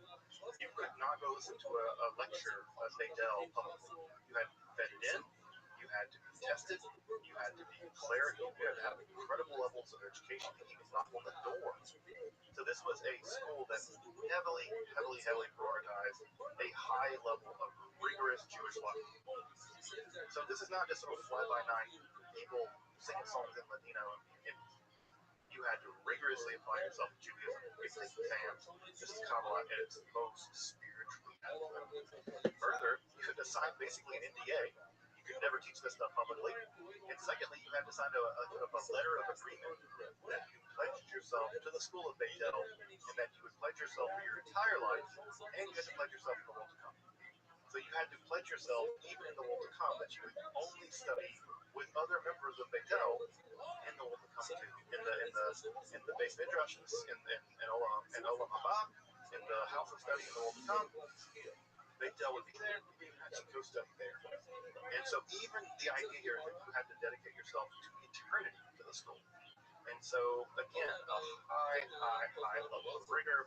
And there were people still matriculating through Beidel all the way through here in the 20th century. And I guess the last inheritor of the school of the Kavanot of Shalom Mizrahi Sharabi, of blessed memory, he died in 1969. So this school lasted for centuries.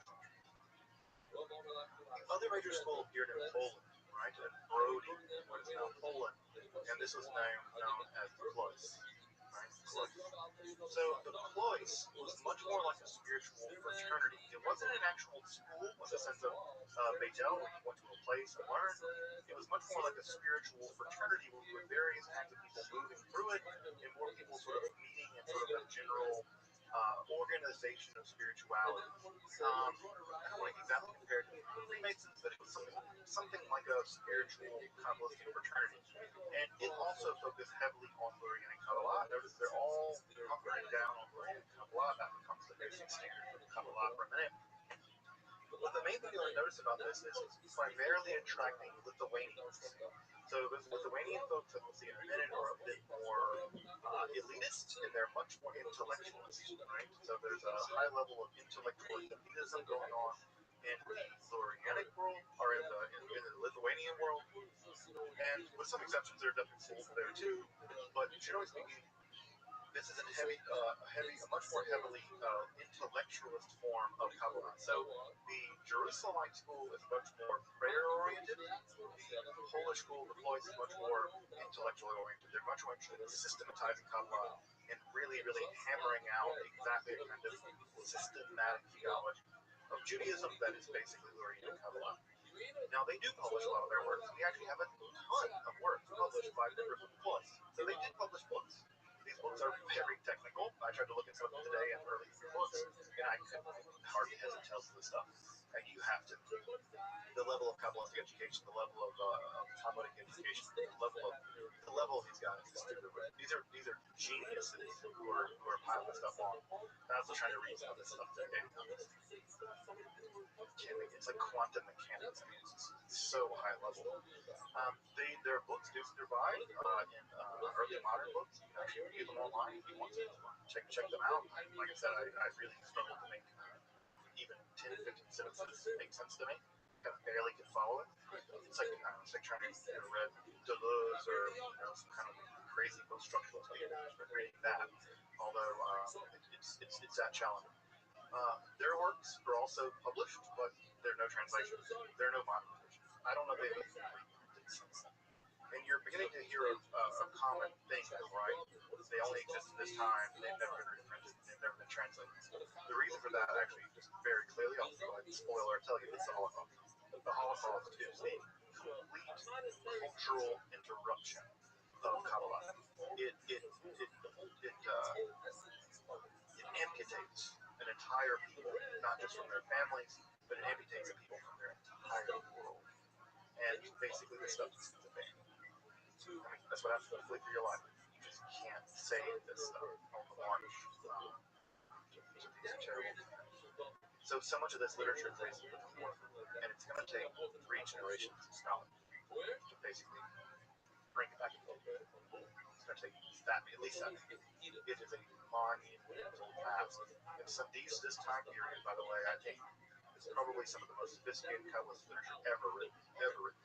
And it languishes in complete obscurity because there's just so few people with the skills to bring them into modernity. The Hebrew skills, the Kabbalah skills, Bible skills. The level of Kabbalistic scholarship of this time, 1750s, 1800s, even in the end of the 19th century, the level of Kabbalistic scholarship was so high in Europe that it never recovered. Never, ever recovered. And it's going to take 100 years, 200 years probably, to recover, to get Kabbalistic scholarship back up to where it was. This school is typically a bit more rationalistic. And when I say rationalistic, what I mean is they're intellectualists. For them, they're trying to systematize Kabbalah into a system of basically Jewish theology. They're trying to formulate a Jewish theology that makes sense. And for folks who know a little bit about the Litvish world, you can probably tell I have a great deal of sympathy for the Litvish world. I'm much more heavily identified with the yeshivish Litvish world than the Hasidic world. Although I still have a great admiration for the Hasidic world as well. But as you may know, folks who study the Talmud, the famous Brisker method emerges out of the Litvish world. The Brisker method is known to be, they compare it to balanced equations. It's like doing, it's like you ever balanced chemical stuff in chemistry. It's like taking things apart from a molecular level. And so the Brisker method is infamous for its pill pools, nitpicking, making tiny disagreements, analyzing things in tiny detail as opposed to how do we even apply all this? They don't care. They're like, no, we must very strictly understand every single logical relationship. And so this is the world that produced some of the greatest logic textbooks and Jewish logic, some of the greatest logic textbooks in Halacha. The Litvish world is famous and infamous for this. And what this gives rise to is a heavily intellectualist culture and a heavily elitist culture. And as you might imagine, and again, when I say elitist, I mean that in both the good sense and the bad sense of that word. I mean that in the good sense that these These are elite scholars. Again, when I say elite, I don't mean elite in just a bad way. These are the smartest, some of the smartest Jews in the world working on Judaism. They are this is the Nobel Prize winners of Judaism working in Kabbalah and stuff. Now, that also gives them a sense that they're superior. They do see that these outside Jews, these poor Jews, these Polish Jews, working in the fields in the shtetl, barely can read and scratch together an education during a door. They do think of themselves as somehow better. Not somehow, they're better. I mean, in the same way that I think a Nobel Prize winner is going to think a high school C student in physics. They're just not going to compare. They're just not going to compare. And there is an intellectualist, and I mean this now in the negative sense, an intellectualist milieu that develops in this literature world, where they really do believe that, poor, illiterate, monthly Jews, they can do their very best day-to-day in God. But can they really serve God? Can they understand God? Can they really do the heavy lifting of being a rigorous Jew? Not really. They're never going to be really pious. They're going to have a middling piety at best. Sort of a pumpkin pie. And so this intellectualist elitist trend is going to take hold in Central Europe, especially among the Litvak schools. And again, that's not I have a lot of sympathy for the Litvak schools, but that trend does take hold. And it's into that trend that Hasidism will emerge. Hasidism will emerge in that world. So Hasidism is an interesting kind of movement in lots of ways, obviously. The main thing that's interesting about it is that it is neither Shabbatian, although it bears a lot of similarities to Shabbatianism. We'll talk about that in a minute. So it seems to have preserved many of the attractive things that made Shabbatianism popular. So it seems to have kind of produces Shabbatianism without Shabbat. It has so many of the elements of Shabbatianism, but it doesn't have the kind of interior heresy of believing this guy's Messiah. So it has all the infusion, all of the emotion, all of the passion, all of the messianic implication, but it does not center Shabbat. It's not Shabbat. The other thing is it doesn't go as intellectualistic either. It doesn't go in the direction of the Clois, and it doesn't go in the direction of the Litvish world. It's a unique way of sailing in between a real difference in the Jewish world, whereas the Litvish world is very intellectual, very elitist, it doesn't go that direction, and it doesn't go in the absolute antinomian direction of diffusion and joy and do whatever you want with the Shabbat. It sails in between, and unsurprisingly, it's going to be world changing in the Jewish world. In many ways, Hasidism is, for most people at this point, just Orthodox Judaism. It will be that successful. Hasidism will be that successful. So it's begun, of course, by the mystic and practical Kabbalist. When I say practical Kabbalist, you should read something like Magician. He was basically a Jewish magician. This was a thing that we practiced back in this time. It was a kind of practical Kabbalah where you would make amulets and you would use mystical herbal treatments and do all kinds of what we would now recognize as basically Jewish magic. There were a bunch of these guys. They referred to themselves as Baal Shem, good names. And Israel ben Eliezer was known, of course, as the Baal Shem Tov. And he, I should not say 60s, 70s, or 60s. He was a mystical healer. He did a lot of relatively parochial jobs, sort of a beadle in synagogues with all kids. He was never much of a person outside of the movement until he really came into his own as a kind of extraordinarily innovative and charismatic preacher of a new kind of Judaism. And this new kind of Judaism was heavily mystically involved. It involved teaching mysticism to the public, although in a very modified way. We'll talk about that more in a minute. And it was a very effusive form of Judaism. It was a Judaism that was accessible to anyone. It was not a Judaism that was a Judaism of elite scholars.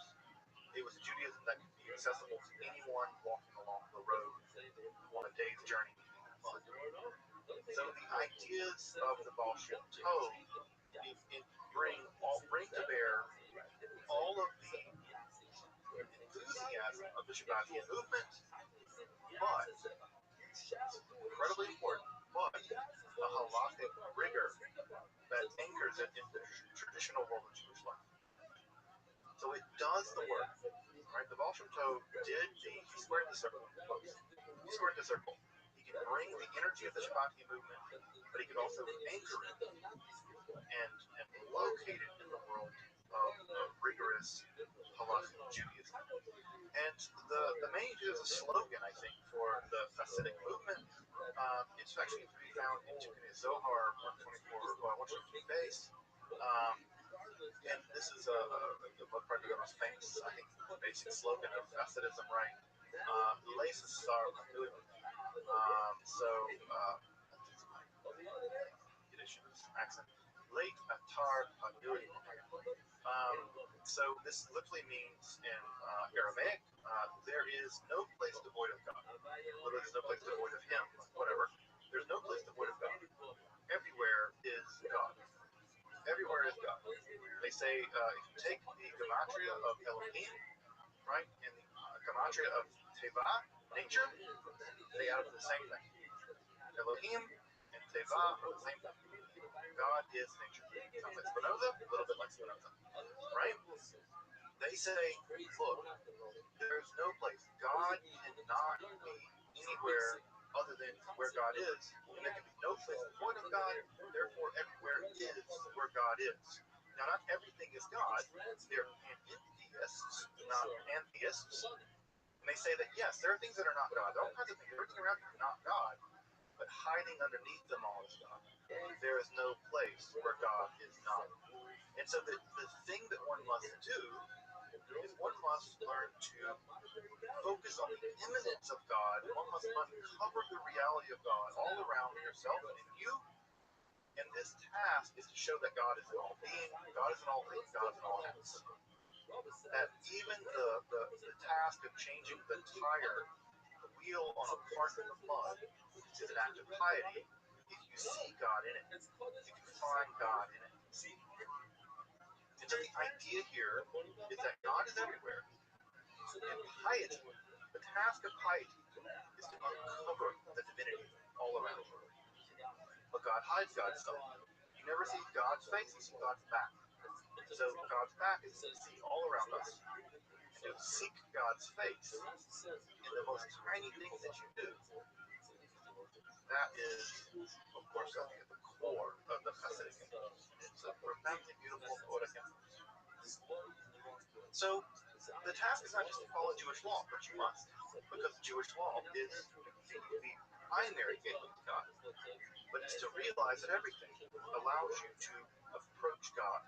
Everything that you do, everything that you are, allows you to cling to God. The vague core idea and that by clinging to God, by uncovering God in everything you do, the moment you take a sip of wine, the sweetness of the wine is a taste of God.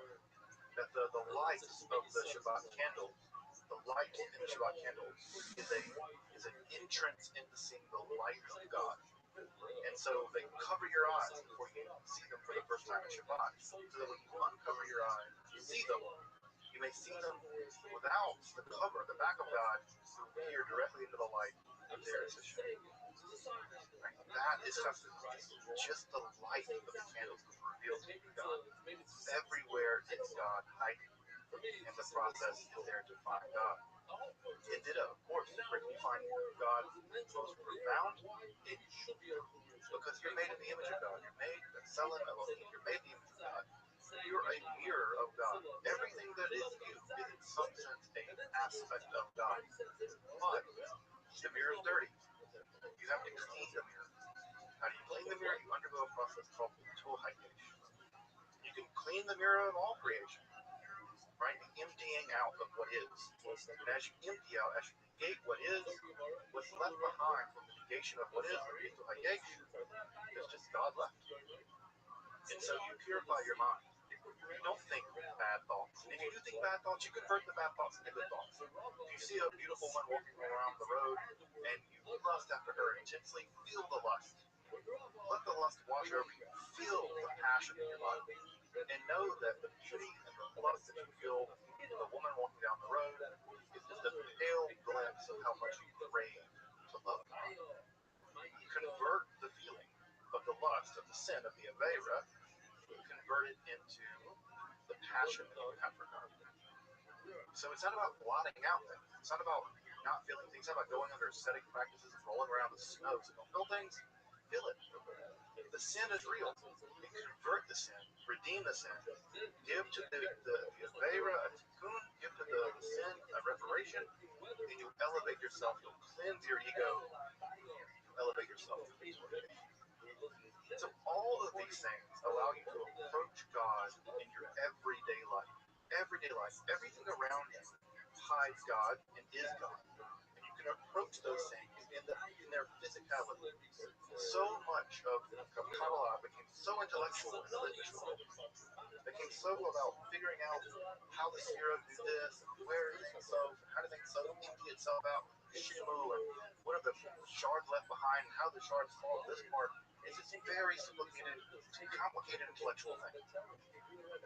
Hasidism said what really matters for most people is they must encounter the physical world, the world around them, the money around them, the food they eat, the bed they sleep in, the clothes they wear. They must encounter all those things. The movement of their very body. That's where they can find God. Not as some intellectualist trying to figure out Sphira stuff. Now, they don't abandon them. But for them, what matters is worship through body. Avoid the Bagash. Right? Worship, worshiping in one's physicality. That physicality is a gateway to divinity. That the body and sex, the body and eating, the body and healing your body, even injury, can be avoid the Bagash. Can be a way to approach Hashem, access God. So this is a radical democratization of mysticism, where everything becomes an avenue to mysticism. Everything becomes a gateway to divinity. Now, this all gets focused in on the leaders of the movement. The leaders of the movement become these incredibly charismatic, and they were fabulously charismatic people with supernatural powers. You often hear stories of people who can look, they can see things happening from hundreds of miles away, and all kinds of things in the Hasidic world. We've got stories about these leaders. These leaders establish courts, dynasties.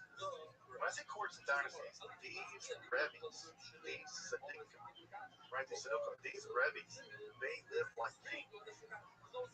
And they have the ability to intercess on behalf of God. They're so righteous that their soul rushes up against God. And if they pray for you, then God hears them. Even if they're dead, even if the Rebbe is dead, leave letters in his grave, on his grave. His spirit, his soul can still reach up to Hashem and communicate your desired prayers, even beyond death. And that custom is still practiced today in the Hasidic world. These Tzaddikim, these Rebbes, are almost divine. They're saints, basically. And you imitate everything the Rebbe does. If the Rebbe drinks a little bit of schnapps before this, you should drink a little schnapps. Because he's discovered some secret way of accessing mysticism. If he dances like this, you should dance like this. Everything the Rebbe does has some inner deep meaning. And the Rebbe is in many ways the gateway to God. So the Rebbes, the leaders of these Hasidic dynasties, become quasi-divine figures in many ways. And these courts get established all through Eastern Europe. And they are fabulous. You're talking about dudes wearing hats that cost thousands of gold coins. You're talking about guys wearing silver garments that are like knit through with gold and silver thread. Because again, your very clothing is gateway to God, and the more beautiful you are, the more you glorify yourself, the more at some level it helps you to be more connected to God, because God's king. Then maybe you should be a bit like a king too. And so the outfits they wear, and to this day, the outfits they wear cost tens of thousands of dollars for a coat. Tens of thousands, $40,000, $50,000 for a hat. Because it's all about the glory, the kavod of of the Rebbe. So they establish these courts, and these courts go on to become the central pillars of the Hasidic movement, even to this day. So you probably know some of these courts. The Satmar court, which is now split between two brothers who had a nasty dispute since the former Rebbe of the Satmar died. The Satmar movement is the biggest. Salt Unorthodox, Salt Unorthodox, the television show, that depicts the Satmar dynasty. Probably folks know the Chabad Lubavitch movement. Chabad is a philosophy of Hasidism. Lubavitch is the actual dynasty. The Lubavitch movement is primarily known for its Kiruv. Chabad is a philosophy of Hasidism. Lubavitch is the actual dynasty. The Lubavitch movement is primarily known for its Kiruv, which is state outreach. They are a very outward-looking Hasidic movement that wants to bring people into Judaism, and they want to bring people into Judaism because that's part of how that's how they're going to redeem the world. Of course, they're also known for their, at least some section of them in their belief that their late Rebbe, of blessed memory, is the Messiah, which I think is great. He's buried out in Queens a couple times. Yeah, it's a very powerful spiritual experience. You're right there, the grave of the Rebbe. There's also a Rebbe's grave here in Detroit. If you get a chance to visit one, there's a Rebbe's grave here. Bells?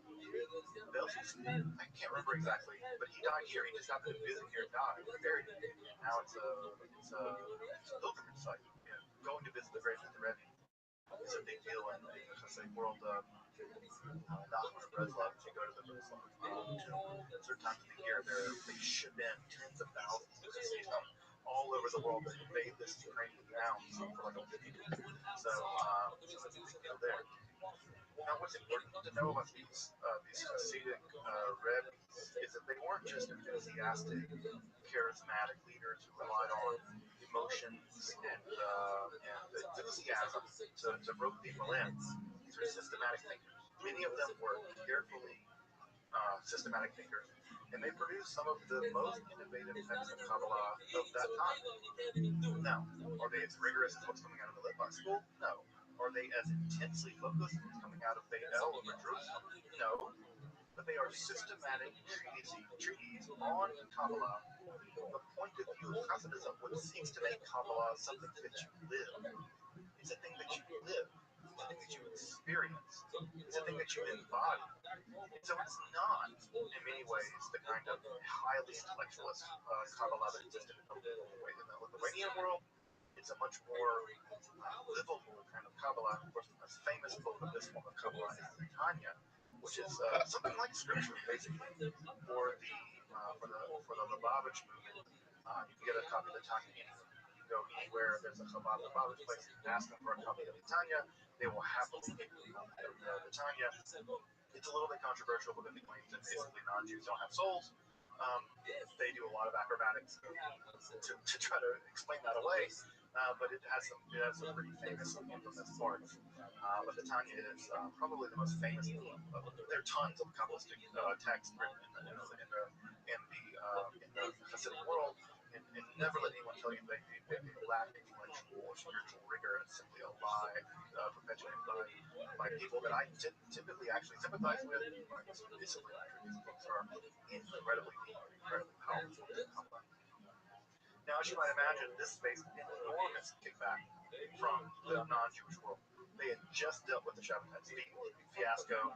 You've got people doing damn headstands during prayer as part of their Avodah Hashem. They're like, you people are out of control. You're just Shabbatians, right? You're just all crypto Shabbatians. You're bringing all this stuff that led us into perdition with Shabbat tzvi. You need to stop. And they were led by a Gaon of Vilna.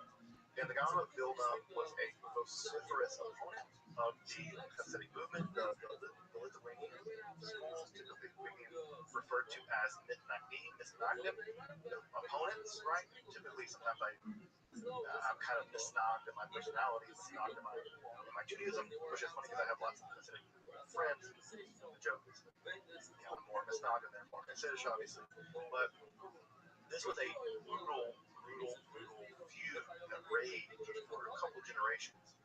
And I will say that, in all honesty, the Misnagdim are completely wrong here, folks. The early generations of the Hasidic movement, the first couple of generations of the Hasidic movement, were pretty out of control. Especially, again, you have to think about this in the aftermath of the Shabbatai Tzvi thing. They are terrified that it's going to go off the rails again. They're going to get one of these Rebbe's to pop off and say they're Messiah, and we're going to have to deal with the exact same disaster. And I've gone through some of these already in a previous talk, but you can begin to see the Mishnah perspective.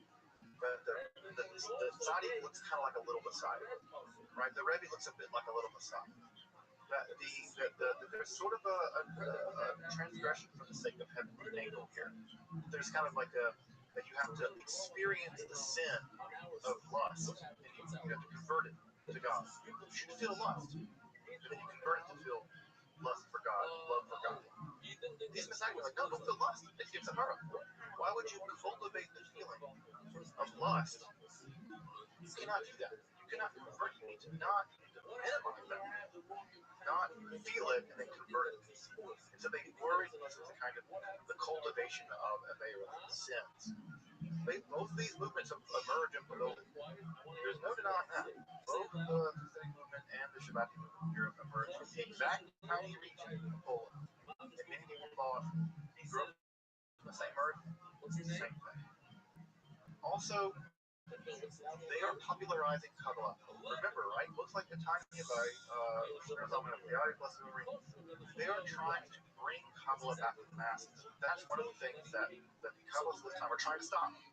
They're like, no, these people were led astray by these ideas. Not because the ideas are bad, maybe not because the people are inherently not capable of understanding them. They just can't understand them with their level of education. You cannot look at these ideas to these people because it will go off the rails again. Hasidism says no. You bring them along in your education. You teach them. You give them a little bit at a time until you raise them up until they can become understanding these matters. So there's a much higher degree of willingness on the part of the Hasidic world to incorporate Kabbalistic ideas into their connection to the masses that for the establishment, especially. They worry about Bagashmu. They really worry this is also anti-communism. Is people doing weird stuff, doing handstands, cartwheels during prayer, people screaming during prayer. One of the Hasidic dynasties that exists, the Karlaners. The Karlaners are the most metal of all of the Hasidic people. They're the most metal because they're infamous for screaming all of their prayers out loud.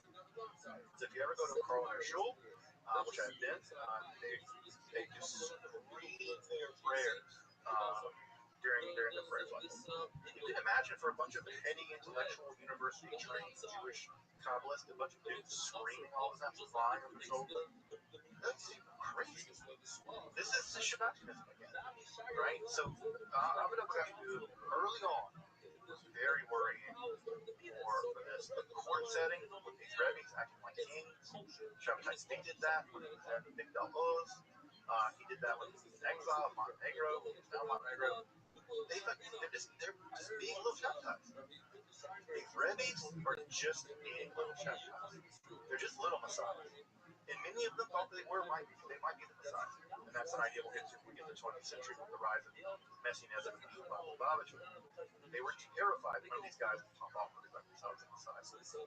Further, some Shabbat books were popular among early Christians. Pemba Yamin was a big one, right? But there were other crypto Shabbat books that were popular among early Christians. So, the way the Mitnagim saw the Hasidic movement, at least early on, was that if it's not Shabbatism, it's diet Shabbatism. It's Shabbatism alike. It's Shabbatism that has all of the same dangerous ingredients that could lead to the problem we just had. It's just not there yet.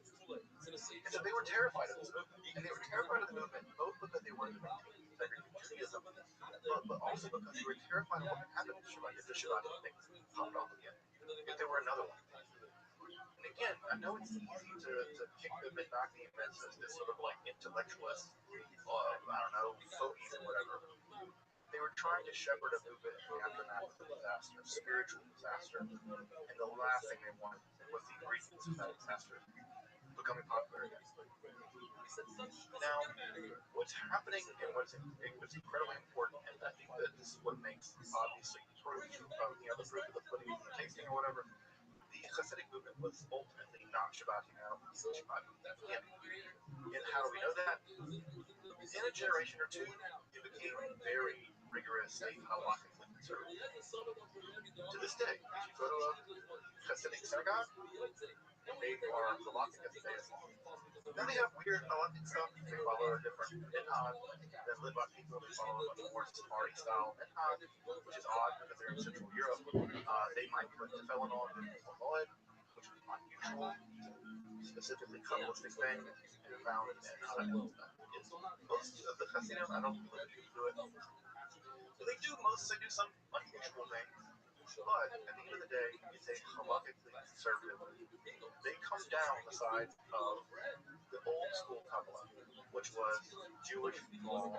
It's a unique gateway to God. And rigorous following of the law of the halakha is a fundamental aspect of Kabbalah. So for all of the excesses, for all of the court, for all of the settings, for all the rabbis, for all of the usual stuff they may do, for all the cartwheels they might do during prayer, the screaming things and whatever, at the end of the day, the law is the law, they don't break it. Both sides of this equation, both the Menachim and the Hasidim, they spend generations executing each other. They excommunicate each other like everything. It's just a dreadful situation. Nothing local authorities have to intervene on certain occasions and things like this.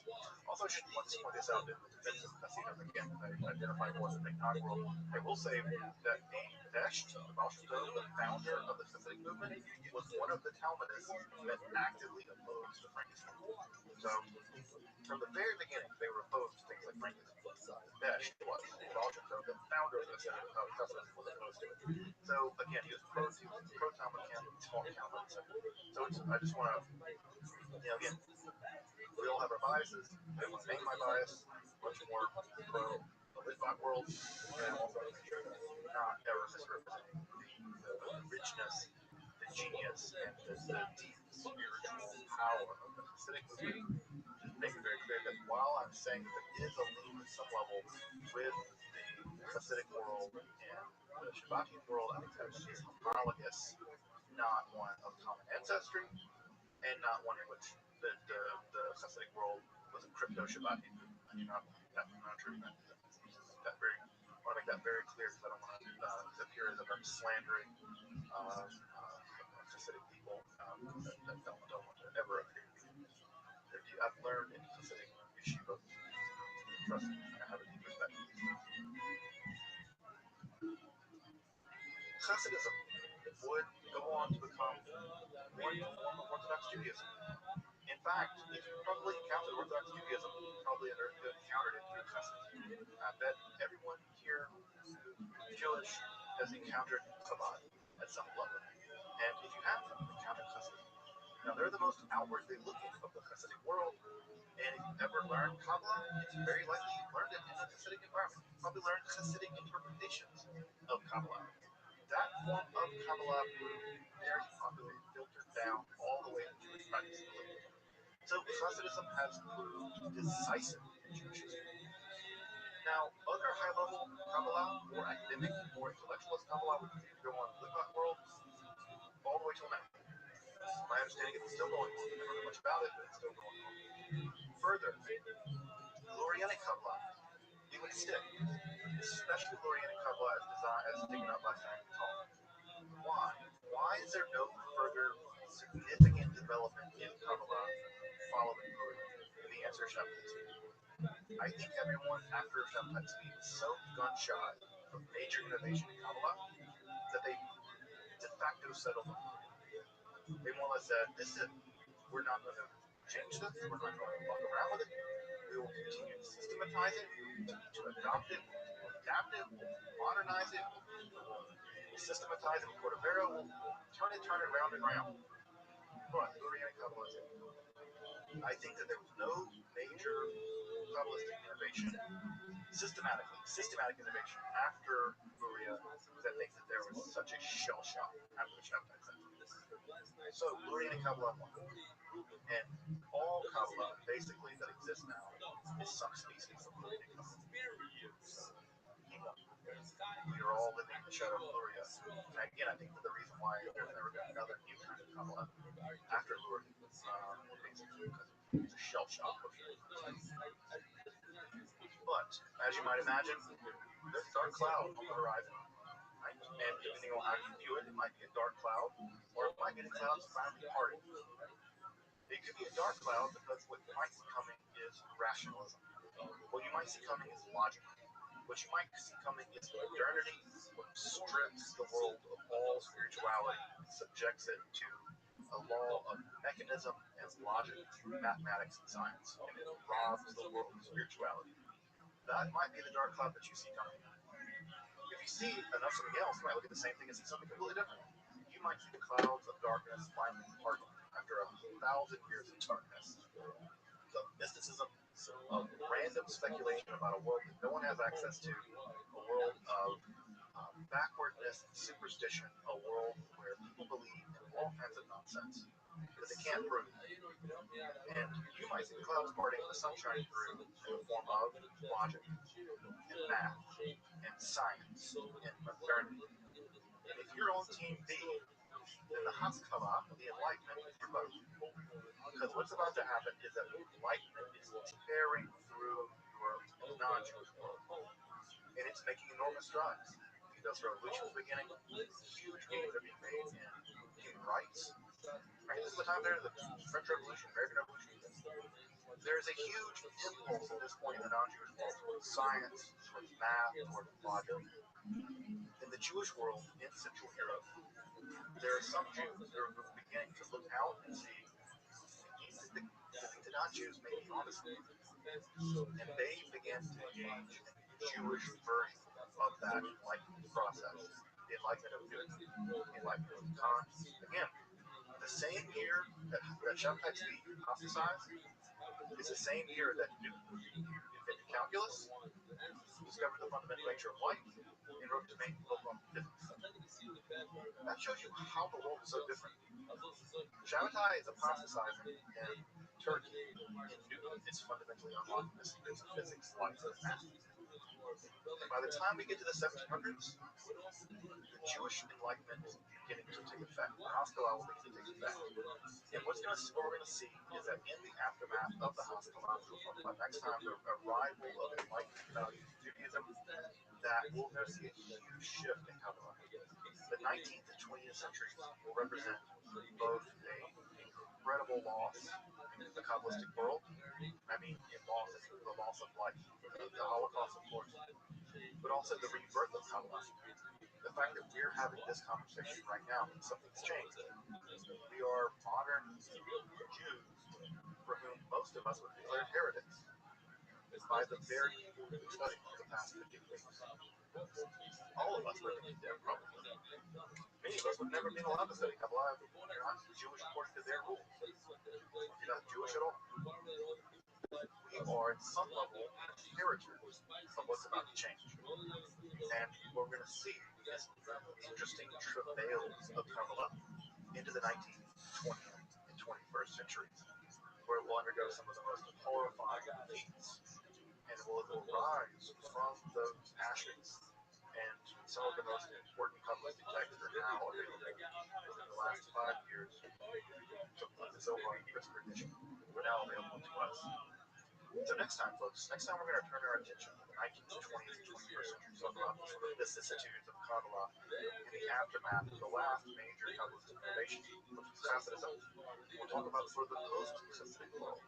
What does the world in the aftermath of the Hasidic world, the Holocaust, with the rise of the internet, with the rise of liberal Judaism, what does Kabbalah, how does Kabbalah adapt, reconfigure itself, and survive in all of those environments? And as you know, listening to the sounds of my voice, talking about Kabbalah, you know that the story is a happy one. Kabbalah survives. thrives. We'll talk about that process. This is the Tuesday.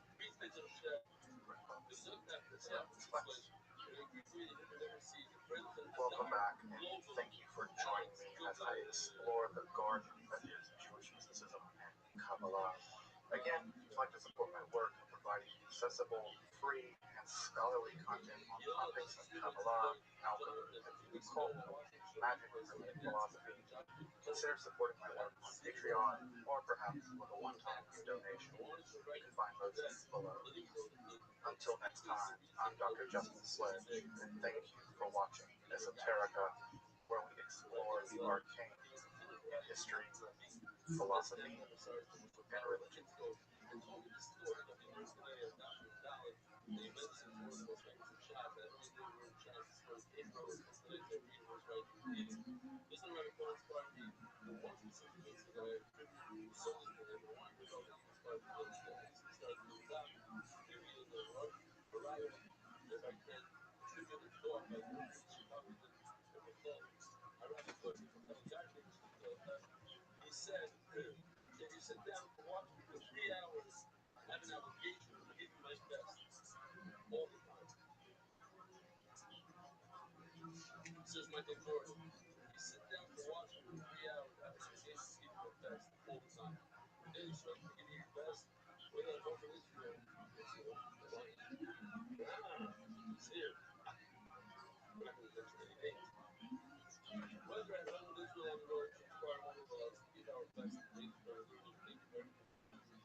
don't answer, don't like what's the real, he's looks at what's the he's fucking all over the news. Let's see what that girl knows.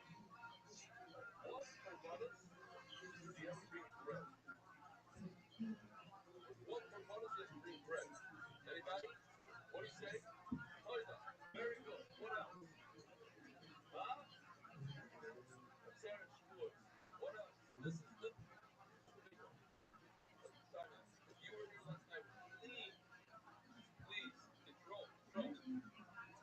Please.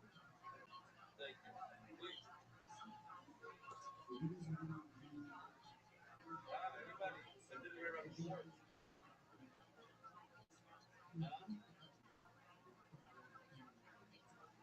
The answer is a Muslim.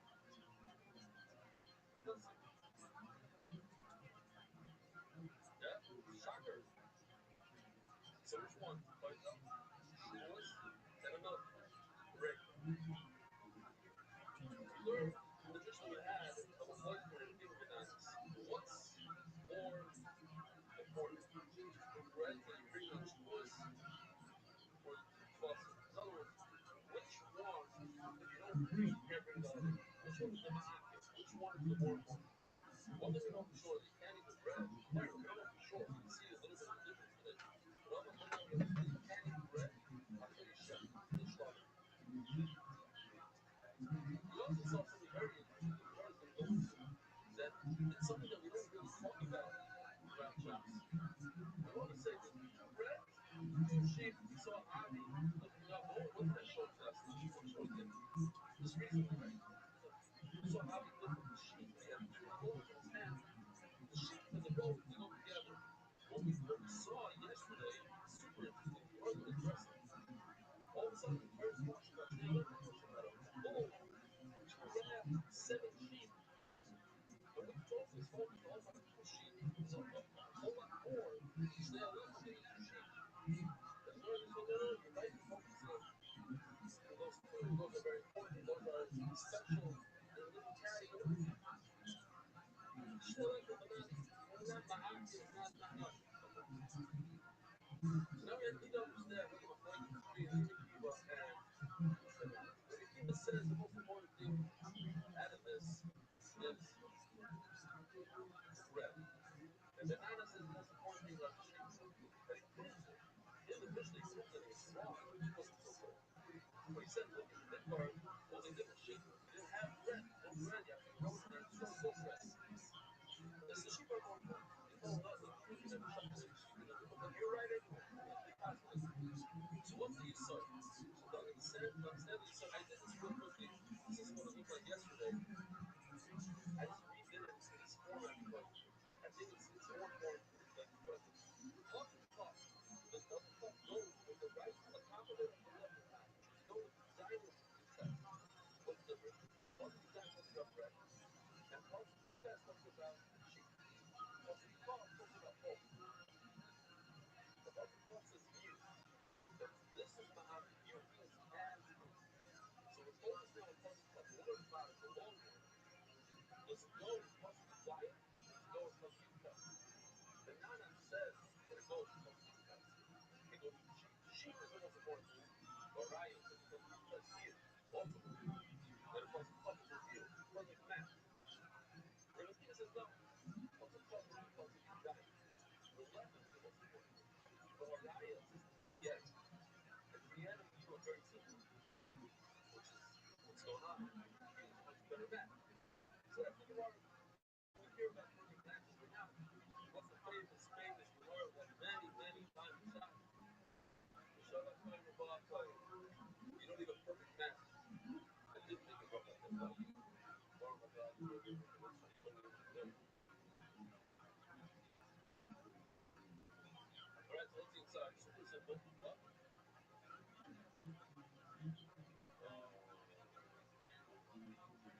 I got it. Listen, you got to remember one thing. Look. Unless the market is like possible. But I got to pause for a second about fucking cats. Mention his name. You know, like, when the guy was searching for his entire life, he put that there.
Remember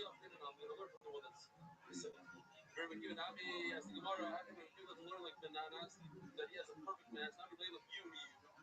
And then I'll say what? That the previs, the sheep, is the most important thing, not the bread. It says the word don't double shema kana la kohen, double shema kana la kohen. We're going, Rabbi says it makes more sense, even though the word is slightly off, to learn something that's similar in terms of the things are the same. These are things that you give to the kohen, like this, how did the others do? But what's the press? It's the previs over there for a better oil. Here, it says, I just did this, I'm using the old ones, I didn't have time to fix everything. But you oil, it says. Oil. No good. Their argument is in the final possible way on the left on what the possible thought says. What it means. Now, if you look at it, look at the end of the part. What is you? Lashem Lachayim. What in the world? Hashem is a Chayim? Chayim is Hashem? It's both Hashem and the Chayim. What does it mean? These sheep should be for whom? What? We have to explain it, so there's two ways to learn it. Either you learn it, that it goes to both Hashem and the Chayim. And that's more like a card that you give a little bit to the Chayim, a little bit to the Mizbech.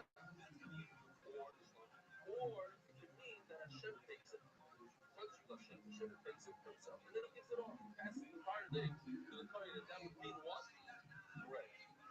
Bread, the entire thing doesn't come. So that's my place in that puzzle. What's the thing to the Chayim? How many others are left? When I speak some Kodesh Yu Lachayim, does it say Kodesh Yu Lachayim? It doesn't say Lachayim. It says Kodesh Yu Hashem Lachayim. Don't forget there's Hashem in there. Forget about Hashem for a second. Say, man, you don't use Hashem. So it has to be. Shana is a little bit to both. I mean, these are the sheep. A little bit to Hashem. On the staff, a little bit to the Kodesh. Remember, when you say Kodesh Yu Hashem Lachayim, it doesn't say Ben Lachayim, it should be both. Hashem Lachayim. Rabbi said, this is an interesting halacha that not everybody knows.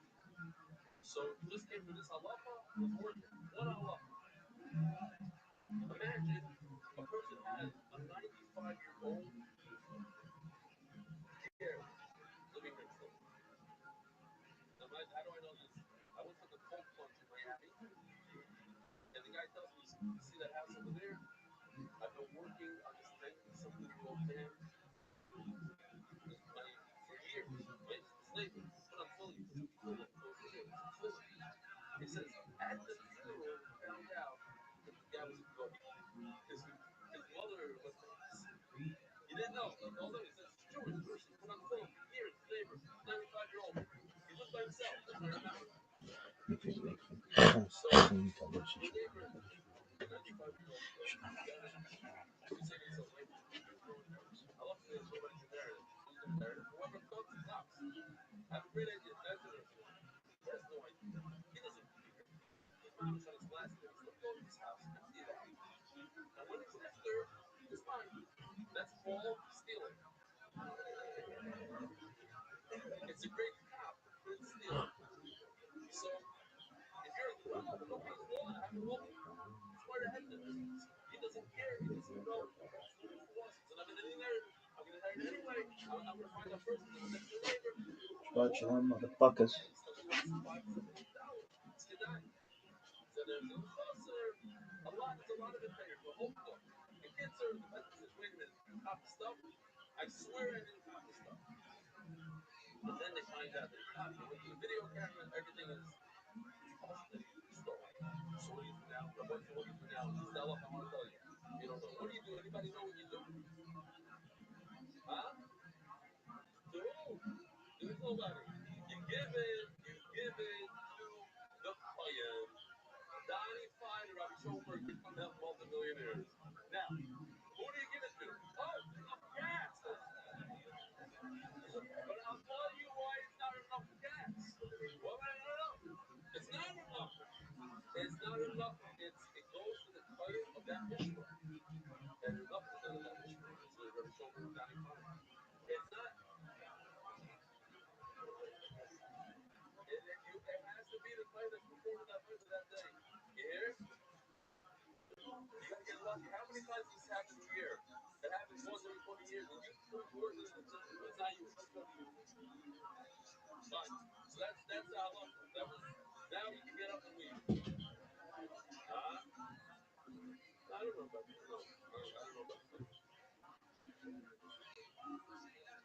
I don't know. I can't be back and forth. He's a real tyree.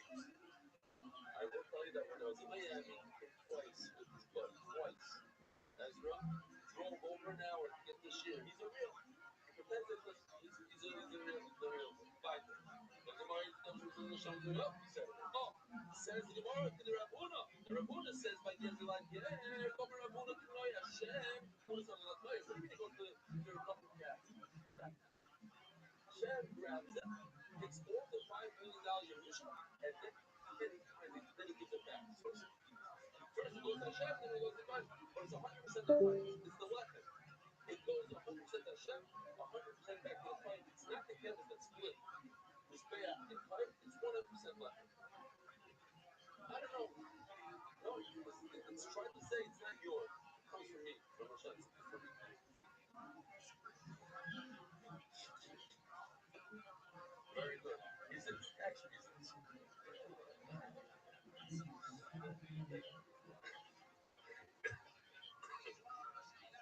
Okay, Rabbi Willie, you came just now because your mama starts after the bubble. I called for it. Shema'ak says, Rabbi said when we're learning your bubbles, and we had this lesson today, the bubble running, we learned Zika. It's one of these words that there is no definition in English, really. The best definition is Zika. It's like, there's a bond. There's a bond between the bread. In evil, it's when a brother dies without children, so his brother that's alive and his wife, the Harmona, they have a bond. They're not married, but they have a bond. And they have to choose are they the Chalitza or the evil or the other. So there's a certain bond, a halachic bond. Nobody else could get engaged with this woman, nobody can do it. There's a bond. And then also, the bread and the sheep, they have a bond at a certain point.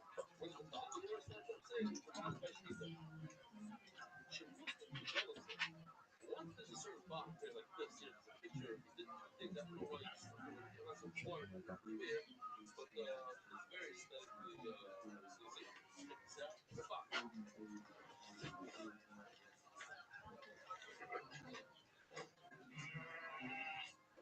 One that you like this one even better.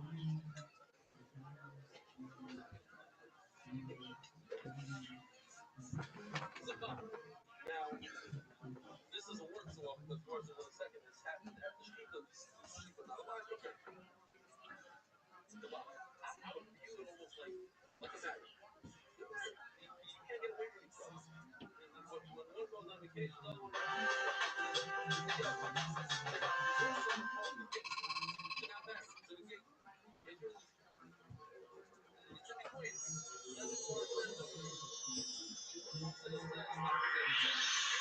Hey, this is Rabbi coming to you live from Houston, Texas, for a brand new episode of Pill Tony Volume 4. Get up for Tony H. Hold on just a second. There's a story. Turn on my microphone. Immediately. And there's some here. Good. Back then, it's a thing. There's still another time he also needed a tremendous amount of money. And he went to a bar, but he was a big beer. And he goes over to the beer and tells the guy, I need $50,000 beer. He says, you know, I'm a partner in business. I need to city stuff up. And then I have to give you the $50,000. On it, baby. You can't do it right now. Houston, make some noise. Yeah. Whatever, yeah. Sell stocks, this and that. Nice to have a fun in the come and take a festival one. There we go. You feel that? You feel that fucking energy? Speaker power? You see the black face. There will be over 9 roles that he's lined up. Opportunity to do 6 things. He promised me to do 50-50 means that I get 50% of the donation. Why should you get the whole donation?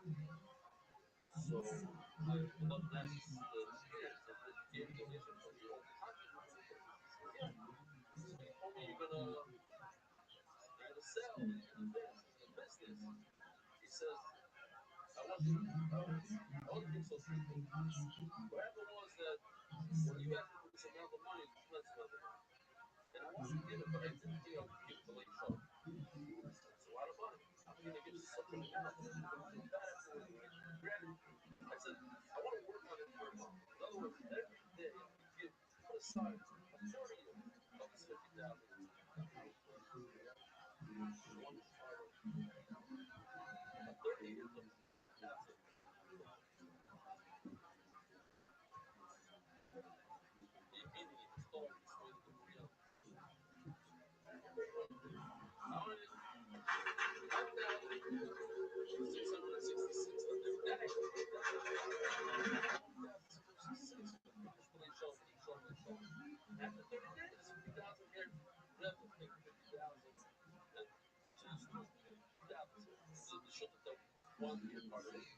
this is Rayman coming to you live from the world famous comedy store for a brand new episode of Kill Tony. My friend is Tony Gibson.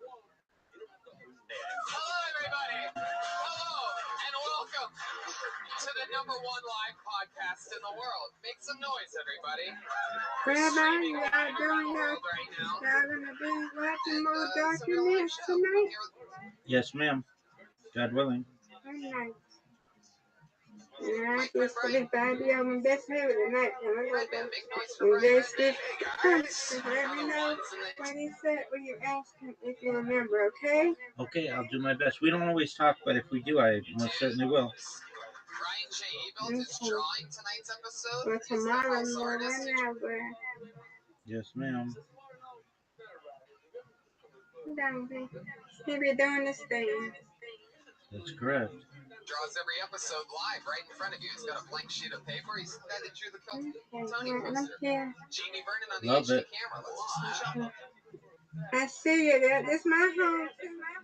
Yes, ma'am.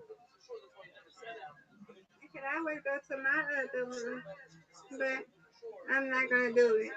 I stay right here. Yes, I only ma'am. open it if they still want to talk and y'all do y'all thing. But I'm staying right here, okay? Yes, For the night.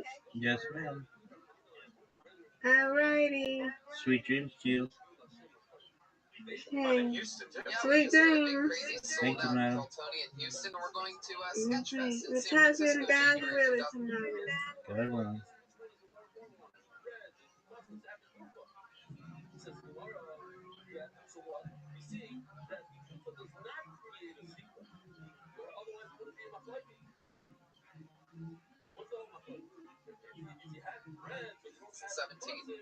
Probably a whole bunch of the gang's probably going to.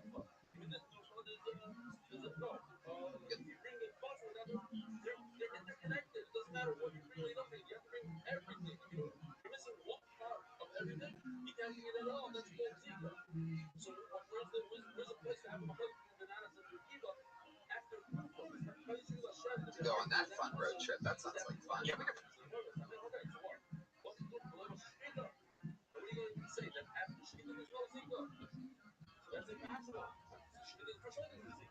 Probably take the whole band in there. Yeah, if they want. You could probably do everything. San Francisco, you could have a real.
experience. Just like these lucky people here.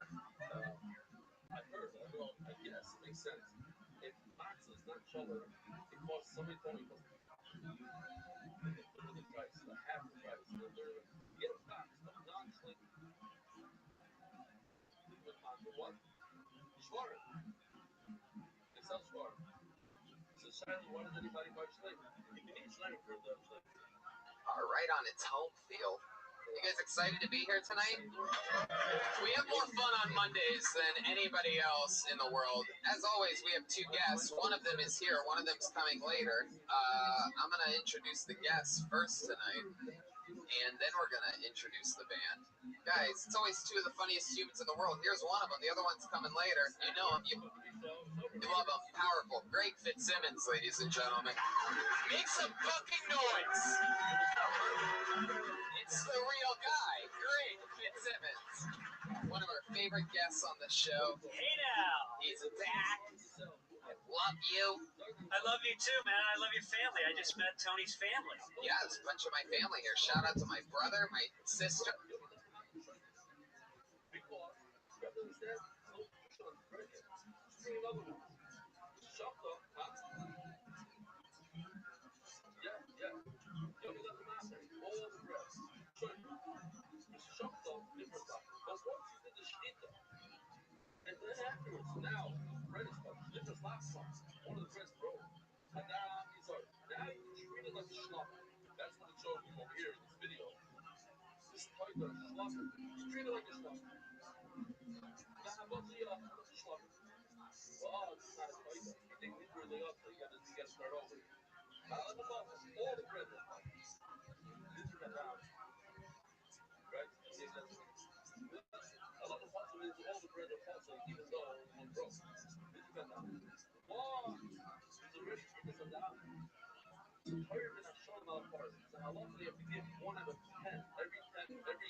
Comedy Store for a brand new episode of Kill Tony by Blood is Tony Hinchcliffe. Hello, everybody. Hello, and welcome to the #1 live podcast in the world. Make some noise, everybody. We're streaming live around the world right now. And it's a real live show. I'm here with my friend Brian Redband. Make noise for Brian Redband. Hey guys! On the ones and the twos. Brian J. Ebelt is drawing tonight's episode. He's the house artist. He draws every episode live right in front of you. He's got a blank sheet of paper. He's the guy that drew the Kill Tony poster. Jamie Vernon on the HD camera. Let's just jump into it. Powerful young Jamie. Guys, I'm so excited. We had a lot of fun in Houston too. Yeah, we just did a big, crazy, sold-out Kill Tony in Houston, and we're going to Sketchfest in San Francisco, January 2017. Probably a whole bunch of the gang are probably going to get to go on that fun road trip. That sounds like fun. Yeah, we could probably take the whole band there. Yeah, we could probably do everything. San Francisco, you could have a real Kill Tony experience. Just like these lucky people here. Right on its home field. You guys excited to be here tonight? We have more fun on Mondays than anybody else in the world. As always, we have two guests.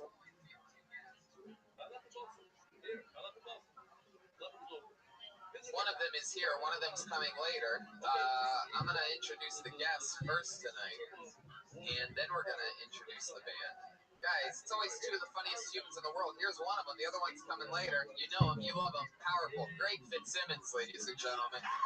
Make some fucking noise. It's the real guy, Greg Fitzsimmons. One of our favorite guests on the show. Hey now. He's back.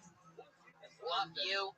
I love you too, man. I love your family. I just met Tony's family. Yeah, there's a bunch of my family here. Shout out to my brother, my sister, and my brand new brother-in-law sitting right over there. That's right, Tony Hinchcliffe has a new brother-in-law. Wait, that's the brother-in-law. Yeah, he looks new. Oh, yeah? He's got that sparkle. Brand spanking new brother-in-law. Well, what do you say? You think the band's ready yet, or was there a longer delay needed, Josh? There's definitely a lot of comics in the hallway. Oh, so they're ready? Okay, that's the way to answer that question. Right. Oh, I was going to mention his Twitter handle, but all of a sudden I forget it. There he goes, that guy. Is it at passive aggressive? Yeah, I think so. Hashtag lonely. Your band, it's the Kill Tony band. It's the funniest thing in the world. Everybody from it's here, right? All right, great. Then it's Pat Reagan, Jeremiah Watkins. It's the Kill Tony band, guys. Here they come. Here they come. Oh my goodness. Wow. Jeremiah handing out donuts. Krispy Kremes. Wow, look who it is. This wakey version of them. It's the sleepy version of the band, it seems. All of them wearing sleeping hats. This is the most bizarre show that we do every Monday here. It's gotten so creepy. I love it. Put your hands together for the band, ladies and gentlemen. Here they are. I didn't really get that. What was that supposed to be? I'm a little confused. What's that one, guys? What was that intro? What's that? It's just waking up or something? It's raining and cold outside. I think we're all sleeping and getting drunk more than normal. Oh, wow. Is that a real bottle of whiskey? Holy shit. Pat Reagan. All right. I'm into this episode already. I can feel it in the air. You guys feel it? You guys excited or what? Greg, what do you think about this band? I don't even know. They do a different intro every week. It's a different theme. Well, it's sleepy with an edge. You know, it's there's a pouch. Sleeping with the bulge. Yeah, there's a little pouch of a bulge going on down there. Hide it with the guitar. That's my boy Patty Reagan right there.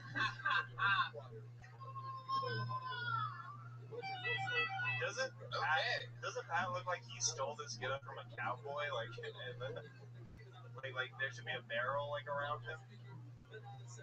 Is it too early for riffs? I'm sorry, guys. I just want to get this show off the ground. I'm trying to figure out what you guys are. I'm just like asking you, but I can't really get an answer. Jeremiah, what are you guys doing? Oh, you know. It is a very interesting. All right. I just learned an answer. There it is. Well, you know, we've been on the road with Kill Tony this week, and I'm a little tired. Figured we'd do a sleepy intro. Really glad it translated to this audience. Yeah, why would it? Why would sleepy? Who wants to mix rock and roll with sleepiness? Well, yeah, I don't know. Maybe it doesn't help that the host is so skeptic of the entire intro, and as soon as we walk in, he's like, dude, I don't get it, dude. Donuts in a dream sequence? You're being cool and you passed out free treats to the audience? Not flying here, dude. Wow, Jeremiah, still obviously a little jet lagged from being in Houston. You just killed it at the Come and Take It festival. Jeremiah walked in. I did the goddamn comedy jam. I want to sing some Tom Petty. You ever do that show? What's it called? The goddamn comedy jam.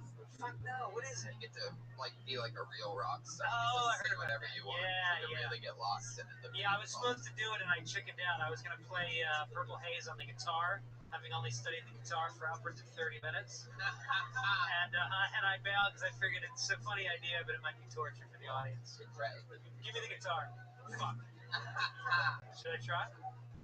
Yeah, give it to me. Really? Holy shit, here he is, living his dreams. Anything can happen on this show. If you guys like one of the greatest guitar riffs of all time being done by a guy with 30 minutes of experience, then you're gonna love what's about to happen. I think he's got it. How is he doing this? Greg Fitzsimmons is a genius! Oh my god! This painting's raining on stage right now! It's like he's not even playing, he's so confident! This is crazy! Wow, ladies and gentlemen. This show's out of control. How did it feel? You got to live your It felt really sexy. Every comedian wants to be a musician, and every musician between songs tries to be a comedian. What musician do you think has the best banter between songs?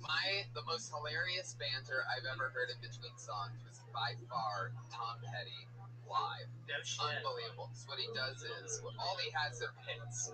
This guy. It's like, you just don't realize it, but he has enough hits to play an entire concert. So he's killing it. Oh wait, hold on. The show stealer. Wait, what is it? Sorry, Pat's dick just fell out of his 90s. Alright, in that case, oh my god.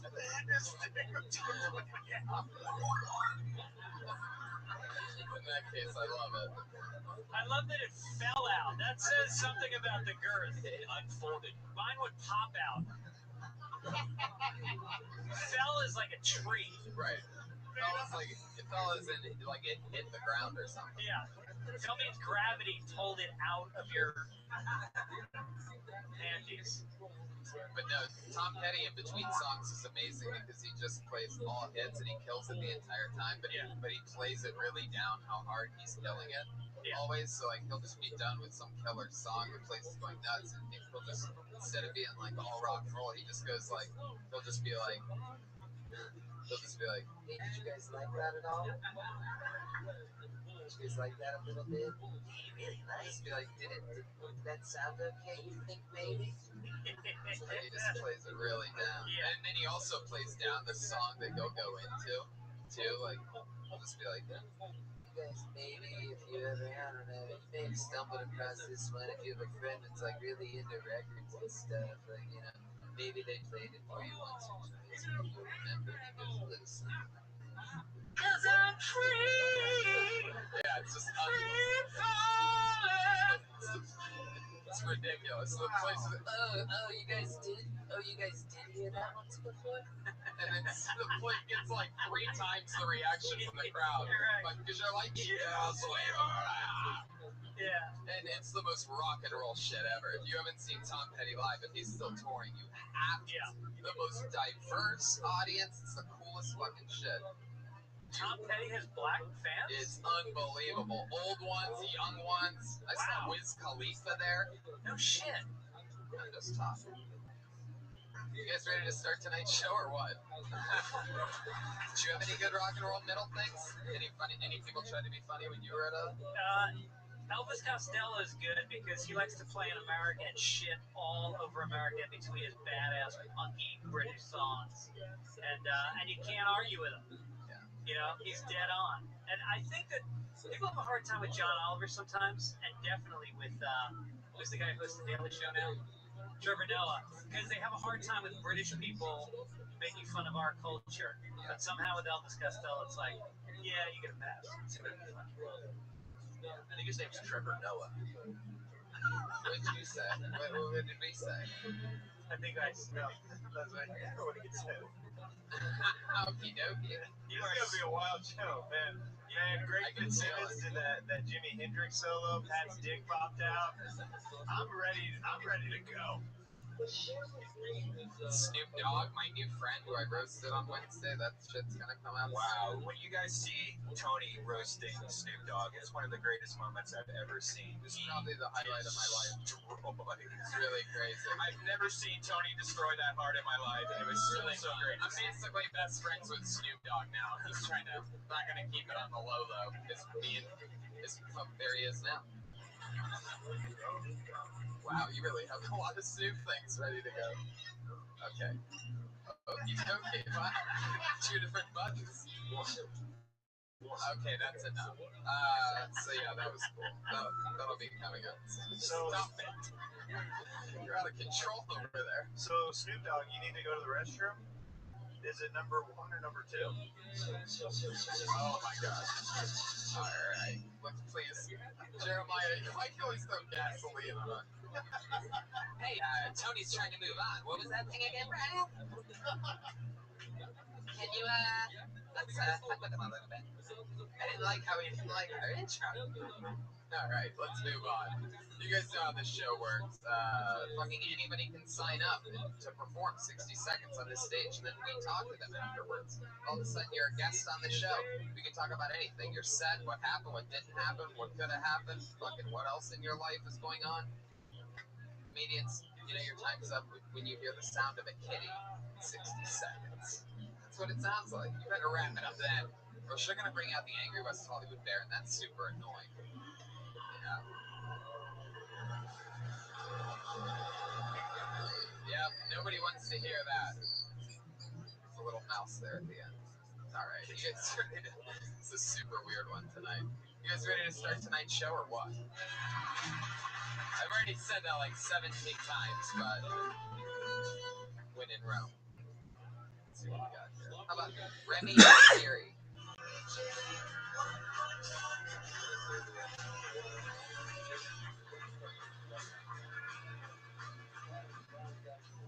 Hello. I just turned 28. I know some of you look at me like motherfucker, you look about 40, but it's true, I just turned 28. Although I do feel like my body's been against me from a very early age. I started growing these big ears around age 8, and then 3 years after that, I started to grow hair on my shoulders for no real reason. And then 3 years after that, I started to lose hair on my head at the age of 21. Now, I don't know if he's a bald man over there. You can tell everyone that you become very insecure when you lose the hair on your head. It's like everyone's just looking at your bald spot. And I lived insecurely like this for 2 years until I built up enough courage to shave my head. And for a while, I was like, you look too bad for a big effort, motherfucker. However, this was short-lived because I went into work one day and I'm talking to my co-worker Edson. He's staring at my head the whole time. I'm like, man, what the fuck are you looking at? He's like, have you ever noticed that your bald patch looks like a dick and 2 balls? And if you look at it, it really and that's all I really have. But I don't know how long I left have. Okay, my girlfriend Teresa moved to San Francisco. How long I got left? If you want to be done, you can be done. 57 seconds. I'll be done.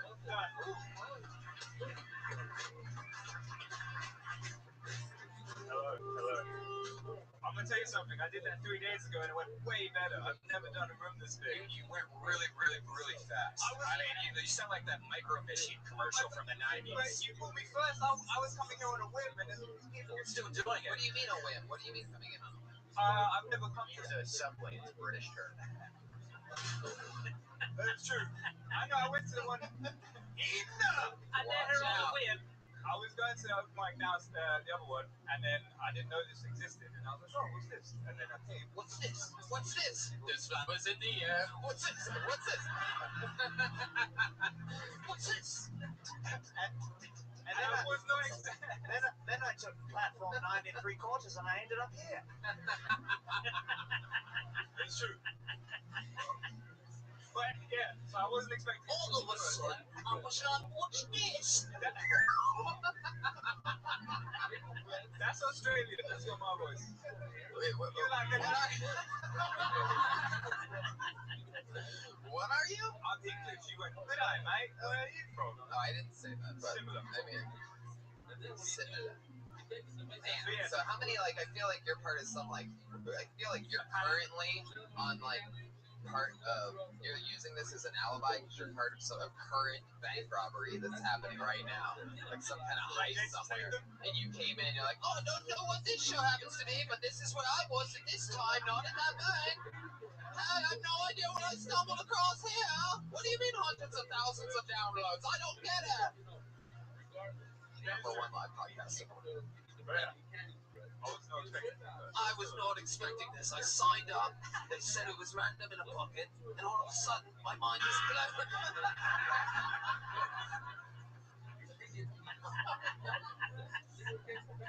So ridiculous. I don't know when this became like the morning radio fucking show, but I sort of love it. Not gonna lie. We got Wendy and the Man. Show us your tit Tuesday. Oh, we gotta stop with this Snoop thing. It's a momentum. That's his friend now. That's his friend now. Don't fuck around with that. Oh, we're done with like some kind of button that mutes the sound effects. Alright, Remy, let's talk about it. So, like, everything's so, like, random and spontaneous that this happened. Because you didn't know what this was. No. Did you just sign up for a lot of random things? No, I was signing up for the other thing. They're like, Kill Tony, you get a minute. And I was like, okay. I did that. And look at me now. He just signs up for shit. He's got a table at Island Burgers in about 7 minutes. He's got a buzzer in his pocket that's supposed to go off. Yeah. How long have you been in America? 3 years. So what's the story with that? Came for adventure, met a Latino lady. Came for an adventure? Came for an adventure? I married a muggle and I just started. I just stayed here. I couldn't resist. Basically. Yeah. Wow. Got a good woman. So. You still with her? I am. What does she do? She works at Google. She's a smart lady. I work at a restaurant. What restaurant? A Scala. It's whack. Oh, that's a good restaurant. People are whack, but. What do you do there? Waiter, obviously. Really? I mean, you could have been a line cook easily. What about just the way you think you look like? Oh, I'm a waiter! Oh, Next line. I'm a waiter! You don't think I should be the one to go to the table? I was a line cook before. What, you think I'm a food runner? Am I supposed to get in your car? Easily, all of these things you could be. Waiter would have been one of my last guesses. Why have you ever... Well, you know, the Rothschild. I don't understand why Americans make us sound like Oliver Twist. Like, hello, would you like a bubble? But you sound like Oliver Twist, you motherfuckers. Why do you make us all sound like John Oliver Twist? I disagree. All the No, same. you've been in America for 2 years, 3 years, and you still have the accent Dude, my brother would kill of me. a chimney sweeper. My brother would kill me. You guys throw a V in brother like it's nothing. Dude. My brother would kill me.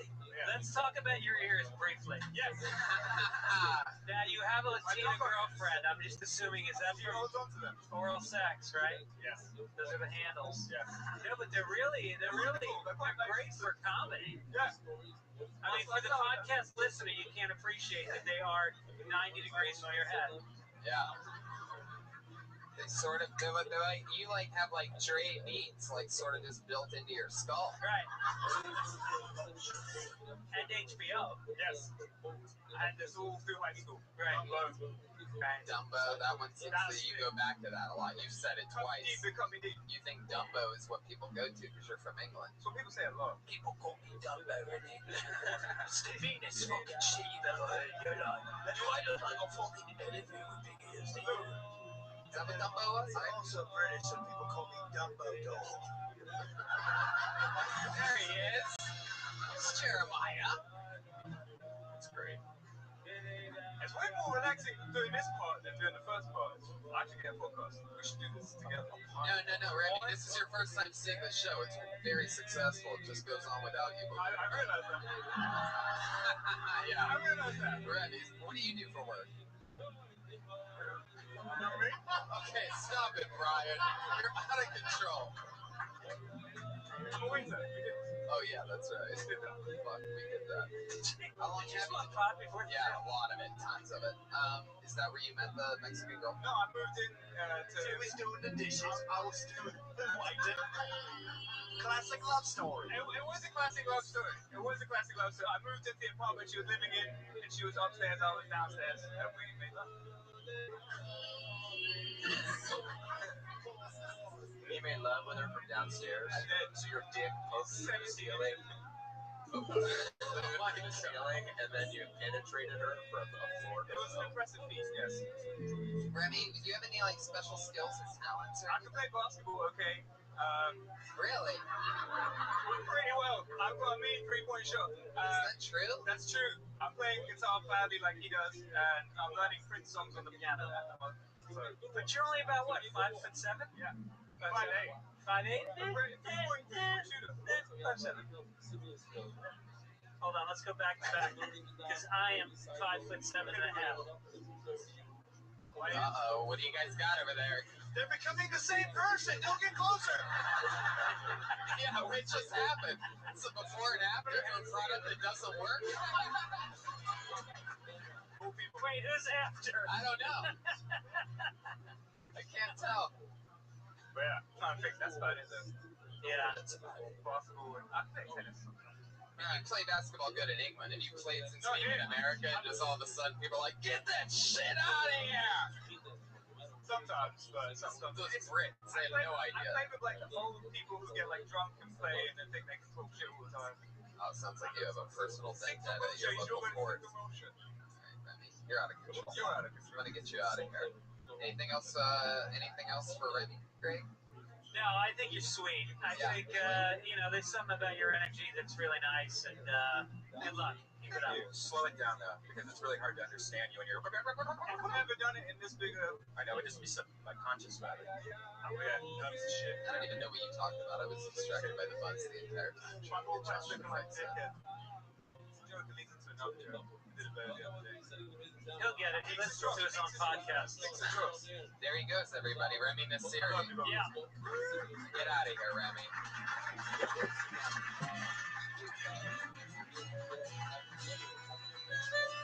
I'm away obviously. Obviously, I'm away. Whoa, you could have killed me. Oh, shit. Gordon Ramsay. I don't know. Brian's the minister of impressions. You have to explain afterwards. If you're wondering, who is it? A lot of impressionists introduce the character first. Okay, this looks interesting. I love one-word names. And the best part about this is whoever it is, Brian will do an impression after the performance. Perfectly. This is true. Put your hands together for Sora.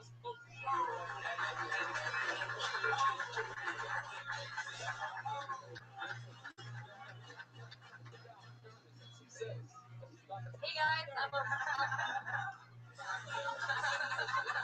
Guys, put your hands together for Sora, ladies and gentlemen. Come on.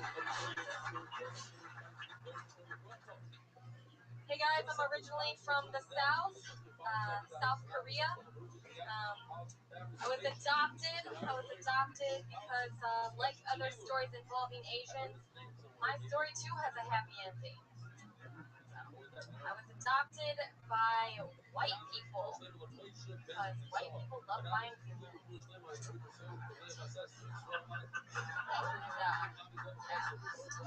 But my parents didn't tell me that I was adopted until I was 13 years old. And I was like, no shit. What's for dinner? Yeah, I grew up in a really small white town. Like, I was the blackest person in my town. My school put on a production of America's Next Top Model, and I landed the role of Tyra. was like, thanks guys, I didn't even audition. Yeah, so basically I'm about as Asian as one of those California sushi rolls. You know, like I look exotic, but I'm really just imitation crab. There you go, Sora, everybody. There she is. Hi, Sora. Hi. Welcome to the show. Thank you. How long have you been on stand-up? 3 years. Where are you from? Born in Korea. Right. Raised in Michigan. Living in Miami. Yeah, Live in living Miami. LA. Yeah. Wow. Shit. So you've been doing stand-up in Miami for 3 years. Yeah, and then all over a little bit this year. So. You know Esther Kuhn. Why? Because She also lives in Miami. She's an Asian oh, right. comic. Is it because I'm Asian and you just expect all of us to know each other or something right now? Oh, we're from the That exact is same how place? she Okay. said it. Brian backed her down pretty quick with the Miami thing. Sora, what's going on? How do you make a living? By doing marketing. Telephone marketing? Yeah, I did that one time. I did do that. Didn't like it though. I just stuck with it until I got my paid 2-week vacation, and then I quit. So Right. now I'm here. Yeah. Well, I like you. I think you have really nice timing. You don't go too fast. I didn't get the thing about what the fuck? It just because I'm a bald guy and she's Asian doesn't mean everything I say has to be dirty. I didn't get the thing about America's Next Top Model. There's a play? Yeah, my sorority put on a production of America's Next Top Model one year. Yeah, that might be a little vague.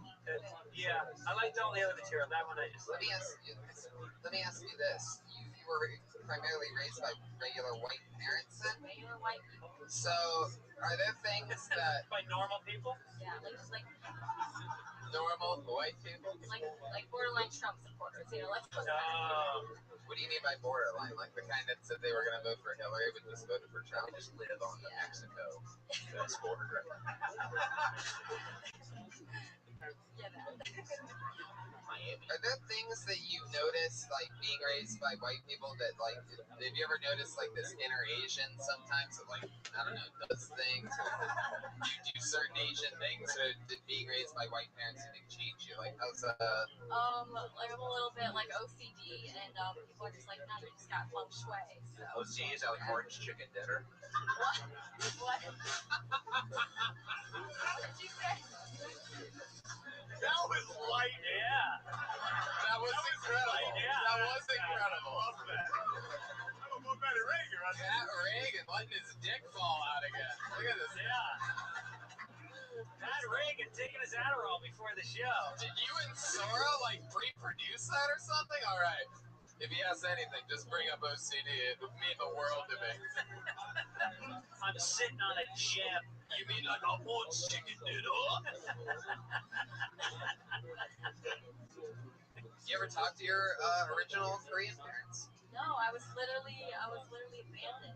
Yeah, I just saw some crazy documentary about called Dying Rooms or something like that. They have in Korea. Do you know about this? It's basically It's a go box.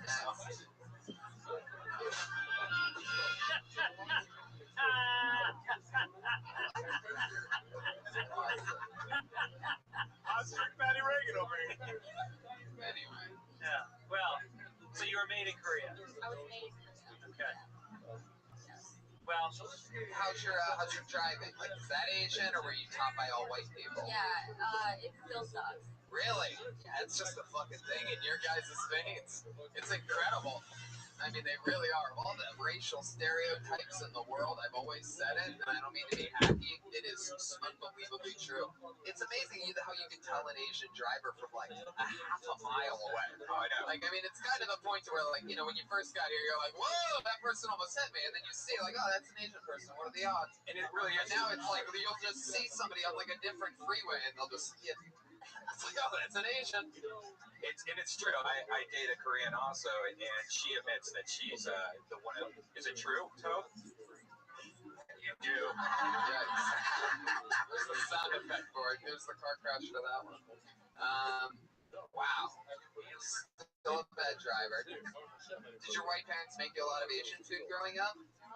Well, yeah, my dad tried to make stir fry, but it was just like frozen vegetables and yeah. Right. Yeah. Have you gone back to Korea lately, or did you ever go back? Yeah, I did a study abroad program there, but I ended up hanging out more with like the Europeans than I did the Koreans. So I'm just like white to the core. Oh, you like some Germans? Have you noticed that there's any words that you say super Asian? Surah, my name. That's about it. How do you say it? Surah. So do you get Asian people that come up and expect to be able to bond with you, and they realize that you're not the real thing? Yeah, like I feel like I met like my grandma on the train the other day. She just came up to me and she gave me candy. And I felt like we had a bonding moment. She didn't speak English, but I felt like that could have been something. But I'll never know because I didn't know what she was saying. I like your work. As Chun-Li in Street Fighter 2. Wow, was that? She was making like a really nice moment. Is that Tam Fam? I don't know where I see him up there, but he's standing right there. You guys might know Tam Fam is one of our favorite regular comedians on the show. He gets pulled out of the bucket a lot, and sometimes he can talk. He moves his mouth, but it comes out of the speakers. How much do you weigh? Tam Fam, how you feeling tonight? How do you feel about seeing? 100. Hold on a second, guys, just for a second here. 100 pounds. Because Tam Fam, I mean, there's not a lot of Asian girls that come here that often. And you know, you're a sensitive type of guy. I mean, does it excite you seeing Sora? Do you think this might be true love? Go ahead. Oh, most definitely. Hold on a second. What is it about her that, like, excites you the most? First of all, she give me a raging giant Asian boner. What else? What's second of all? I'd like to put my egg roll in her pad thai. This joke is so inside. Not only do the pod people not get it, half the room can't even fucking see it. I know, but the listeners know. Do you do a bit about being a box baby? Like, do you have that in your act? Yeah, I say Oh, you don't have to give it away. yeah, started from a box down here. It's that easy. Yeah. I would love to have you on the Ice House show the first Friday of December if you want Oh to my join God, us. there you go. Yeah. Why wouldn't I do that? You got a spot at the Ice House. As I've said before, from the Rice House to the Ice House. Works on every Asian when they get that. Thanks for decorating it in here for me, guys. Oh, you are, by the way. Hold on. Do we have the music for this? You are the 1,000th Asian person on this show to make that joke. Congratulations. There you go. Things that make you go, ooh. What else? Or any special talents or anything like that? Anything crazy about you? I played the violin, which my parents still put me in. Wow, that's so interesting. Well, it's interesting because I was actually born with missing fingers, which is part of the reason why I think I was put up for adoption. Missing fingers? I didn't even notice that. So just Wow, yeah. That's so Yeah. cool. Oh my God, everyone, show and tell. Your one hand's just like rock and roll.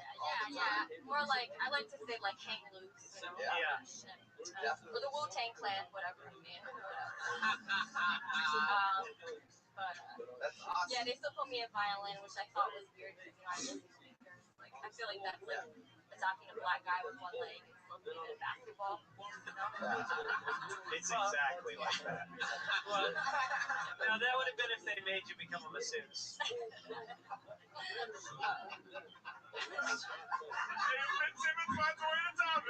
No, we massage with our feet. With your feet? Yeah, we massage my feet. How are the toes? Solid? All 10. I'm a toe model. Are you? Yeah. Let me see. I'm a wannabe toe model. Oh, here we go with the foot. Trying to get high. Red Man just came on his iPad.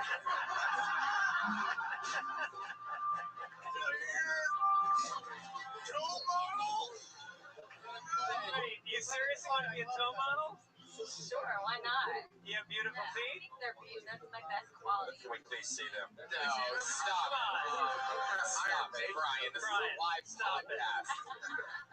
I'll describe them. Me and Craig will describe them for the audio listeners. Oh, so gross. I get the right one. Why is he describing them with his mouth?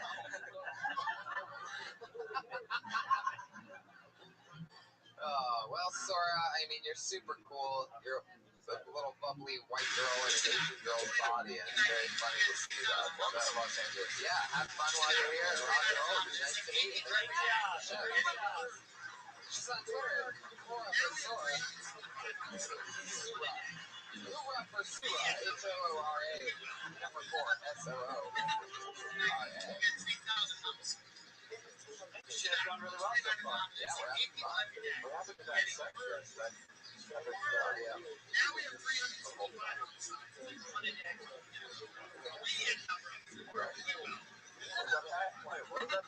That room has an inside thought that crept out. He just like watched her leave. He goes, "Such a hot girl." And I was like, "Pat, you know you just said that out loud, right?" And he's like, What a cool story. Like, you know, imagine being left in a box, you know? That's "I'm the girl in the box."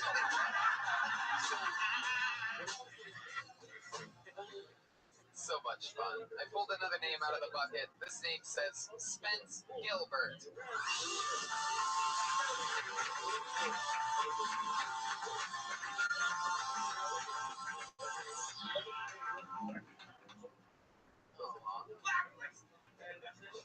Alright, how about Mike Diaz?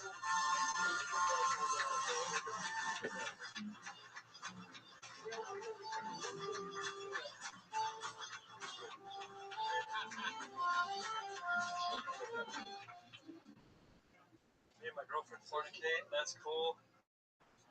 We've been doing it for a while now, so I've been trying to mix things up. So I've been recording us, and it's cool. It's cool because you know, I watch. I'm a big fan of porn. I watch it a lot, so like I wanted to be like them. And I always thought that the camera added a couple inches, but as it turns out, it doesn't. So I'm thinking about taking extents. But one thing that comes with fornication, though, is children. I like children; they're cool, I guess. Children to me are kind of like trampolines, right? Because like you don't really want one all the time at your house. It's cool like to go somewhere else and hang out with one, and you can leave, so you don't have to worry about it. They're also like trampolines because it's still highly debated whether or not you can jump on with your shoes on or not.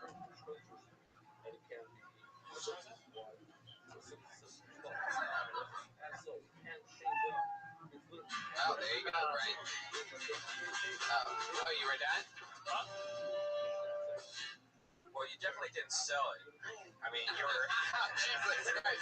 you were like not sure of it or something. Because the whole time you're kind of looking down. I could see you trying to recognize Oh, Brian on the attack. Good call. Hates you. Oh, that's great. I was really trying to make an effort to look up at Guess people. who's definitely not performing at the Ice House when they come I back know. in the summer. My goodness. Brian Hey hates guys, you. it's not called the nice house. Let him in. Mike, what's your story? You been on the show before? Yes, a couple weeks ago. When did we find out about you? That I travel the country to play video games, and I drive for Lyft. Drive for Lyft. Yes. Are people shocked when you pull up? You look like you're about 15 years old. Yeah, actually, a lot of people usually ask me how old I am. They're like, wow, they let teenagers drive for this. Yeah. drives for Lyft. You know. You know that one comedian. Oh, yeah. That's what it is. Oh, yeah. There you go. Do you tell people you're a comedian when you're driving for Lyft? Sometimes if they ask me what I'm doing out here, because usually kind of I'm new to the city, so I'm kind of like, oh, what are you here for? So, Yeah. That's a lot of pressure then, isn't it? Because then they kind of expect you to be funny. no, actually, they always just ask if they ever use experiences from Lyft, and then if they're going to be a joke. It's usually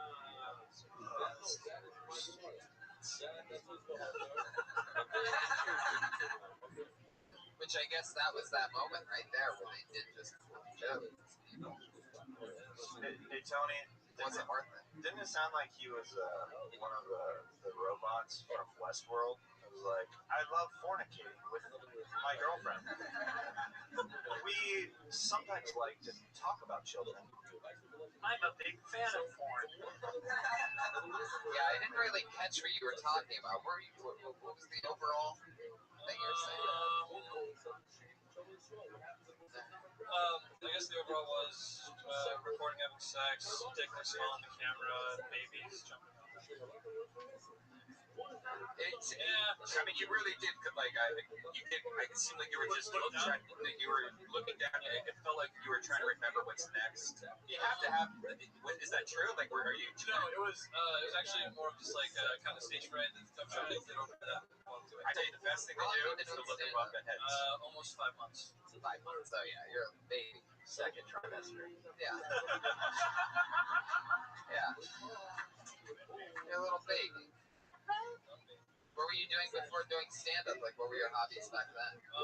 Skating and then still playing video games. Skating and playing video games. Where's the scars? These scars? Actually, right here on my eye right here. Oh yeah, look at that. I was I guess skating a rail, and I was teetering on both sides of the board, and the front foot slipped off, so it popped up and hit me right in the face. Have you ever thought about combining the two things and being the First skateboarding comedian? I like that. Yeah, I mean, you just do your special right on a ramp, just going back and forth. It's crazy, right? You know Gallagher did a special on roller skates, right? Who did? Gallagher He did a special on roller skates. Oh, Yeah. Yeah. Amazing. You can watch it on Comedy Dynamics if you download that app. Is that true? Yeah. How do you know that? Do you have the app? Because I watched the special On the app? on Comedy Dynamics. Watching Gallagher rolling around. Why do you have that app?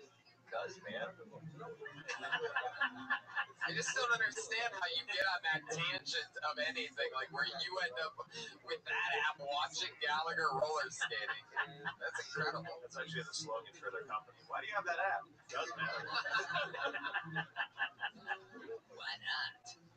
All right. Well, Mike, anything interesting happened since the couple weeks that you've been here in real life? I went to Atlantic City for a tournament. What was the game that you were playing? Super Smash Bros. Super Smash Bros. Project Now. Wow. How'd that go? I did shitty, but one of the people I flew with ended up getting fourth. Do you have like weird rituals and like cool things that you do, like headphones and sunglasses? I usually do. Is there something you do like push-ups and jumping jacks before or anything like that before playing Super Smash Brothers professionally? I guess what Tony's saying is, how do you deal with your Asperger's?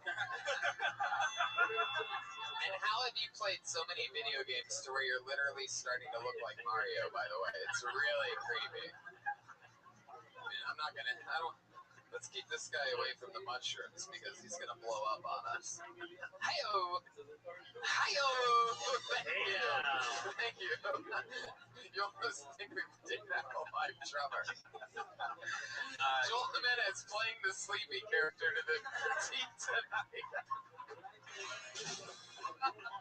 Now you're getting the theme. I guess so. All right, Mike. Well, let's just we're gonna fly through you. You were up a couple weeks ago. Good to see you again. There's Mike Diaz.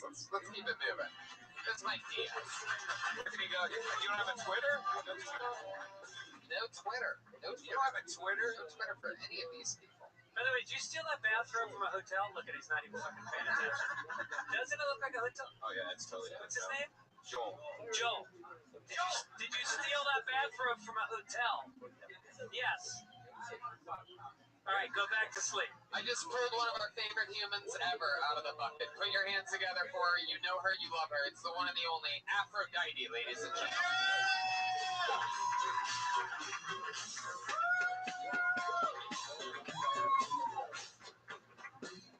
Hey. You know, I really think that God must be a stand-up comedian. Because who the hell would create something like this? Who the hell would create that? You know? I'm getting tired of people thinking that fat people don't exercise. You know, I'm getting really damn tired of that. Let me show you one of my exercises. I exercise all the time. See? At 1, 2, 3, 4, 5, 6, 7, 8, 9, 10, 11, 12, 13, 14, 15, 16, 17, 18, 19, 20, 21, 22, 23, 24, 25, 26, 27, 28, 29, 30. I exercise, damn it. All the damn time. Just so you skinny ass people that want to ask people, fat people, do they exercise? I exercise and I eat fried chicken after this. Okay? So don't ask me no damn more, do I exercise? Don't sit on your damn face. Okay? Don't ask me that shit no more. You know, really, I'm tired of it. You know, some women don't have sex, but they do have what I call anger orgasms. You know, they haven't had sex so long. Only time they get one is when they get mad. And when you see one of them get mad, you should say, "You're having an anger orgasm, aren't you?" Thank you, thank you, thank you. Hey! Aphrodite, you are just one of the most bubbly, lovely people in the entire world. Oh, thank you. You are a goddamn inspiration. I try to be. You always find a way to work your butt into your jokes. That's right. I mean, you can't hide all of this. How the hell you gonna hide your life? We'll make fun of this shit, you know? My doctor had the nerve to tell me to lose weight before my second hip surgery. I said, has Mount Everest moved since the last time you looked at it? No idea what's going on. You're like if Tyler Perry made Beetlejuice or something like that. Really? Yeah.